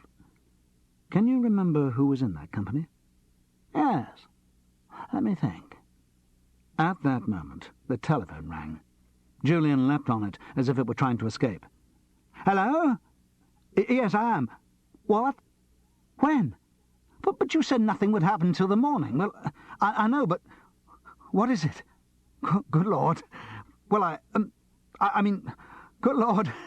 But I wanted to be there. Can I come down? Look, it's only 5 minutes. No. I'll be there straight away. Good God. Having effectively stopped me being there, you can bloody well keep them up for 5 minutes for me to see them. He slammed the receiver down and did a jaunty little walk over to the fireplace. He turned dramatically to Charles and threw away the line. A boy. Just a little boy. Damien Walter Alexander Robertson Paddon. Congratulations. That's marvellous. Yes, it is rather good, isn't it? I must dash. The cow on the phone wanted me to wait till the morning. God, I should take her something. He started frantically scanning the room. I don't know what. Grapes, or... Where would I get grapes at 3 in the morning? Oh, I better just... Julian, I'm sorry, but who is in that company? What? In Cheltenham? Oh, look, Charles, I've got to rush. Please. Well, I can't remember all of them. He spoke as he was leaving the room. Charles followed him through the hall and out of the front door to the car. There was Miriam Packer and Freddie Watt... and Cherry Hatton. Oh, and that... what's the name of that terrible piss artist? Charles knew the answer as he spoke. Everard Orstick? Yes. And was there a pianist called Frederick Wooland? Good Lord, yes. I'd have never remembered his name. How did you know? Look, I've got to dash. Julian's car roared off, leaving the road empty, and Charles feeling emptier. It was with a feeling of nausea, but not surprise, that he heard next day that Mark Spelthorne had been found hanged in his digs.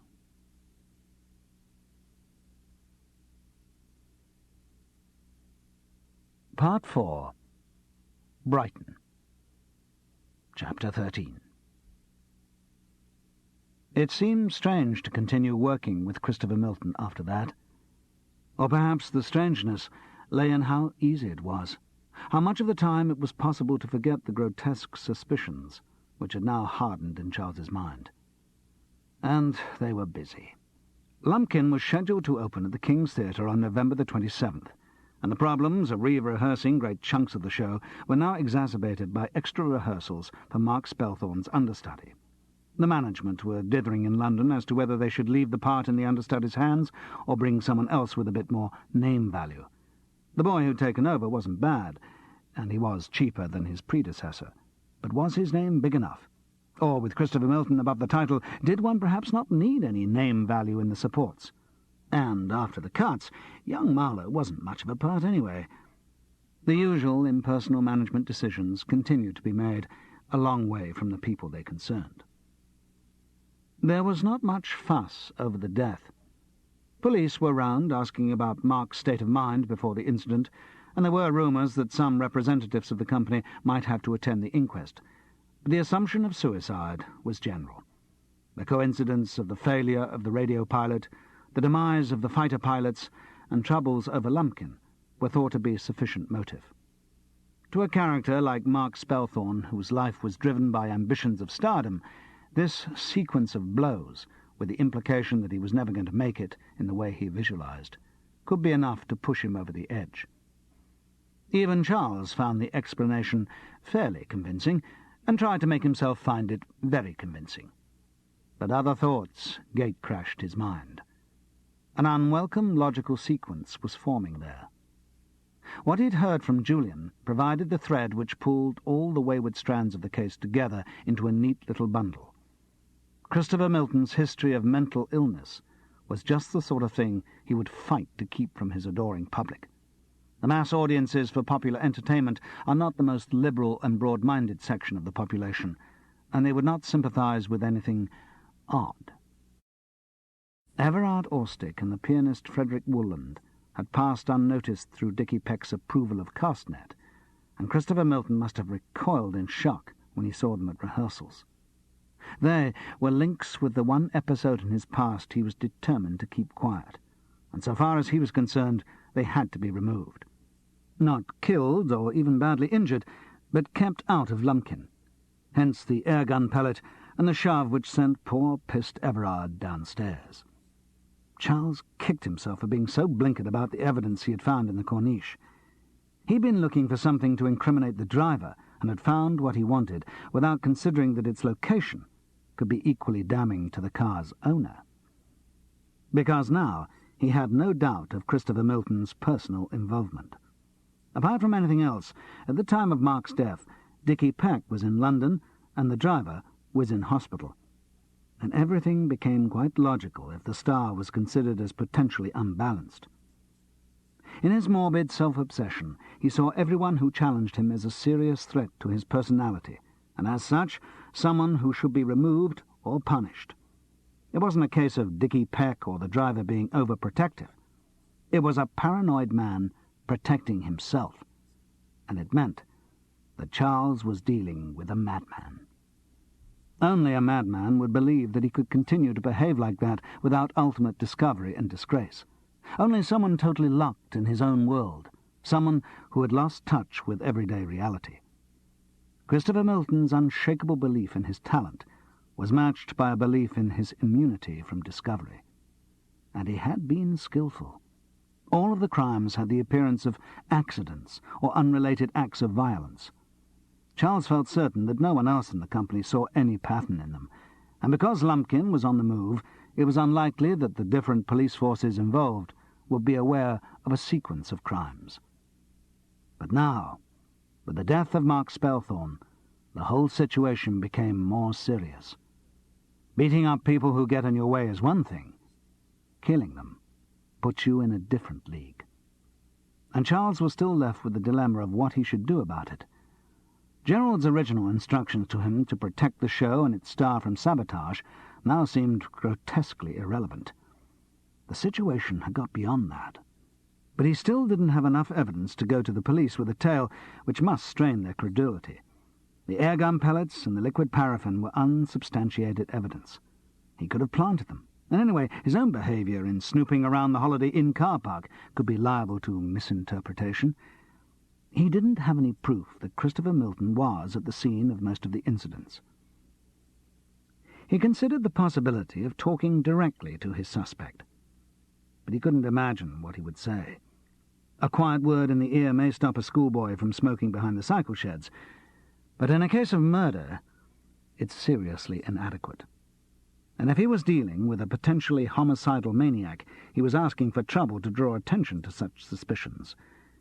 But the alternative was sitting and waiting for someone else to get hurt, or even killed. He wanted to discuss it with someone, but Gerald Venables, who was the only suitable competent, was too involved in the situation and might panic. So he would have to work it out on his own. He thought through the known facts and wished there were more of them. He made vague resolutions to find out as much as he could about Christopher Milton's past and current activities. One useful idea did come into his head. He recollected that the first two crimes had been committed between 9 and 10 in the morning, and suddenly tied this up with the unusual "no calls before 10:30" clause in the Star's contract. It would be interesting to find out what he did in the mornings. Was it just that he liked to lie in? That didn't tally with the voracious appetite for work he demonstrated the rest of the day. He was prepared to stay up all night getting a new number together, and yet the day never began until 10:30. That was worth investigating. But it was one stray positive thought in a scrambled mind. Everything else circled round uselessly, tangling with emotions and producing nothing.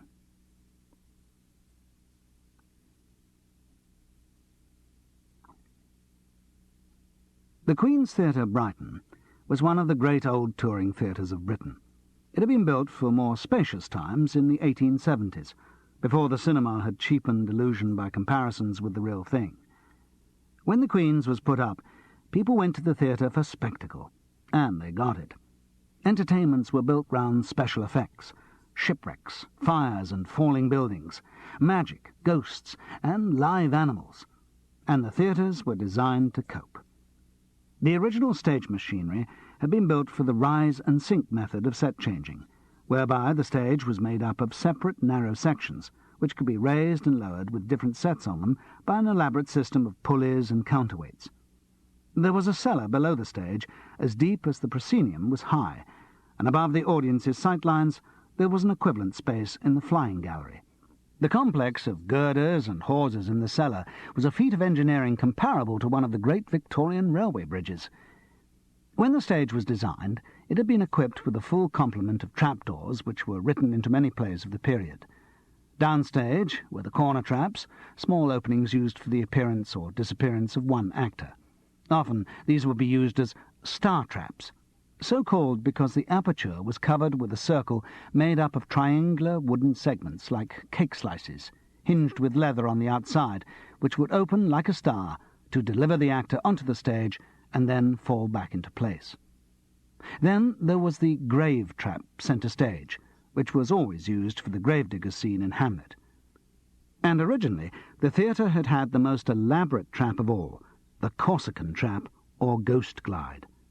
This had been developed for the 1852 play The Corsican Brothers, and enabled a ghost to rise from the grave as he moved across the stage.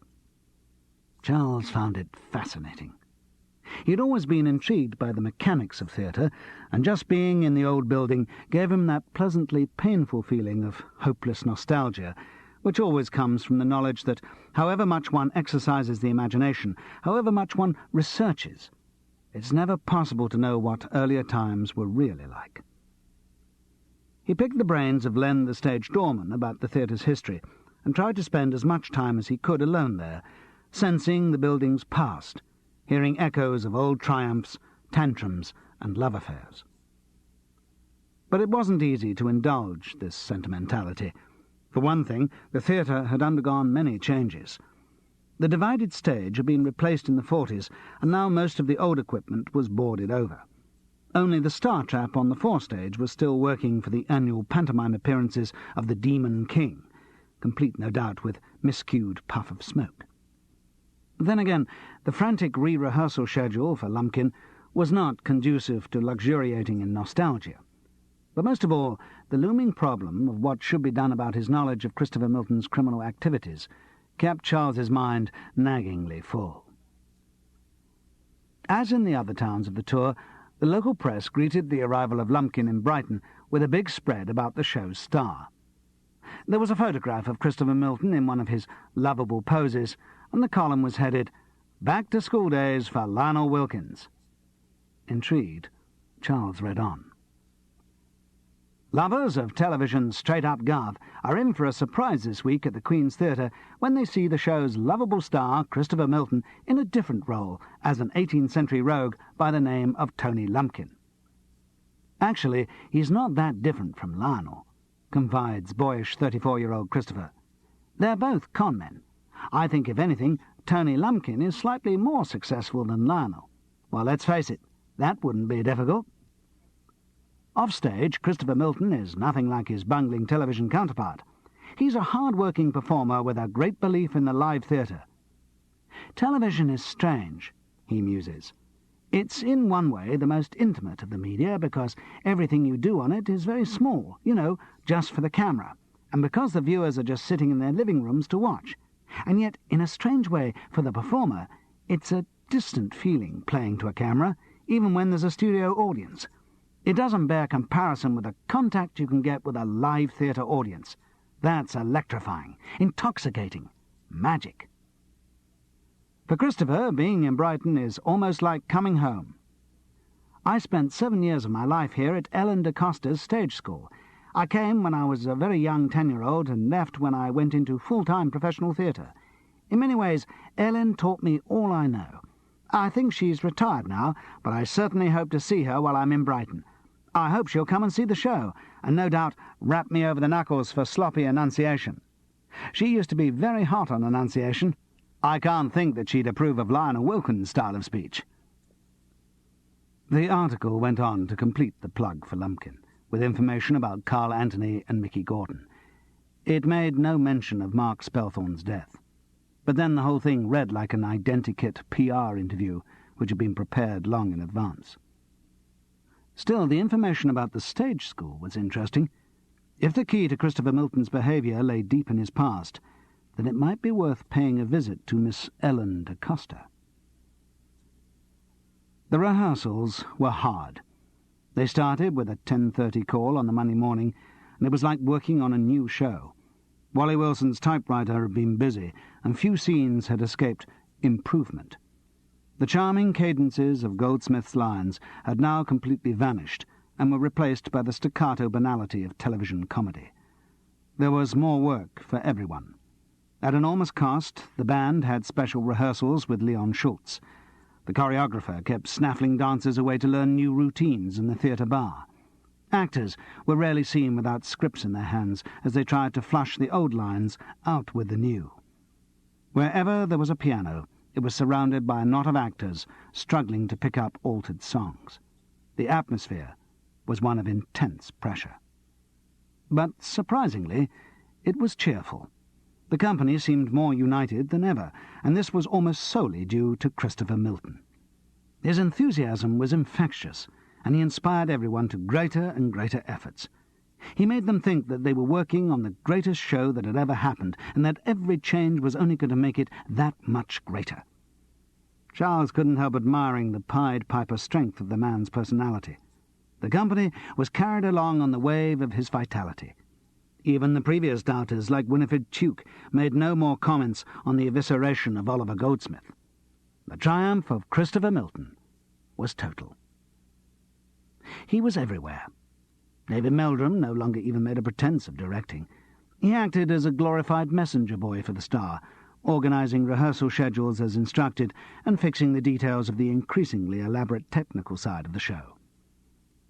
Christopher Milton shared Charles's fascination for the mechanics of theatre and seemed to feel the magic of the old building. But he didn't just want to stand and dream while a sense of history seeped into him. He wanted to recapture that history and recreate the splendours of Victorian illusion. The Star Trap was quickly enlisted into the chase sequence to fire Tony Lumpkin onto the stage from the bowels of the earth. It was hoped to accompany this entrance with a flash from an electrically fired maroon, but with the IRA bombers again in action, managements were nervous of sudden bangs in their theatre. Moments later, Tony Lumpkin descended from the flies on a Kirby wire, then shot behind a tree, only to reappear within seconds, thanks to the judicious use of a double, rising from the grave trap, flanked by two 18th-century go-go dancers. The sequence was a far cry from She Stoops to Conquer, but it was moving towards the Chaplin-esque quality the star wanted. Of course, as the business got more and more detailed, so it expanded, and yet more of the original plot had to be cut to accommodate it. At the current rate of progress, by the time the show got to London, it would have no more substance than a half-hour episode of straight-up Gov. This week, lovable con-man Lionel Wilkins fools some supporting actors into believing that a private house is a pub, with hilarious consequences. But Lumpkin was beginning to work. Taking Christopher Milton's advice and forgetting Goldsmith, Charles began to see what was emerging, and it was something with enormous potential. In his own strange way, Christopher Milton was a considerable artist. His instinct for the theatrical, and particularly the comic, was unerring. Charles began to see the situation as a Faustian one, in which the star was achieving earthly success at the cost of his immortal soul. The dark side of madness and crime was a necessary complement to the genius of the public image. After a very hard day's rehearsal on the Tuesday, Charles was leaving the theatre to grab a quick bite before the evening performance when he met Suzanne Horst. "Ah," she said accusingly. "There you are. Have you asked him yet?" "What?" His mind was completely blank. He could only remember Suzanne drunk in his arms at the time of Pete Masters' accident. "About the interview. You said you would ask him." "Oh, did I?" He tried to sound ingenuous and squirm out of it. "Yes, and you didn't do it in Bristol, which means I've lost some time. So look, I want to do the radio interview this week. It's for Radio Brighton, and I promised them I'll do it while he's down here." The last sentence was not an appeal for help from a position of weakness. It was a reproof to Charles for failing to discharge a duty. Suzanne was a sharply efficient young lady once again. The warmth of their last encounter was only a product of the drink.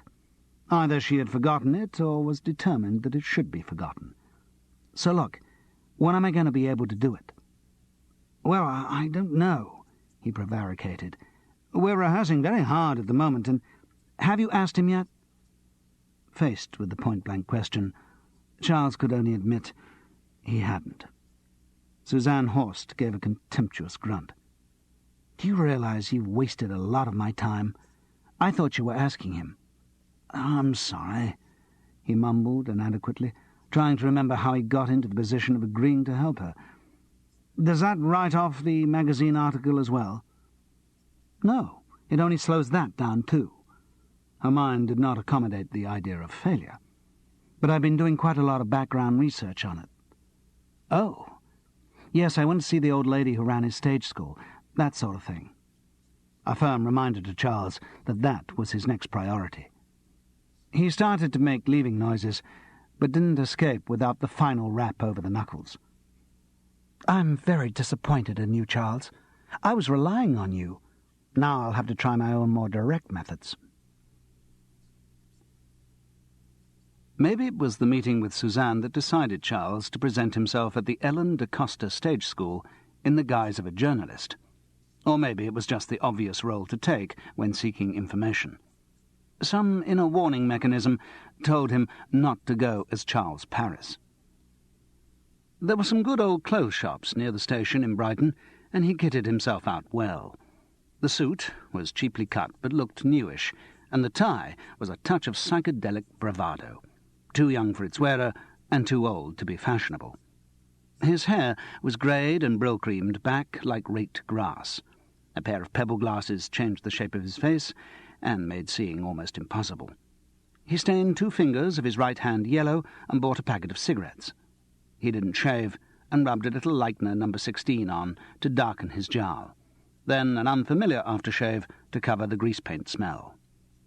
He studied the effect in the mirror and thought he looked sufficiently anonymous. The face that looked back at him was like a child's potato man, random features stuck onto a vegetable. He adopted a slightly hunched stance, as if shrinking from the cold. It looked all right. Now, just a name and a voice. He fabricated Frederick Austick from the names of the first 2 victims of the accidents, and then decided it was too obvious and amended it to Alfred Bostock. Despite temptations to go fancy or double-barrelled, he stuck at that. He tried a few words in his Moby Dick voice, allegorically inconsistent, Coventry Evening Telegraph, but was more satisfied with the one he used as Bernard in Everything in the Garden, authentic suburban twang, Surrey Comet. He didn't really know who he was disguising himself from. The rest of the Lumpkin Company were rehearsing on the Wednesday morning, but as usual he felt more able to cope with the difficult task in character. The Ellen de Costa Stage School had closed some years before, but its principal still lived in the building and still kept a hand in by giving elocution lessons to the young people of Brighton who had impediments or social aspirations. The school was a tall Victorian private house off one of the seafront squares. Its owner's reduced circumstances were indicated by the cluster of tenants' doorbells attached with varying degrees of permanency to the old front door frame. Charles pressed the one whose plastic window showed a copper plate, Ellen da Costa, cut from a visiting card. She answered promptly. A long, gaunt lady in black, whose flowing dress and shawl combined with a tangle of hanging beads to make her look like a bentwood hat stand. Her hair was swept back in flamenco dancer style, as if to justify her Spanish surname. But the white line at the roots gave the lie to its sleek blackness. The skin of her face was drawn tight over her cheekbones, as if, like the hair, its tension was maintained by the system of asymmetrical combs at the back of the head. She was made up with skill, but a skill which belonged to an earlier age and survives now only in opera. But she had style, and must once have been a beautiful woman. Though probably 70, she behaved with the assurance of a woman who has no doubt of her sexual magnetism. There was no coquetry, but a grace and dignity, heightened by her theatrical manner. "Good morning," she enunciated with the attention to each vowel and consonant which she had instilled into generations of young hopefuls. "Hello, I'm Alfred Bostock." He slipped easily into the everything-in-the-garden twang. "I'm a journalist. I'm researching an article on Christopher Milton, and I'm here because I've heard that you had so much to do with shaping his early career." She laughed a clear, tinkling laugh, only shown to be staged by the overdramatic intake of breath which followed it. "Ah, dear Christopher, everyone wants to know about him." "Other members of the press, you mean?" "Yes, dear boy. There was the cub from the local rag, then a charming American girl, and now you." "Yes, I hope you don't mind going over the ground again." "Mind? But, mon cher, I am always delighted to speak about my little ones. And when it is the one of all the others who had the je ne sais quoi, the unknowable something that is stardom, why should I refuse? We who serve genius must do our duty. Do come in." Charles, who was beginning to find her language a bit excessive, followed her up a couple of staircases to a dark sitting-room. It needn't have been as dark as it was, but much of the window was obscured by an Art Deco glass fire-screen with a colourful design of a butterfly. The splashes of pale green, blue, and red, which the sun cast over the floor and furniture, gave an ecclesiastical flavour to the room, and this was intensified by the rows of photographs in ornate metal frames on the walls. They looked like images of saints and youthful miracle workers with their slicked hair and unearthly smiles. They were presumably the little ones, the pupils who had taken their theatrical orders under Miss da Costa's guidance and gone on to work in the field. 2 untimely candles added to the stuffy atmosphere of Italian Catholicism which the room generated. Every surface was crowded with souvenirs, more tiny framed photographs, dolls, masks, gloves, programmes, massed untidily like offerings before a shrine. The votaress sank dramatically into a small velvet chair and lay back so that the candlelight played gently over her fine profile. It reminded Charles of spotlight photographs of 10 years before, when every actor and actress was captured in a fuzzy light which picked out their bones in a murk of deepening shadows. Nowadays, actors tend to be photographed as if they've just come off a building site or are about to start life sentences for rape. "Well," she said, "you want to ask me about Christopher." She didn't ask for any credentials, which was a relief, because Charles hadn't thought through the details of what Alfred Bostock was meant to be researching. "Yes, I'm after a bit of background, you know. What was he like as a child?" Charles mentally practised his Alfred Bostock voice by repeating Ford Cortina, double glazing, and ceiling tiles to himself. "Christopher came to me when he was 10. Ellen da Costa settled down to her recitation from Lives of the Saints. "Just a scrap of a boy, but with that same appealing charm and, of course, the talent. Even then, when he was unformed, the talent was there. Quite exceptional. His parents had died in a car crash, I think, and it was an aunt who brought him to me. Very self-possessed he was. When was this that he first came to you? Ellen DeCosta gave him a look for talking in prayers, but she answered his question, revealing that she had not been in on the shedding of 4 years considered necessary to the star's career. She then continued at some length, describing the evolution of the embryo talent under the ideal laboratory conditions of her school. Charles was beginning to feel sated with superlatives when she offered to illustrate her lecture with a collection of press cuttings pasted into large blue ledgers. They weren't very revealing. 1 or 2 good notices for the young Christopher Milton, but nothing which suggested a performer set to take the world by storm. Charles mentioned this to Ellen DeCosta in suitably reverential tones. Ah, well, the press has never been notorious for its recognition of true quality, particularly in the theatre. I once knew an actor. The pause was deliberately left long to sum up images of years of wild passion.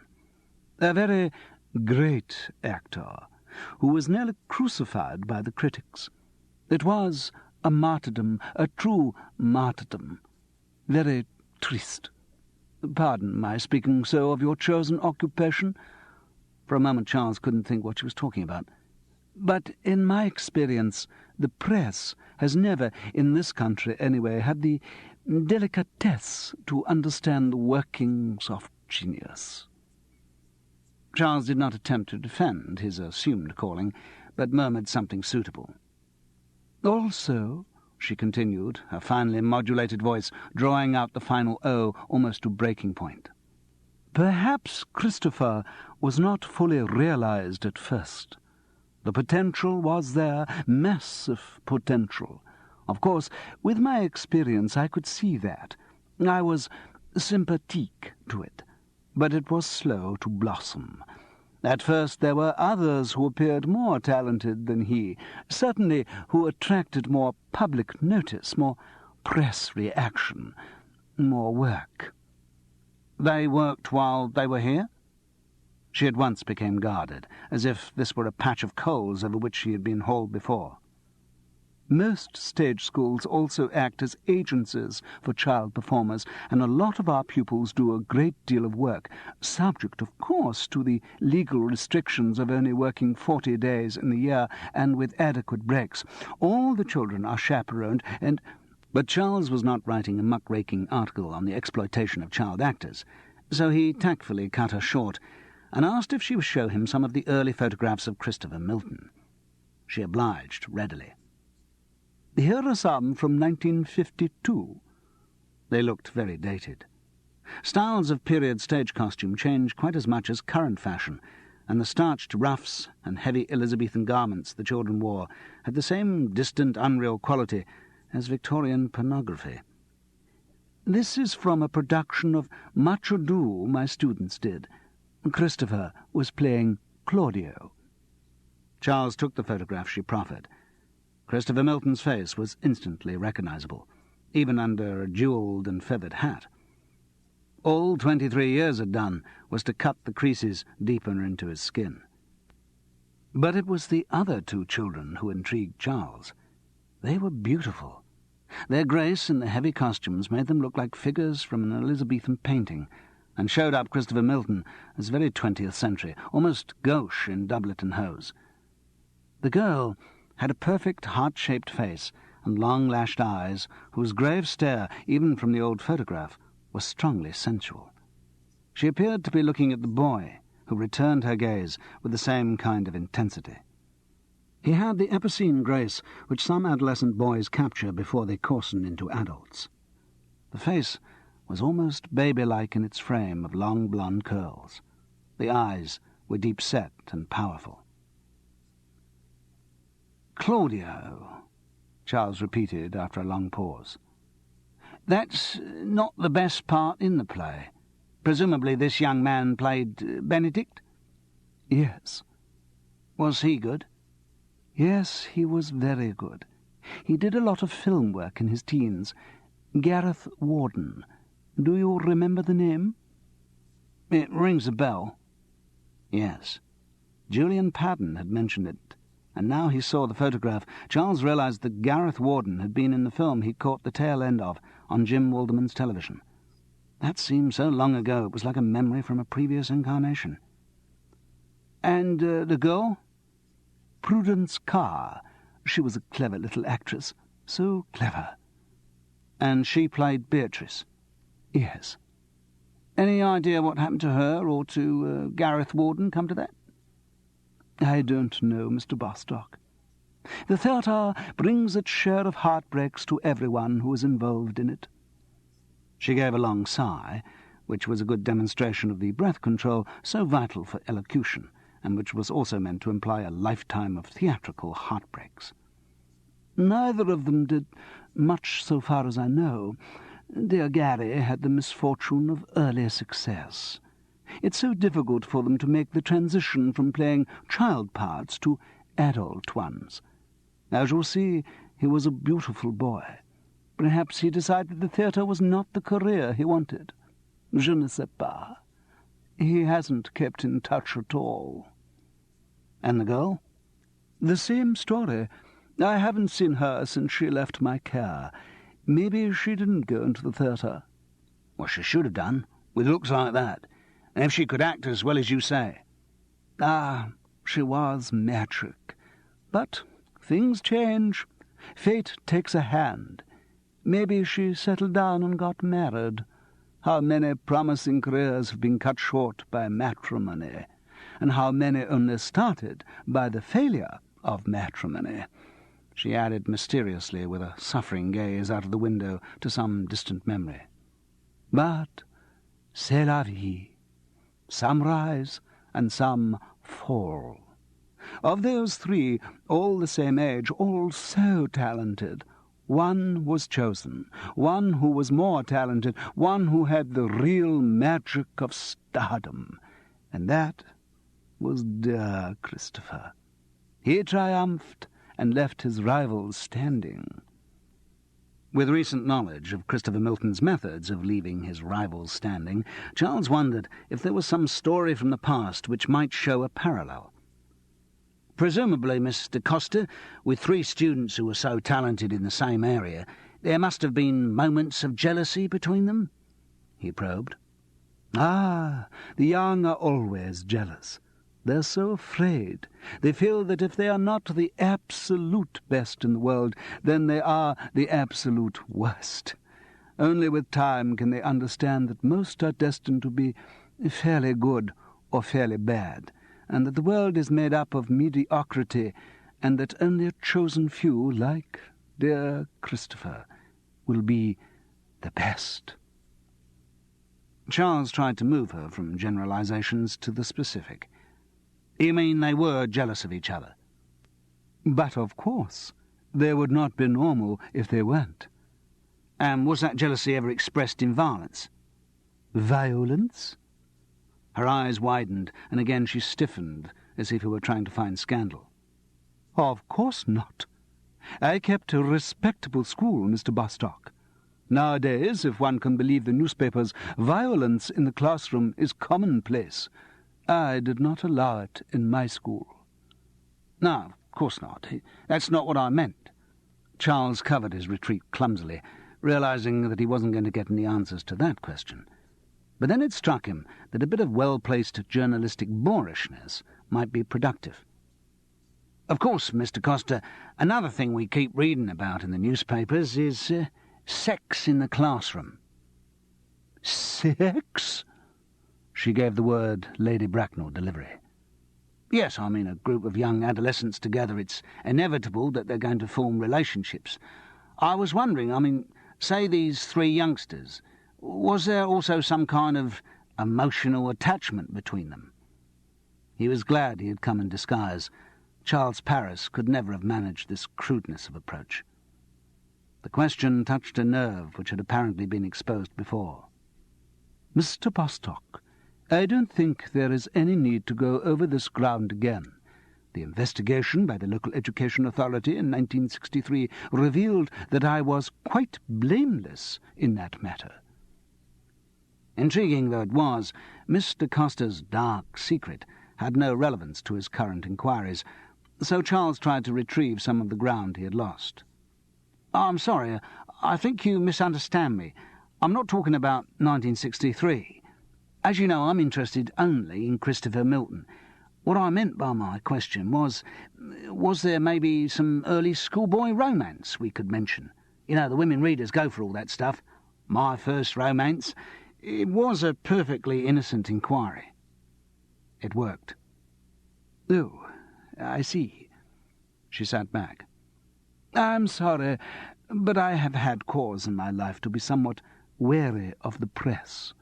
When one has figured in the private life of the great—" Again she left the hint of her wildly romantic past dangling to be snapped up by anyone interested. Charles wasn't, so she continued after a pause. "Well, of course, when you are speaking of young people, of beautiful young people, yes, l'amour cannot be far away. Oh, I'm sure at one time or another all three of them were in love with each other, all such sensitive creatures. Yes, I have seen the two boys wildly, madly in love. I have seen them both look at Prudence in a way one can recognize, if one has seen it directed at oneself. Then one understands. Ah, I sometimes wonder if one has loved at all, if one has not heard a lover's voice reciting Swinburne soft in one's ear. Don't you?" He thought that Charles Paris's and Alfred Bostock's answers to that question might well be identical, so he tried to get the conversation back on the subject and avoid the Ellen de Costa anthology of love poetry. "Yeah," he offered, in a way that he hoped dismissed Swinburne. "I was wondering, do you know if either of the affairs with Prudence continued after they left the school?" "Mr. Bostock, I do not like your word affair. It implies impropriety at my school." "Oh, I'm sorry, you're misunderstanding me again. I just meant, the friendships." "That, Mr. Bostock, I'm afraid I don't know. For the first year after they left, I heard a little of them. Well, that was inevitable. I act as agent for all my pupils for their first year out of school." "You mean you put them under exclusive contract?" "I prefer to think that I protect them from some of the sharks and exploiters in the agency business. But after the year, I heard nothing of Gary or Prudence. Of course, I heard a great deal about Christopher. Everywhere these days one hears about Christopher. Did you see this in the local paper?" She opened one of the blue ledgers and pointed to the cutting from the previous day's paper. It was already neatly glued in. Charles found the promptness of its filing sad. It opened a little window onto the great emptiness of the old lady's life. He told her that he had seen the article and rose to leave. Now she seemed anxious to detain him. "Did you notice? He said in the interview that he'd try and come and see me while the show's down here." "Yes. Well, I believe that the company are doing a great deal of rehearsal at the moment." "Oh, yes, I fully understand." She reclined elegantly in her chair, the high priestess of the cult, prepared to wait forever for her mystic experience. Star Trap, Cassette 5. Chapter 14. Charles rang Julian Patton from a phone booth on the front. "Hello. How's the family?" "Sensationally well. Damien has inherited my own innate sense of the theatre. I went to see them yesterday, and he shat all over the nurse who was changing him. What timing! I think he'll grow up to be a critic." "And Helen?" "Fine. Uncomfortable, which is, I believe, a feature of the condition, but extremely cheerful. Normal cervix, I understand, will be resumed as soon as possible. No hint of purple depression or whatever it is. Can't wait to get home." "When will that be?" "Monday, I hope. Listen, Julian, I wanted to pick your brains again. You remember we were talking last week about the old Cheltenham company you were in with Christopher Milton?" "Oh, yes." "You did say that an actor called Gareth Warden was also in the company." "Yes." "Seen anything of him since?" "No. Why do you ask?" Oh, it's just something I'm trying to work out. You've no idea what happened to him? Vanished off the face of the earth, so far as I know. Julian's words gave substance to a thought which had been forming in Charles's mind. Christopher Milton tended to make people who challenged him vanish off the face of the earth. Was the key to the current set of crimes in a crime which had been committed long before? I see. Another thing, you don't remember by any chance what Christopher Milton's sex life was like at that time?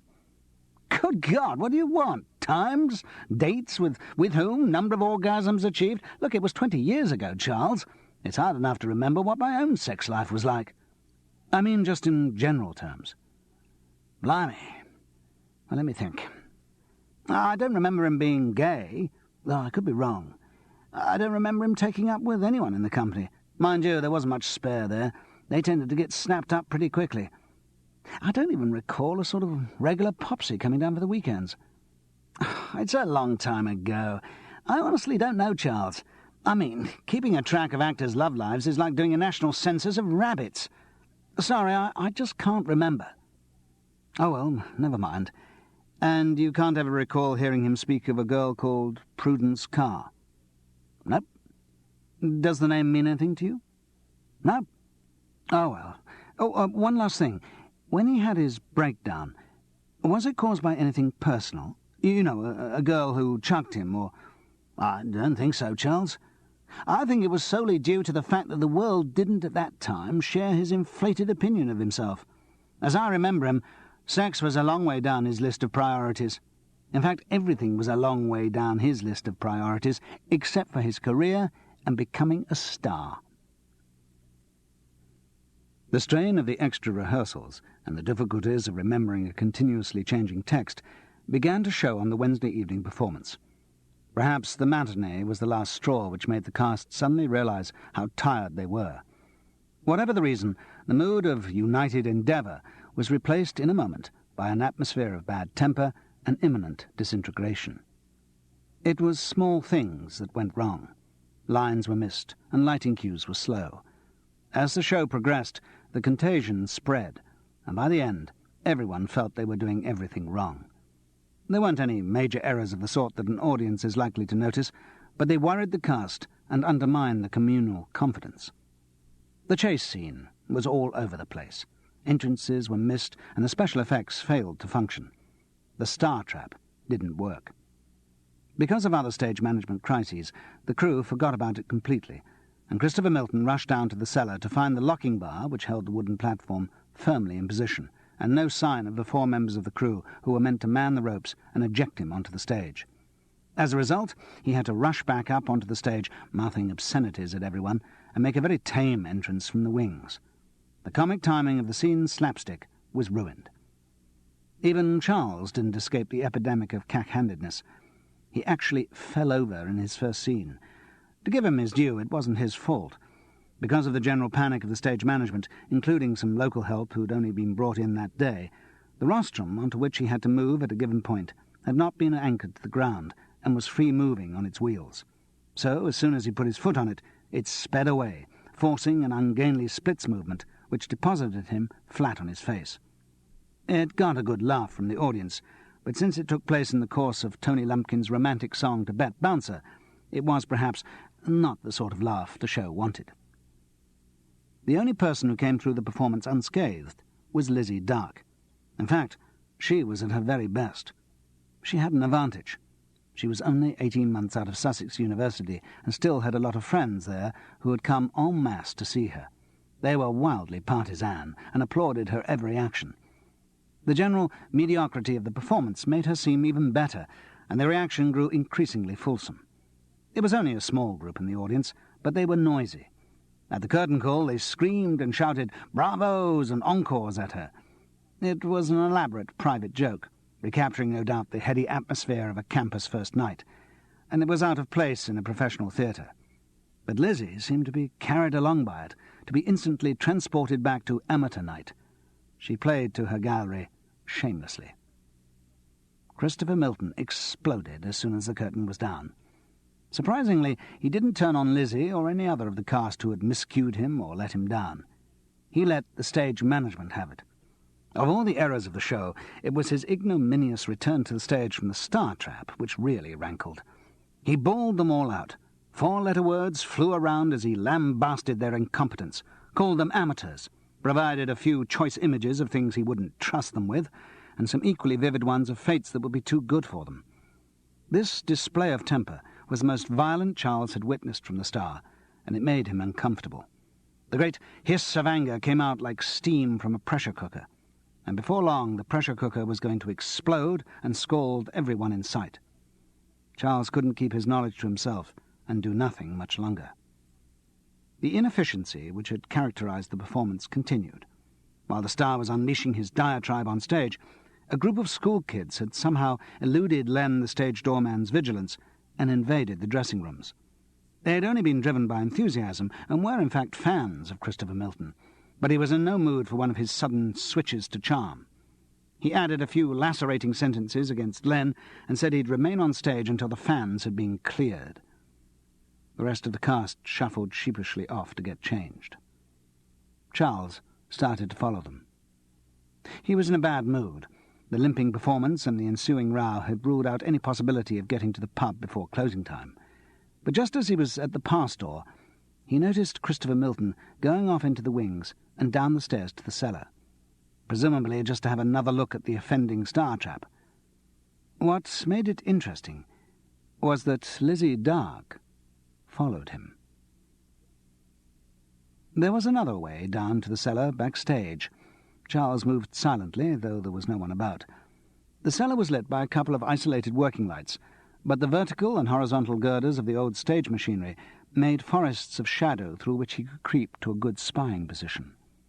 Somewhere over the other side, Spike, or one of the stage crew, was hammering nails into a broken flat, but he paid no attention to the intruders. As Charles anticipated, Christopher Milton was looking balefully at the Star Trap mechanism. 4 wooden beams boxed in the small platform on which the person to be ejected stood. The platform was in the up position, almost flush with the stage underneath the hinged star top. The locking bar, a solid piece of 2x4, was firmly in position, blocking any movement. The Star slapped it petulantly. He seemed aware of Lizzie Dark's presence, but though he spoke out loud, he didn't speak to her. "Sodding thing! Why we're stuck with this sort of old-fashioned crap, I don't know. 4 people to operate it. You'd think with a system of counterweights you could make it self-operating. Get this bloody locking bar out and leave it preset, so that it's ready when I am, and not when the bloody stage crew are." "But," Lizzie hazarded tentatively, "if you took out the locking bar and had it down for too long, someone on stage might step on it and fall through." "Yes, so we're back relying on incompetence." His anger had drained away, leaving him tired and listless. "Christopher?" "Yes?"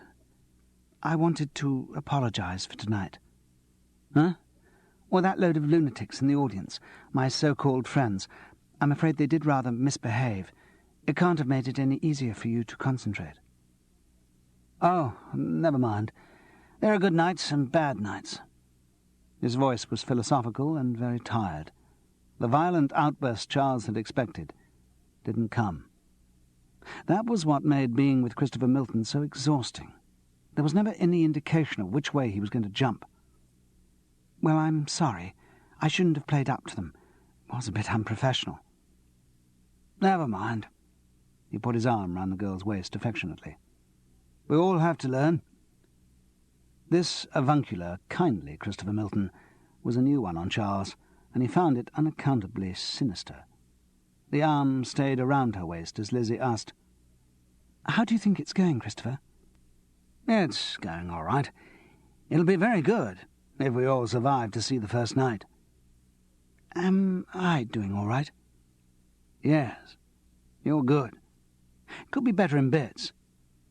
No actress could have resisted asking, "Which bits?"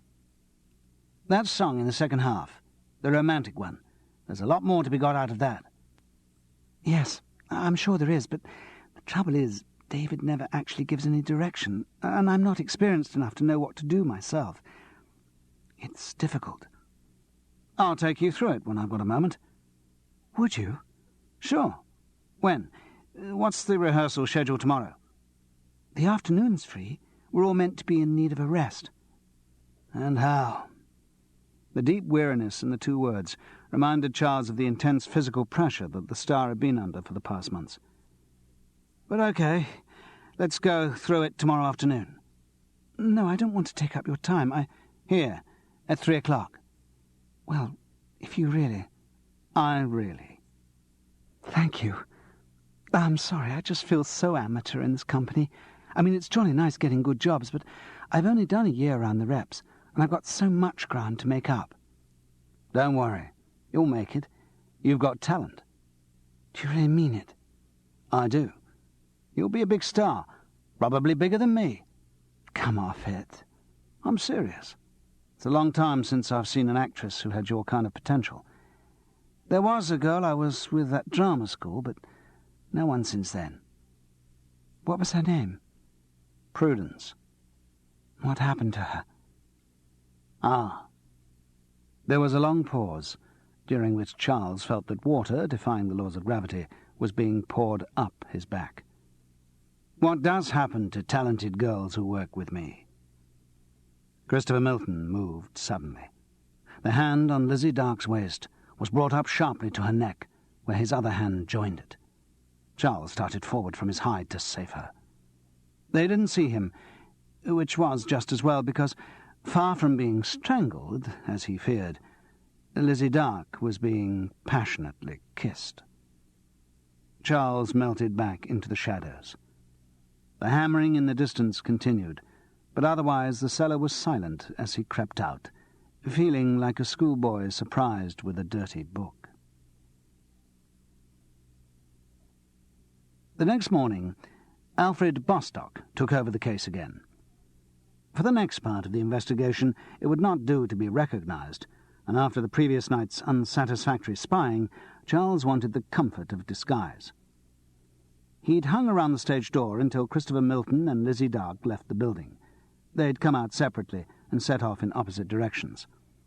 Charles trailed Christopher Milton to the Villiers, his seafront hotel. It was so near the theatre that there was no point in having a car, even for a star. That made him think that Lizzie, at least, was safe for the night. What had gone on in the cellar after he'd left fed his imagination. It was a good half-hour before they emerged, so most things were possible. But the urgency of the case was inescapable. The Star's violent outburst, the strangeness of his behaviour with Lizzie, and a vague but unpleasant idea of what had happened to Gareth Warden and Prudence Carr made Charles realise that he could dither no longer, and the most obvious thing to do was to find out what Christopher Milton did during that missing hour in the morning. Charles was very organised. He got up at 5 o'clock, after a disbelieving look at the alarm clock, and started making up as Alfred Bostock. At 6:30, he rang the Villiers. A night porter answered. Charles said he was ringing on behalf of Dickie Peck, Mr. Milton's agent, and was Mr. Milton up? He knew he sometimes got up very early. No, Mr. Milton was not up. Yes, he was in the hotel, but he was sleeping. Yes, he was certain that Mr. Milton had not gone out because he'd been on all night. Yes, he thought it would be advisable if the representative of Mr. Peck rang back later. Mr. Milton normally ordered breakfast in his suite at 8 o'clock, and, incidentally, the Villiers Hotel looked forward to Mr. Peck's arrival later in the day. At 8 o'clock, the representative of Mr. Peck, who incidentally used the accent Charles Paris had used as Voltore in Volpone, lamentably under-rehearsed plays and players, rang again and asked to be put through to Mr. Milton. He was connected, but as soon as Christopher Milton spoke, there occurred one of those unfortunate cut-offs which are a feature of the British telecommunications system. Charles Paris, in a phone booth on the seafront opposite the Villiers Hotel, knew that his quarry was inside, and was determined to follow him wherever he went. He had checked the entrances and exits, and unless Christopher Milton left through the kitchens, which would be more conspicuous than the main door in terms of witnesses, he would have to come out onto the front. Now it was just a question of waiting. Charles sat in a shelter with a miserable-looking couple of old men who were realizing their lifetime's ambition of retiring to the south coast. They depressed him. It was cold. He saw himself with the deadly X-ray eye of a third person. A middle-aged actor play-acting on the front at Brighton. Someone who'd never managed to create a real relationship with anyone. A man whose wife was forced to take solace with a scoutmaster. A man whose daughter spoke the language of another planet. A man who would sink into death without even disturbing the surface of life. Unnoticed, unmourned. How would he be remembered? As an actor? Not for long. Maybe the occasional unfortunate accident might stick in people's minds. There was an actor I knew. What's his name? Charles Paris, that's right. And he... Or would he just live on as a sort of Everard Orstick, an archetypal heavy drinker in the mythology of the theatre? There was an incredible piss artist in the company I was once in, bloke called Charles Paris, and he used to drink. No, he wasn't even an exceptional drinker, not the sort of wild alcoholic around whom Rabelaisian stories gathered. He drank too much, but not, interestingly, too much.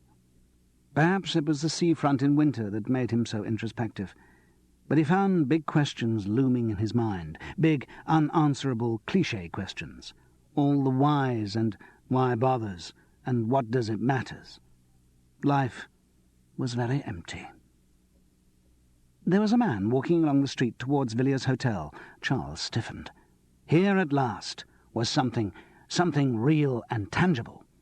The man he saw was bald, with big ears.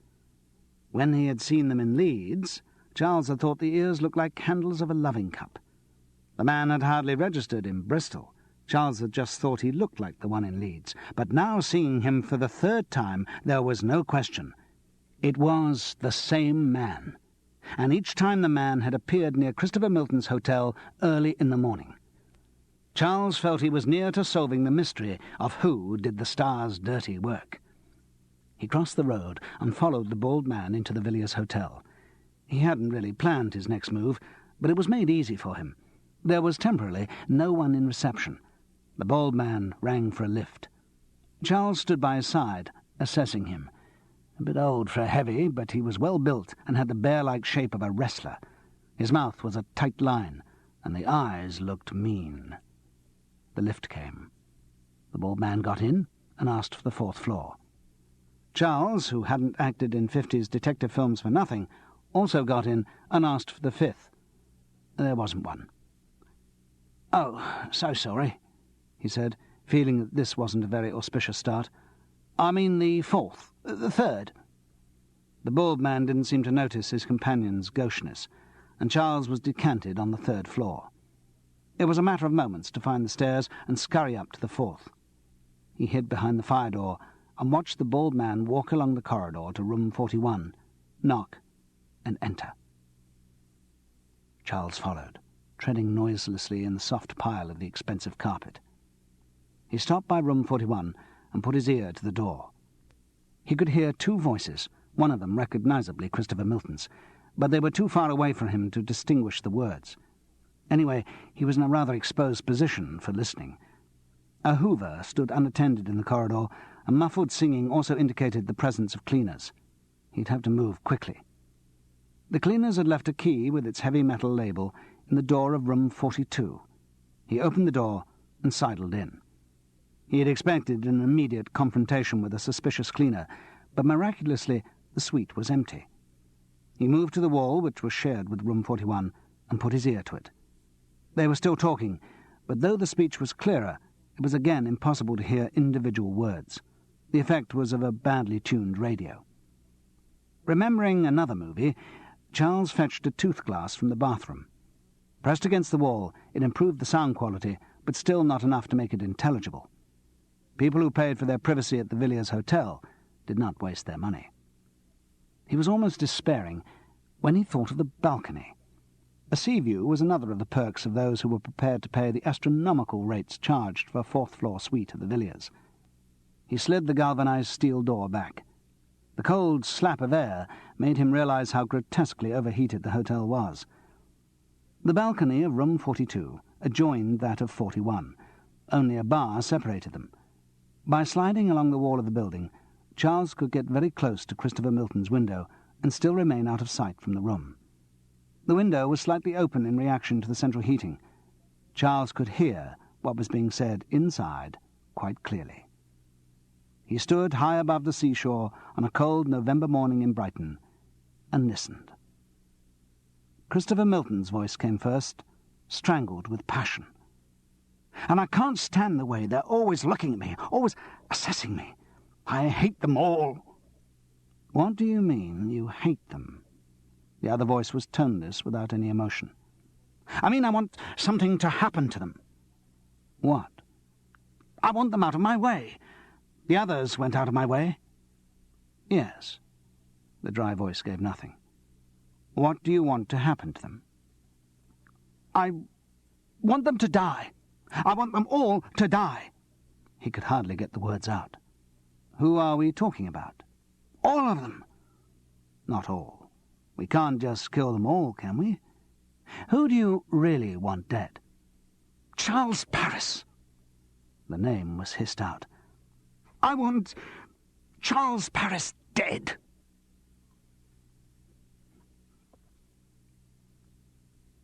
Chapter 15. At that moment, someone came into the room behind Charles and let out an incomprehensible shriek. It was one of the cleaners, a slender Filipino girl in a blue nylon overall. She looked at him with widening black eyes. He had to think quickly. "Room 32?" he offered, and then, to cover himself in case she knew the occupant of room 32, "Toilet, toilet." Unaccountably, the words came out in a comedy sketch Spanish accent. "Toilet," the girl echoed, as if it were a word she had heard before but didn't understand. "Sí, Charles continued insanely. "¿Dónde está el toilet?" "Toilet," the girl repeated, now uncertain whether she had actually heard the word before. "Sí, toileto," he thought, adding the final O might help, but it didn't appear to. The girl looked blank. Charles pointed to his fly as a visual aid to the word toilet. This time the girl understood, or rather, she misunderstood. Throwing her hands in the air, she cried, "Rape!" and rushed out into the corridor. Charles followed at equal speed. He, too, wanted to get away in a hurry. Unfortunately, the Filipino girl took his movements for pursuit and redoubled her screams. They rushed along the corridor in convoy, because she had chosen to run in the direction of the lifts.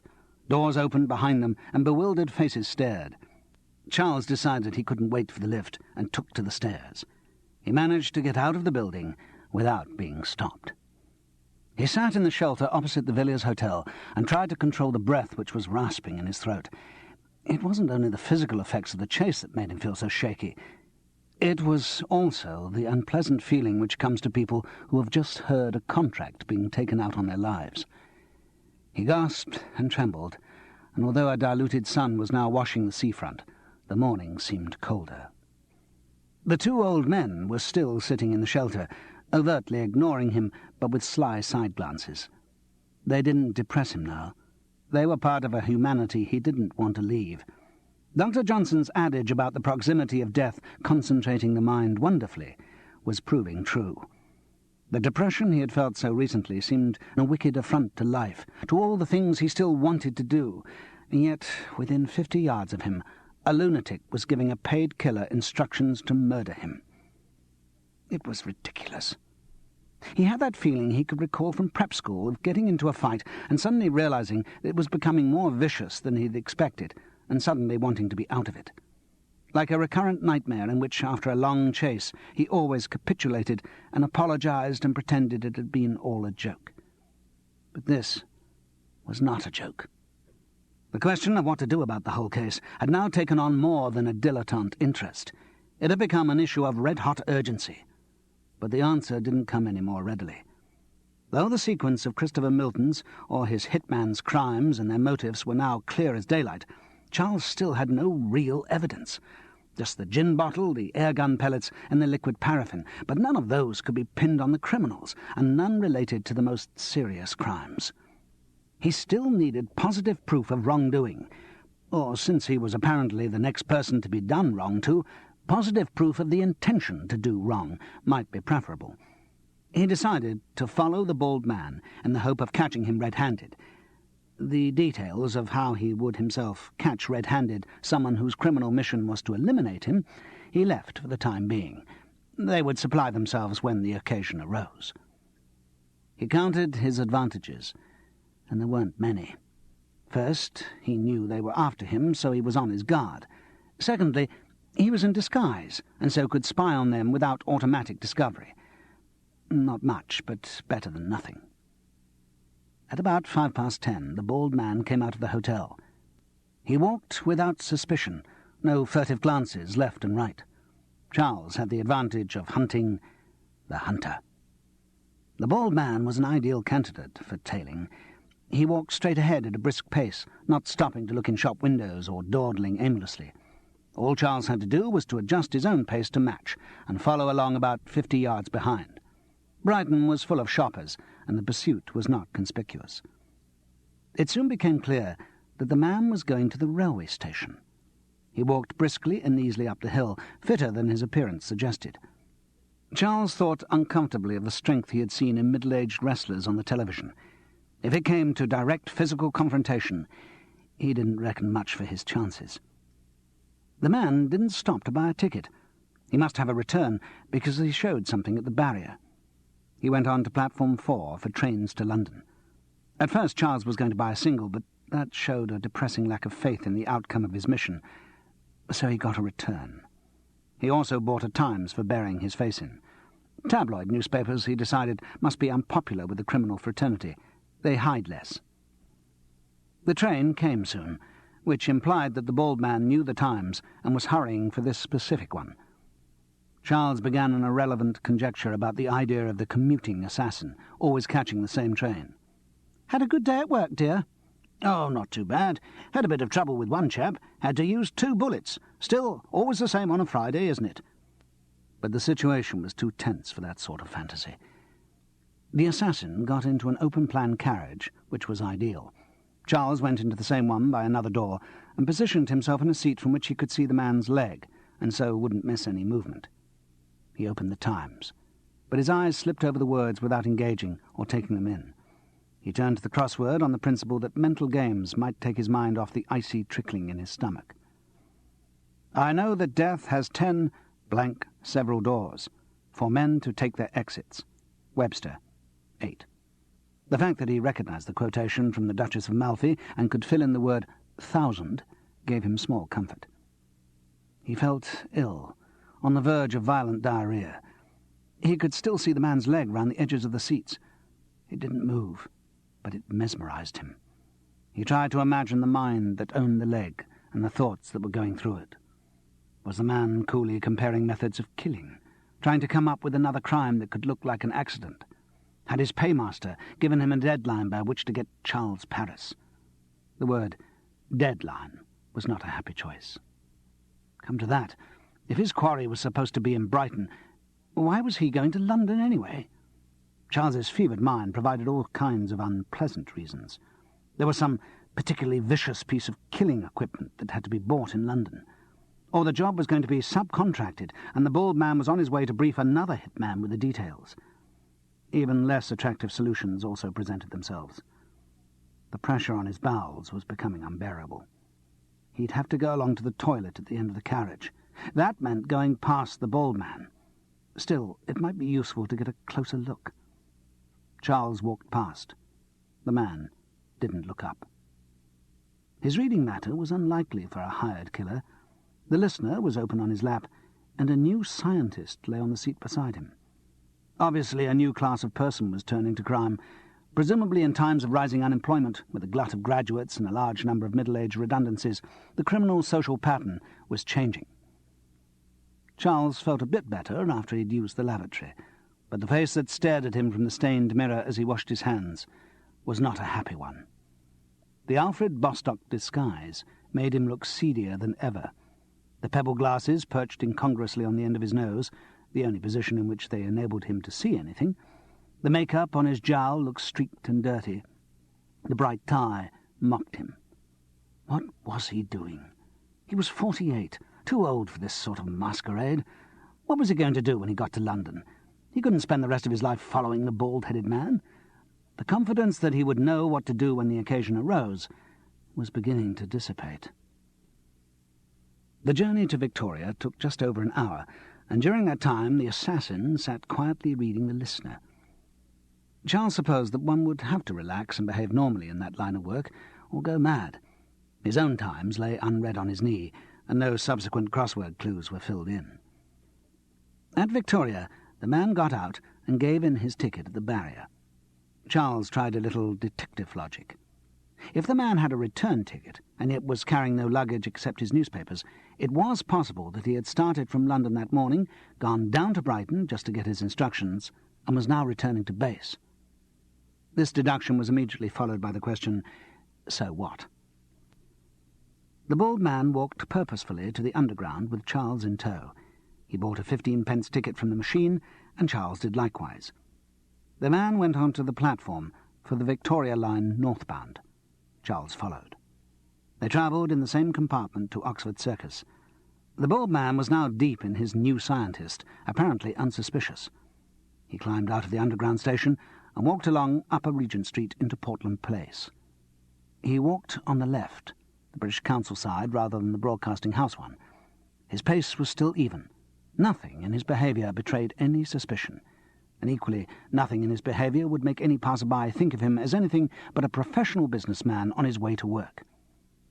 He turned left at New Cavendish Street, then right up Wimpole Street, and left onto Devonshire Street.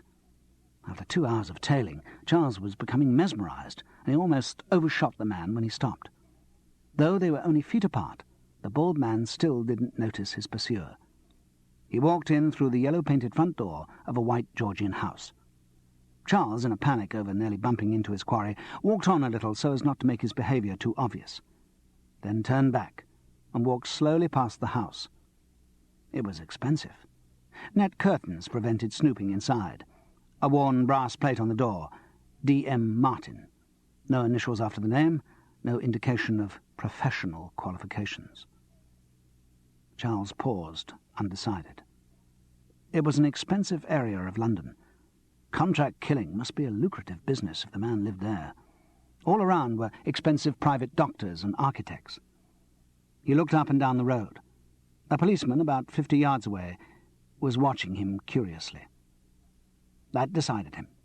The law was there to back him up if need be, and the thing had to be done. He couldn't stand the strain of being under sentence of death any longer. It was time to take the bull by the horns. The door gave easily when he turned the handle, and he found himself in a carpeted hall. The smartly suited girl behind the desk looked up at him, surprised. "Can I help you?" It was all too ridiculous. He had seen films about organised crime where the whole operation was run like a big business with secretaries and receptionists, but he never expected to see it with his own eyes. He was no longer afraid. Somehow, here in the centre of London, he felt safe. There was a policeman just outside. He could manage. "Did a bald man just come in here?" he asked briskly. "Mr. Martin just arrived, but—" "Where is he?"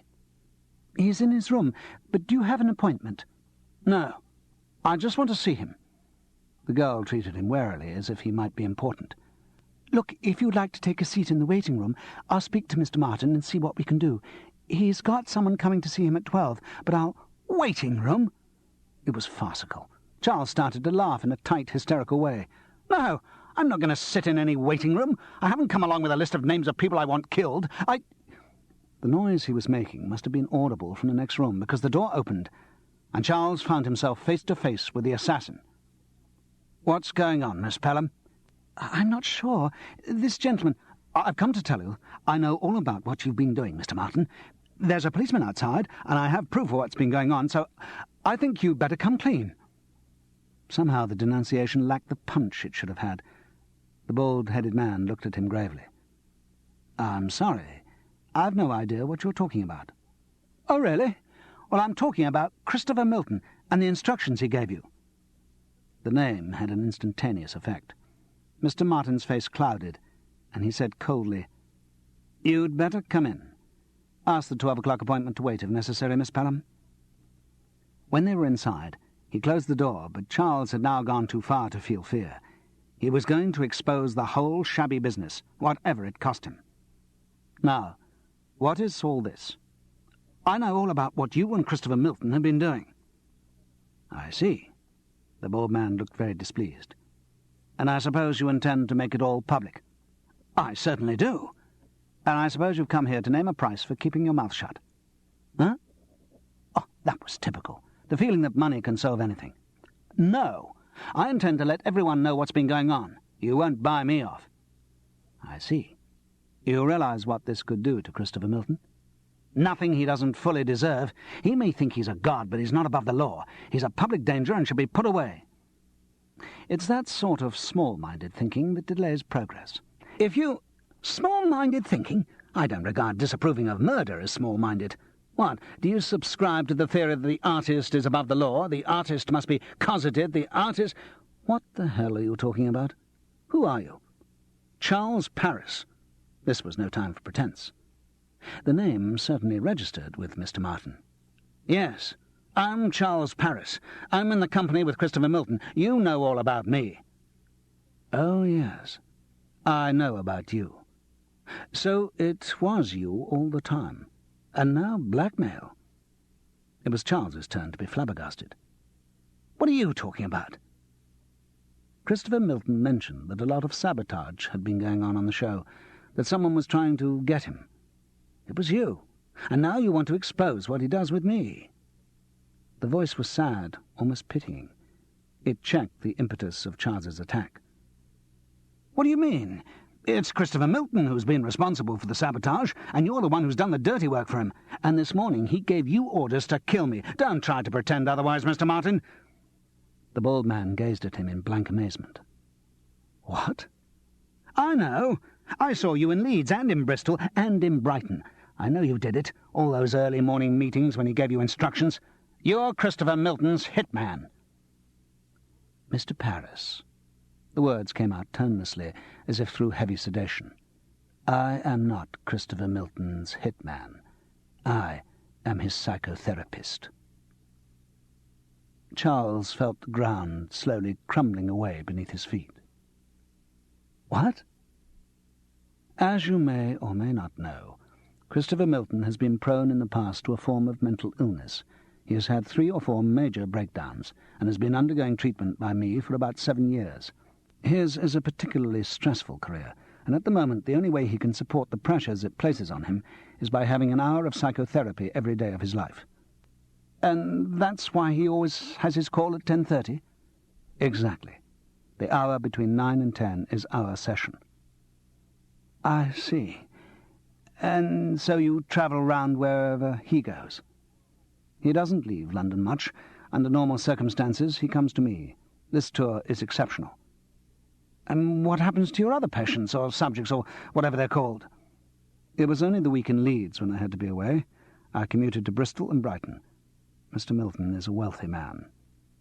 I see. Money could buy anything, even a portable psychiatrist.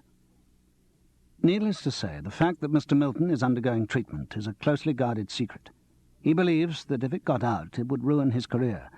I've argued with him on this point, because I feel this need for secrecy doubles the pressure on him.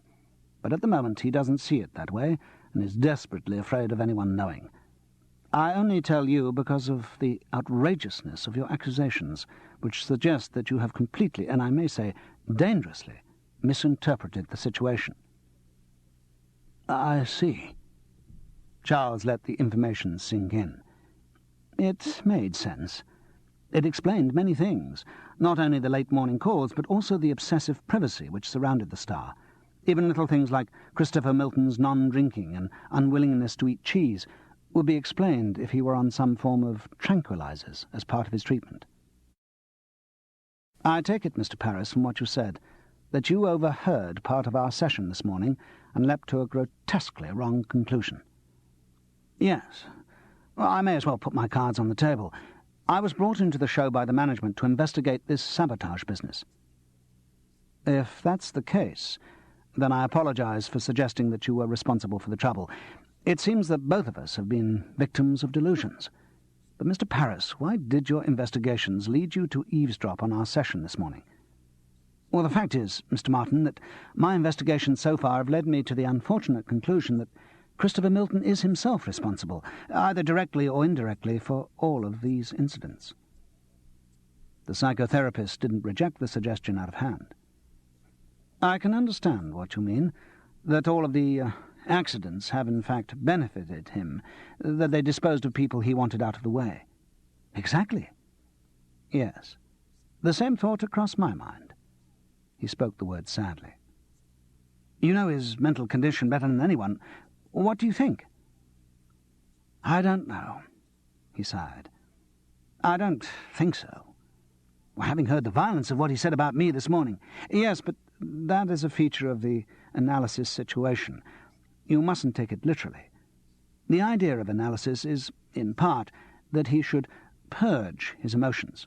He says the most extreme things, but I don't think they should be taken as expressions of actual intent. You don't sound sure. No. I mean, at the time of his first breakdown, he attacked people with a knife. I see you've done your homework, Mr. Paris. Yes, there is violence in him. He's obsessed by his career, and he's slightly paranoid about it.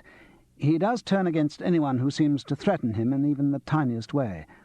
I mean, I gather the crime which provoked this morning's outburst was your falling over and getting a laugh during one of his songs. An accident? Oh, yes, I'm sure, but he's not very logical about that sort of thing. But he's expressed antagonism to most of the other people who've been hurt. Yes, I'm afraid so. And a strange, bewildered relief after they've disappeared from the scene. I suppose it is just possible that he could have done the crimes. You say you have evidence?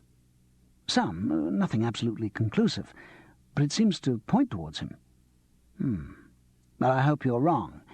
It would be tragic if it were true. Tragic because it would ruin his career? No, tragic because it would mean the ruin of a human being. But do you think it's possible? Mr. Paris, I think it's extremely unlikely. Behaviour of that sort would be totally inconsistent with what I know of him from the past, and with all that I have ever encountered in other cases.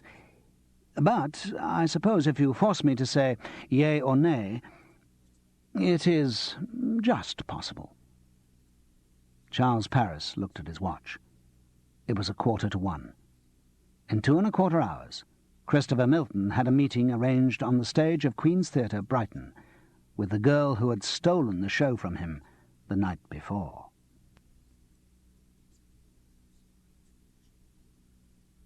Chapter 16. There is no stillness like the stillness of an empty theatre.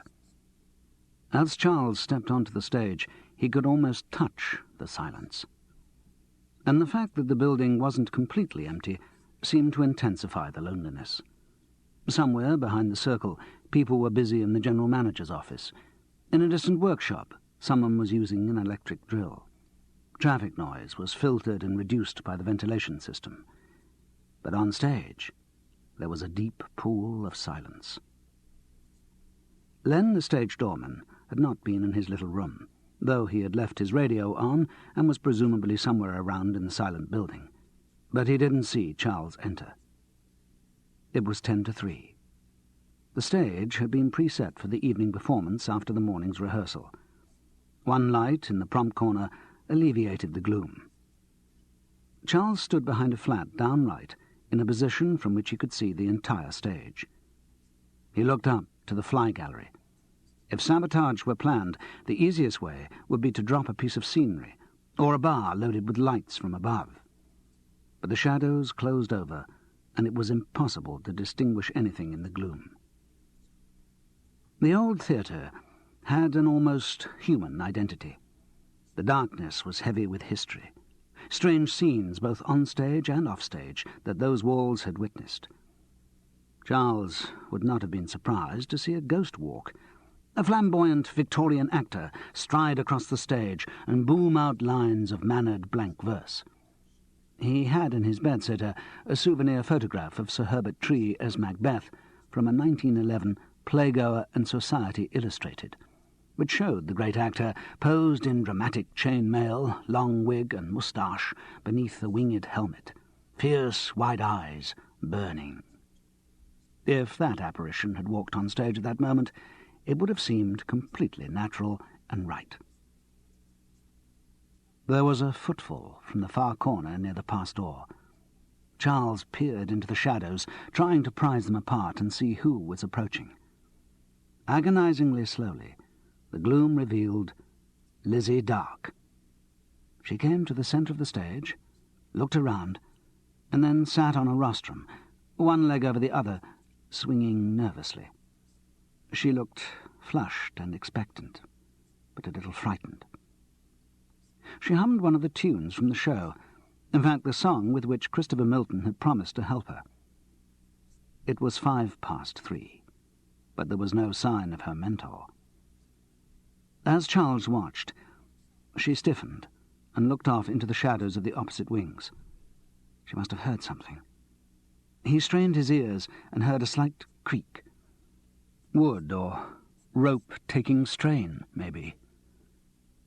Lizzie apparently dismissed it as one of the unexplained sounds of the old building and looked round front again. Then she rose from her seat and started to move gently round the stage in the steps of the dance which accompanied the song she was humming.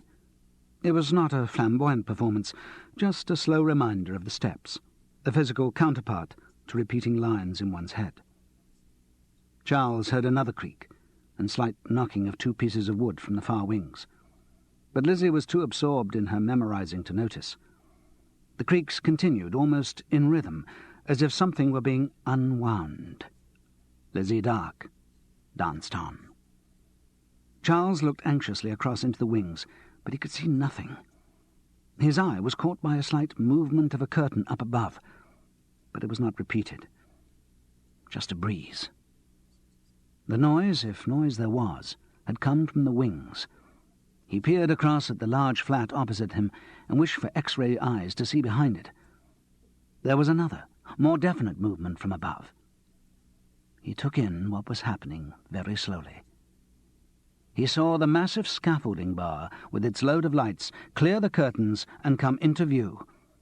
It hung suspended for a moment, as if taking aim at the oblivious dancing girl, and then started its descent. With realization, Charles shouted, "Lizzie!" She froze and turned towards him, exactly beneath the descending bar. "Lizzie, the lights!" Like a slow-motion film, she looked up at the massive, threatening shape. Charles leapt forward to grab her, but as he ran across the stage, his feet were suddenly jerked away from him. His last thought was of the inadvisability of taking laughs from Christopher Milton, as the star trap gave way and plummeted him down to the cellar.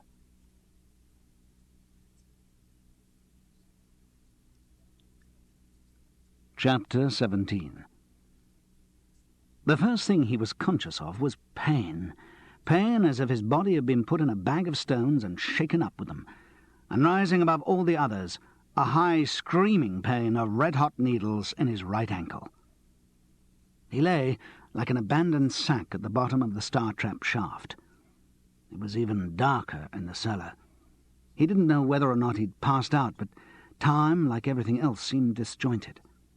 He remembered crying out to Lizzie, then crying out as he fell, and then he remembered being there, swimming in pain. There was an interval between, but whether of seconds or hours, he didn't know. He was aware of some sort of commotion, but he couldn't say exactly where. On stage, maybe, or in the auditorium. A door to the cellar opened, and light flooded in. Len was the first to arrive. The old doorman came towards him nervously, as if afraid of what he would see. "It's all right. I'm alive," Charles said helpfully, hoping he was speaking the truth. "Who is it? Mr. Parris?" "That's right. Is Lizzie all right?" "Lizzie?" "Lizzie Dark, on stage. There was a bar of lights that—" "Mister, she's all right." "Thank God." "Can you move?" "I wouldn't like to make the experiment." Other people came down to the cellar. Lizzie. She looked pale and on the verge of hysterics. Some of the staff from the general manager's office who had heard the commotion arrived. So did Dickie Peck. Spike and a couple of his stage crew came from the workshop. Charles lay there in a daze of pain. He knew that he had been the victim of another of Christopher Milton's insane jealousies, but there seemed nothing to say, and talking was too much effort. They carried him upstairs. Spike and another of his men took an arm each. As the shock of the various pains subsided, it was the ankle that hurt most. It was agony when it dragged on the ground, so they lifted him up to sit on their joined hands. It still hurt like hell. Since the dressing rooms were up more stairs, they took him into Len's little room by the stage door. There was a dilapidated sofa on which he was laid. The general manager's staff went back to phone for an ambulance. Len went off to make some tea, which was his remedy for most conditions. Dickie Peck and Lizzie Dark vanished somewhere along the way. Spike stayed and felt Charles's bones expertly. Used to do a bit of first aid. His diagnosis was hopeful for everything except the ankle. Charles wouldn't let him get near enough to manipulate it, but Spike insisted on removing his shoe. Charles nearly passed out with pain. "Spike," he said when he was sufficiently recovered to speak again, "that star trap, it must have been tampered with." "Yes." "The locking bar was right out of position." "Yes, and someone had scored through the leather hinges with a razor blade. It was a booby trap, meant for anyone who stepped on it. I think it was meant specifically for one person." "What do you mean?" "Never mind, you'll all know soon enough." "Well, this sabotage to the show can't go on, can it?" "You think it's a connected sequence of sabotage?" "Sure of it. And after today, I think a police investigation can be started. It's sad." "Sad?" "Sad because we're dealing with a madman." "Ah. There's no point in hiding the facts now. It would all come out soon. Christopher Milton, a good example of the penalties of stardom." "So it was him all along. I wondered." There was suppressed excitement in Spike's voice, as if at the confirmation of a long-held suspicion. "Yes." A pause ensued, and in the silence they both became aware of Len's radio, which was still on. "So all I can say in answer to that question is, I beg yours." It was Christopher Milton's voice. An American female voice came back. "Well, on that note, thank you very much, Christopher Milton." A hearty male voice took it up.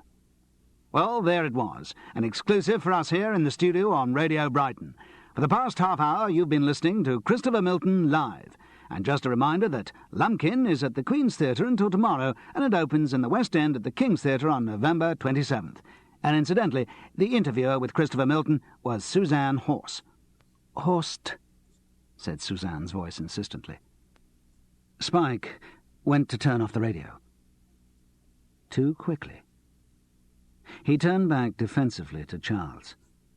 The light caught him from behind, and only the shape of his face showed. The blurring marks of acne were erased, and the outline of his features appeared as they must have done when he was a boy. Charles recognized him instantly. And like the tumblers of a combination lock, all the details of the case fell into place, and the door swung open. "Gareth Warden," he said softly. "What?" "Gareth, if Christopher Milton has just been in the studio at Radio Brighton, he couldn't have been here tampering with the star trap." "He could have done it earlier, and left it as a booby trap." "And released the bar of lights to fall on Lizzie Dark." There was a silence. Spike, or Gareth Warden, seemed to be summoning up arguments to answer this irrefutable logic. The ambulance arrived before he had mustered any. Len fussed around as Charles was loaded onto a stretcher and taken to the ambulance. The doors were about to close when Charles heard Spike's voice say, "I think I'll come with him." The realization of the true identity of the criminal he had been seeking seeped slowly into Charles's mind. Strangely, he didn't feel afraid to have the man beside him in the ambulance. They travelled in silence for some minutes. Then Charles asked softly, "Why did you do it all?" Spike's voice had lost its hard professional edge, and now showed more signs of Ellen DaCosta's painstaking elocution lessons. "To show him up. To let people see what he was really like." "What do you mean?" "I mean, I just realized his ambitions. All he ever wanted to do was to get his own way and destroy anyone who challenged him. He was always totally selfish, and yet the public loved him. Look at the press everywhere. It always says, lovable Christopher Milton. I just wanted to show the public what a shit their idol really was. All I did was to put into action what he was thinking. It was wish fulfillment for him. Everyone who got on his way just vanished. That's what he wanted. But he never actually hurt anyone. But he wanted to, don't you see? He was never lovable, just evil. And you hoped to bring public disgrace on him? Yes. But how? You must have realized that sooner or later you were going to make a mistake, commit some crime at a time when he had an alibi. Like this afternoon, for instance. He'd have never been convicted. He didn't need to be convicted. The disgrace of the allegation would have been enough. Reports of the investigation would have brought up all the rows at rehearsals and showed the kind of person he really was. But what made you think that there would be an investigation? The management have done everything to keep the whole affair quiet. Ah, but they put you in the cast. You knew I was there to investigate? I was suspicious early on, and when I saw you with Winifred Tuke's gin bottle, I was certain. That's why I fed you so much information, why I planted the clues for you in his car, why I told you to ask Julian Padden about him. I see. Charles's detective achievements were suddenly less remarkable. Why did you hate him so much? I've known him a long time. He's always been like this. No, there's more to it than that.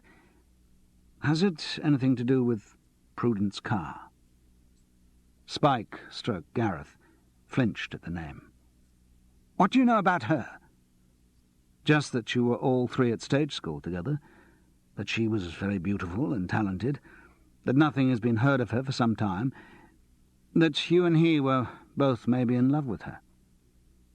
I was in love with her. He was never in love with anyone but himself. His marriage broke up, didn't it? But he wasn't married to Prudence, Charles probed gently. No, he wasn't. He didn't marry her. What do you mean? He just took up with her. He unsettled her. I don't know, he changed her. In what way? He destroyed her confidence. He crushed her with his ego. She could have been so good, such a big star, and he just undermined her. She never stood a chance of making it after she met him. A lot of people don't make it in the theatre for a lot of reasons. No, it was him. He destroyed her, because he knew she was better and more talented than he was. She stood in his way. His words were repeated in the monotone of obsession. And where is she now? I've no idea. But wherever she is, she's nothing. Nothing to what she could have been. And you loved her? Yes. Did she love you? Yes, at first. Then he came along. I wanted to marry her. She refused. Said she loved him. That's impossible. There's nothing about him to love. And what happened to you? Why did you give up acting? I know you started at Cheltenham. Why, you have done your homework. Why did I give up acting? I gave it up because nobody wanted to employ me. I'd had a good run as a child star, but it's difficult to make the break from child to juvenile, and I lost my looks, which didn't help. I developed this acne, and my hair turned darker. Nobody thought I was pretty anymore. I had 3 years of nothing, and then I thought, stuff it, I'll go into the stage management side. But didn't Christopher Milton recognize you when you started on this show? I don't know. I doubt it. He's totally unaware of other people. There was another pause. The ambulance moved slowly through the Friday afternoon traffic. Charles began again.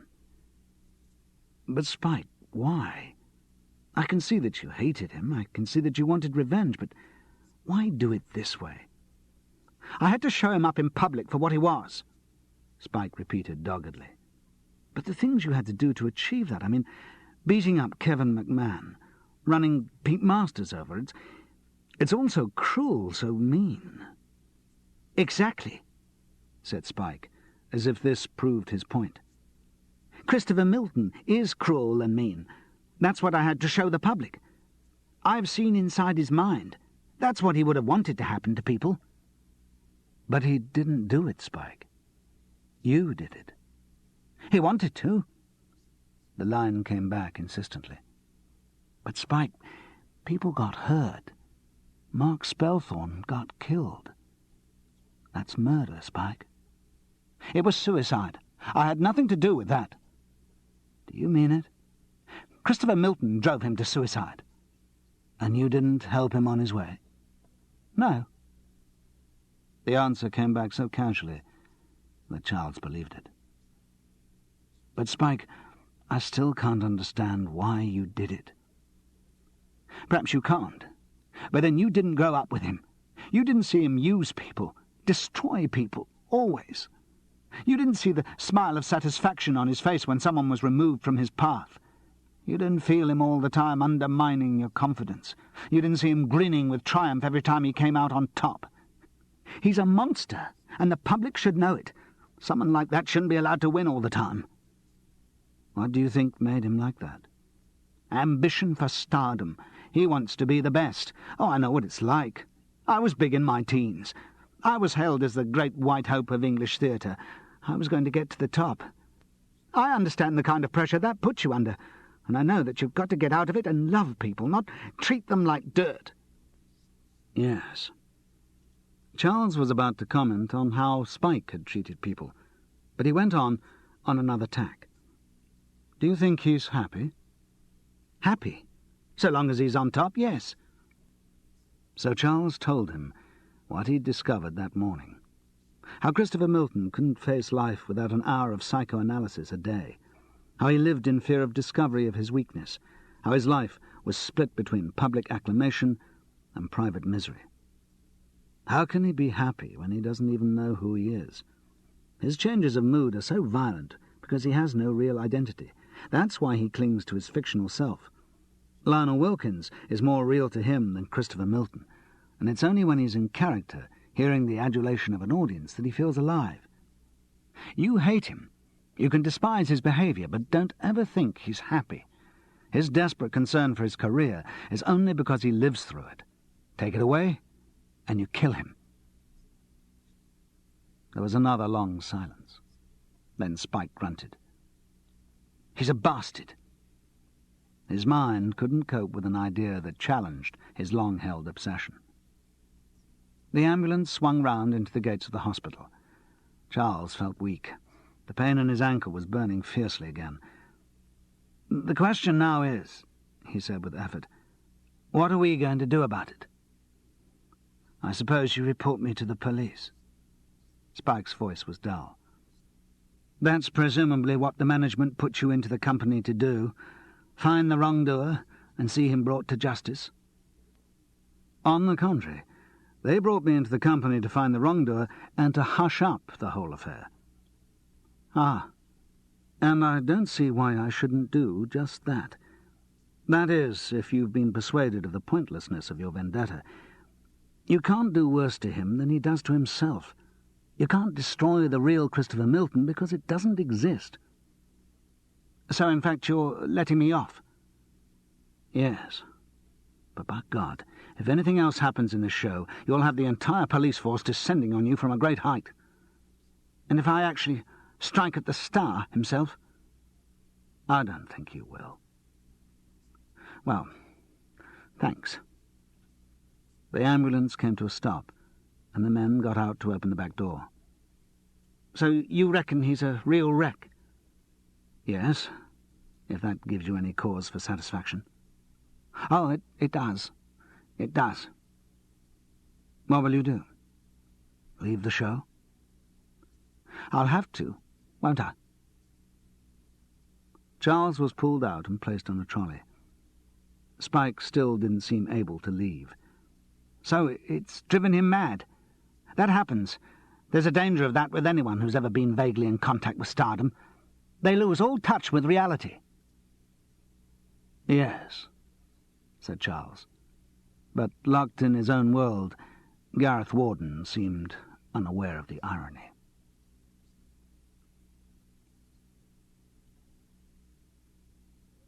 Part 5. First Night. Chapter 18. The first night of Lumpkin at the King's Theatre on Thursday, November the 27th, 1975, was a major social and theatrical event. Everyone was there. Included in everyone, though less famous and glamorous than many of the rest of everyone, were Charles Paris and his wife Frances. She had somehow heard about his accident and come down to visit him in the Brighton hospital. His injuries were not too bad. Apart from extensive bruising, the only real damage was a broken ankle. In fact, the rather gloomy young doctor who dealt with him described it as a Pott's fracture, and said that with a fall like that he was lucky not to have crushed a few vertebrae, fractured his calcaneum, and broken his sternum. He was out within a week, complete with a cartoon plaster on his foot and a pair of authentic-looking tubular crutches. There was no chance of his appearing in the show, and there was talk of compensation from the company. The wheel had come full circle. His identification with Everard Orstick was now complete. It was difficult to say where he stood with Frances. She had accepted his invitation to the first night, and there had been no mention of Alec the Scoutmaster, and yet she seemed distant, perhaps just making her point that she was no longer around whenever he needed picking out of depression. It wasn't a tangible change, but it made him feel that if really he did want her back, he'd have to work for her. It was like going out with someone for the first time, not knowing which way the evening would turn out.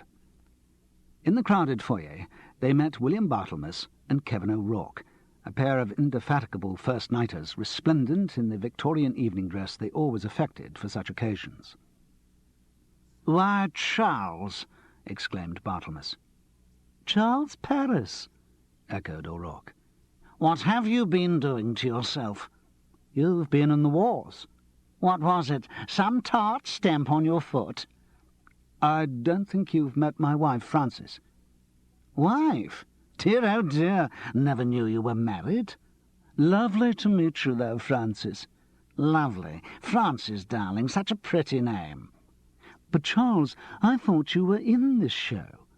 "But obviously the leg put you out. You know what it was, O'Rourke? Someone wished him luck. You know the old theatrical saying, break a leg." "Break a leg? Oh, that's too divine." "Going to be a marvellous show tonight, isn't it, Charles?" "Well, of course, you'd know, wouldn't you? I mean, you've been working with him. Such a clever boy, isn't he, Christopher?" "Clever? More than clever. That boy is A1 thumping great star. If the national press don't all agree about that in the morning, I'm a Swedish au pair girl." "Oh, but they will. He is such a big star. I think he's really brought stardom back into the business.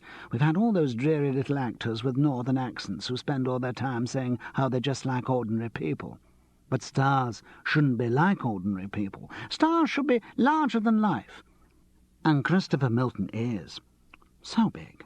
We were reading an interview with him in one of the Sundays. By some American girl, Suzanne somebody. Very good it was." "Oh, super. "And you've been working with him, Charles. That must have been wonderful." "Yes, but wonderful." It was very strange, seeing a show he had been in for so long from out front, but perhaps less strange with Lumpkin than it would have been with anything else. It had changed so much since he last saw it that it was like seeing a new show. The cast must have been working every hour there was since Brighton, and they did well. The first night sparkle was there, and they were all giving of their best. The show had gained in consistency of style. Wally Wilson had also been working away like mad, and for all the part he played in the final product, Oliver Goldsmith might as well have taken his name off the credits. Charles reflected that in the whole case there had only been one murder, that of She Stoops to Conquer. The changes had involved more cuts, and now Tony Lumpkin's part totally overshadowed all the others. In less skilled hands than those of Christopher Milton, it would have overbalanced the show, but the star was at his brilliant best.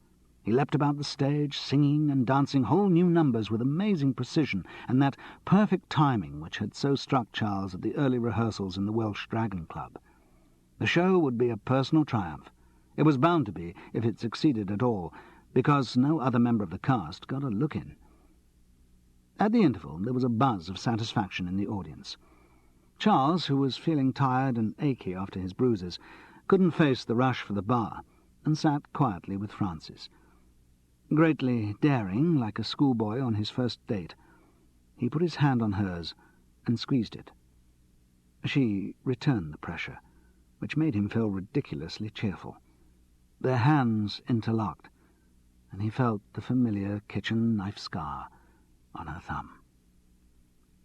He looked at the busy stalls. He could see Kevin McMahon in the middle of a congratulatory throng, smiling with satisfaction. Gwyneth, David Meldrum's assistant, was coming up the aisle towards him. They were like creatures from a previous existence. Gwyneth stopped by his seat to ask how he was. He told her, but she hung around, for the first time in their acquaintance, seeming to want a conversation. He asked a few idle questions about the company and production details. Running out of things to say, he asked, "Who's the new stage manager?" "New one? Why, it's still Spike." "Still Spike?" "Yes, of course. He's in charge in the Fly Gallery tonight."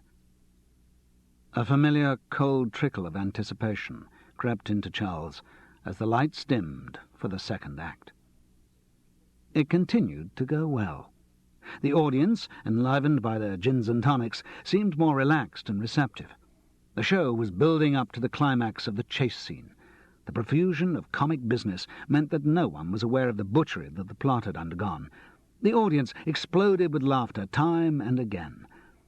Only Charles Paris was silent. The chase scene arrived, and the audience roared. Charles held his breath when it came to the Star Trap moment, but the machinery of the King's Theatre delivered its burden safely on stage at the correct time and gained an enormous laugh. But the respite for Charles was only temporary. He knew what was happening behind the scenes. While doubles on stage continued their interweaving and dancing, the real Tony Lumpkin climbed to the gallery where he would have the Kirby wire attached to the corset he was already wearing. The audience laughed away at the action on stage, while Charles fought with the nausea of horror. Bang on cue, Christopher Milton appeared. He descended slowly from the heavens, and his appearance gathered the round of applause that always attends spectacular stage effects. The pace of his descent suddenly accelerated. The applause died as if it had been switched off. No longer was the star coming down at a controlled speed. He was free falling. The real panic in his eyes and the jerking of his arms and legs communicated his fear to the audience. For about 20 feet he fell, and then sharply the wire was taken up again, and he came to rest bobbing about 5 feet above the stage. There was a long pause, while Charles could feel the agony of the corset cutting under the star's arms.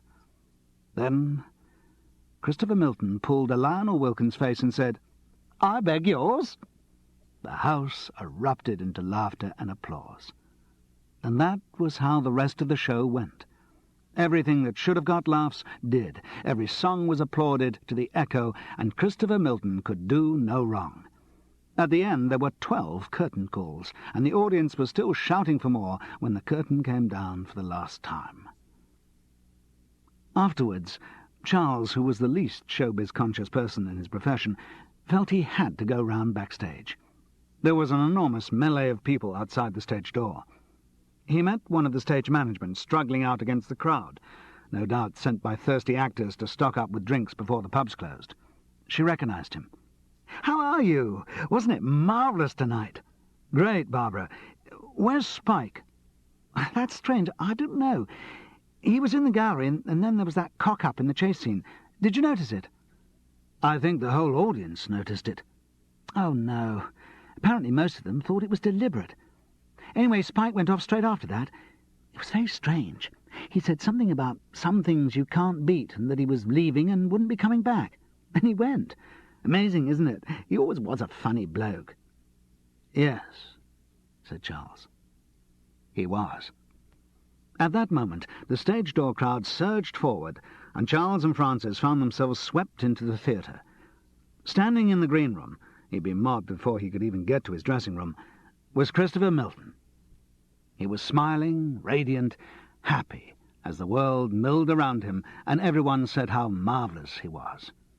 He saw Charles and reached out a hand to wave across the throng. Hello!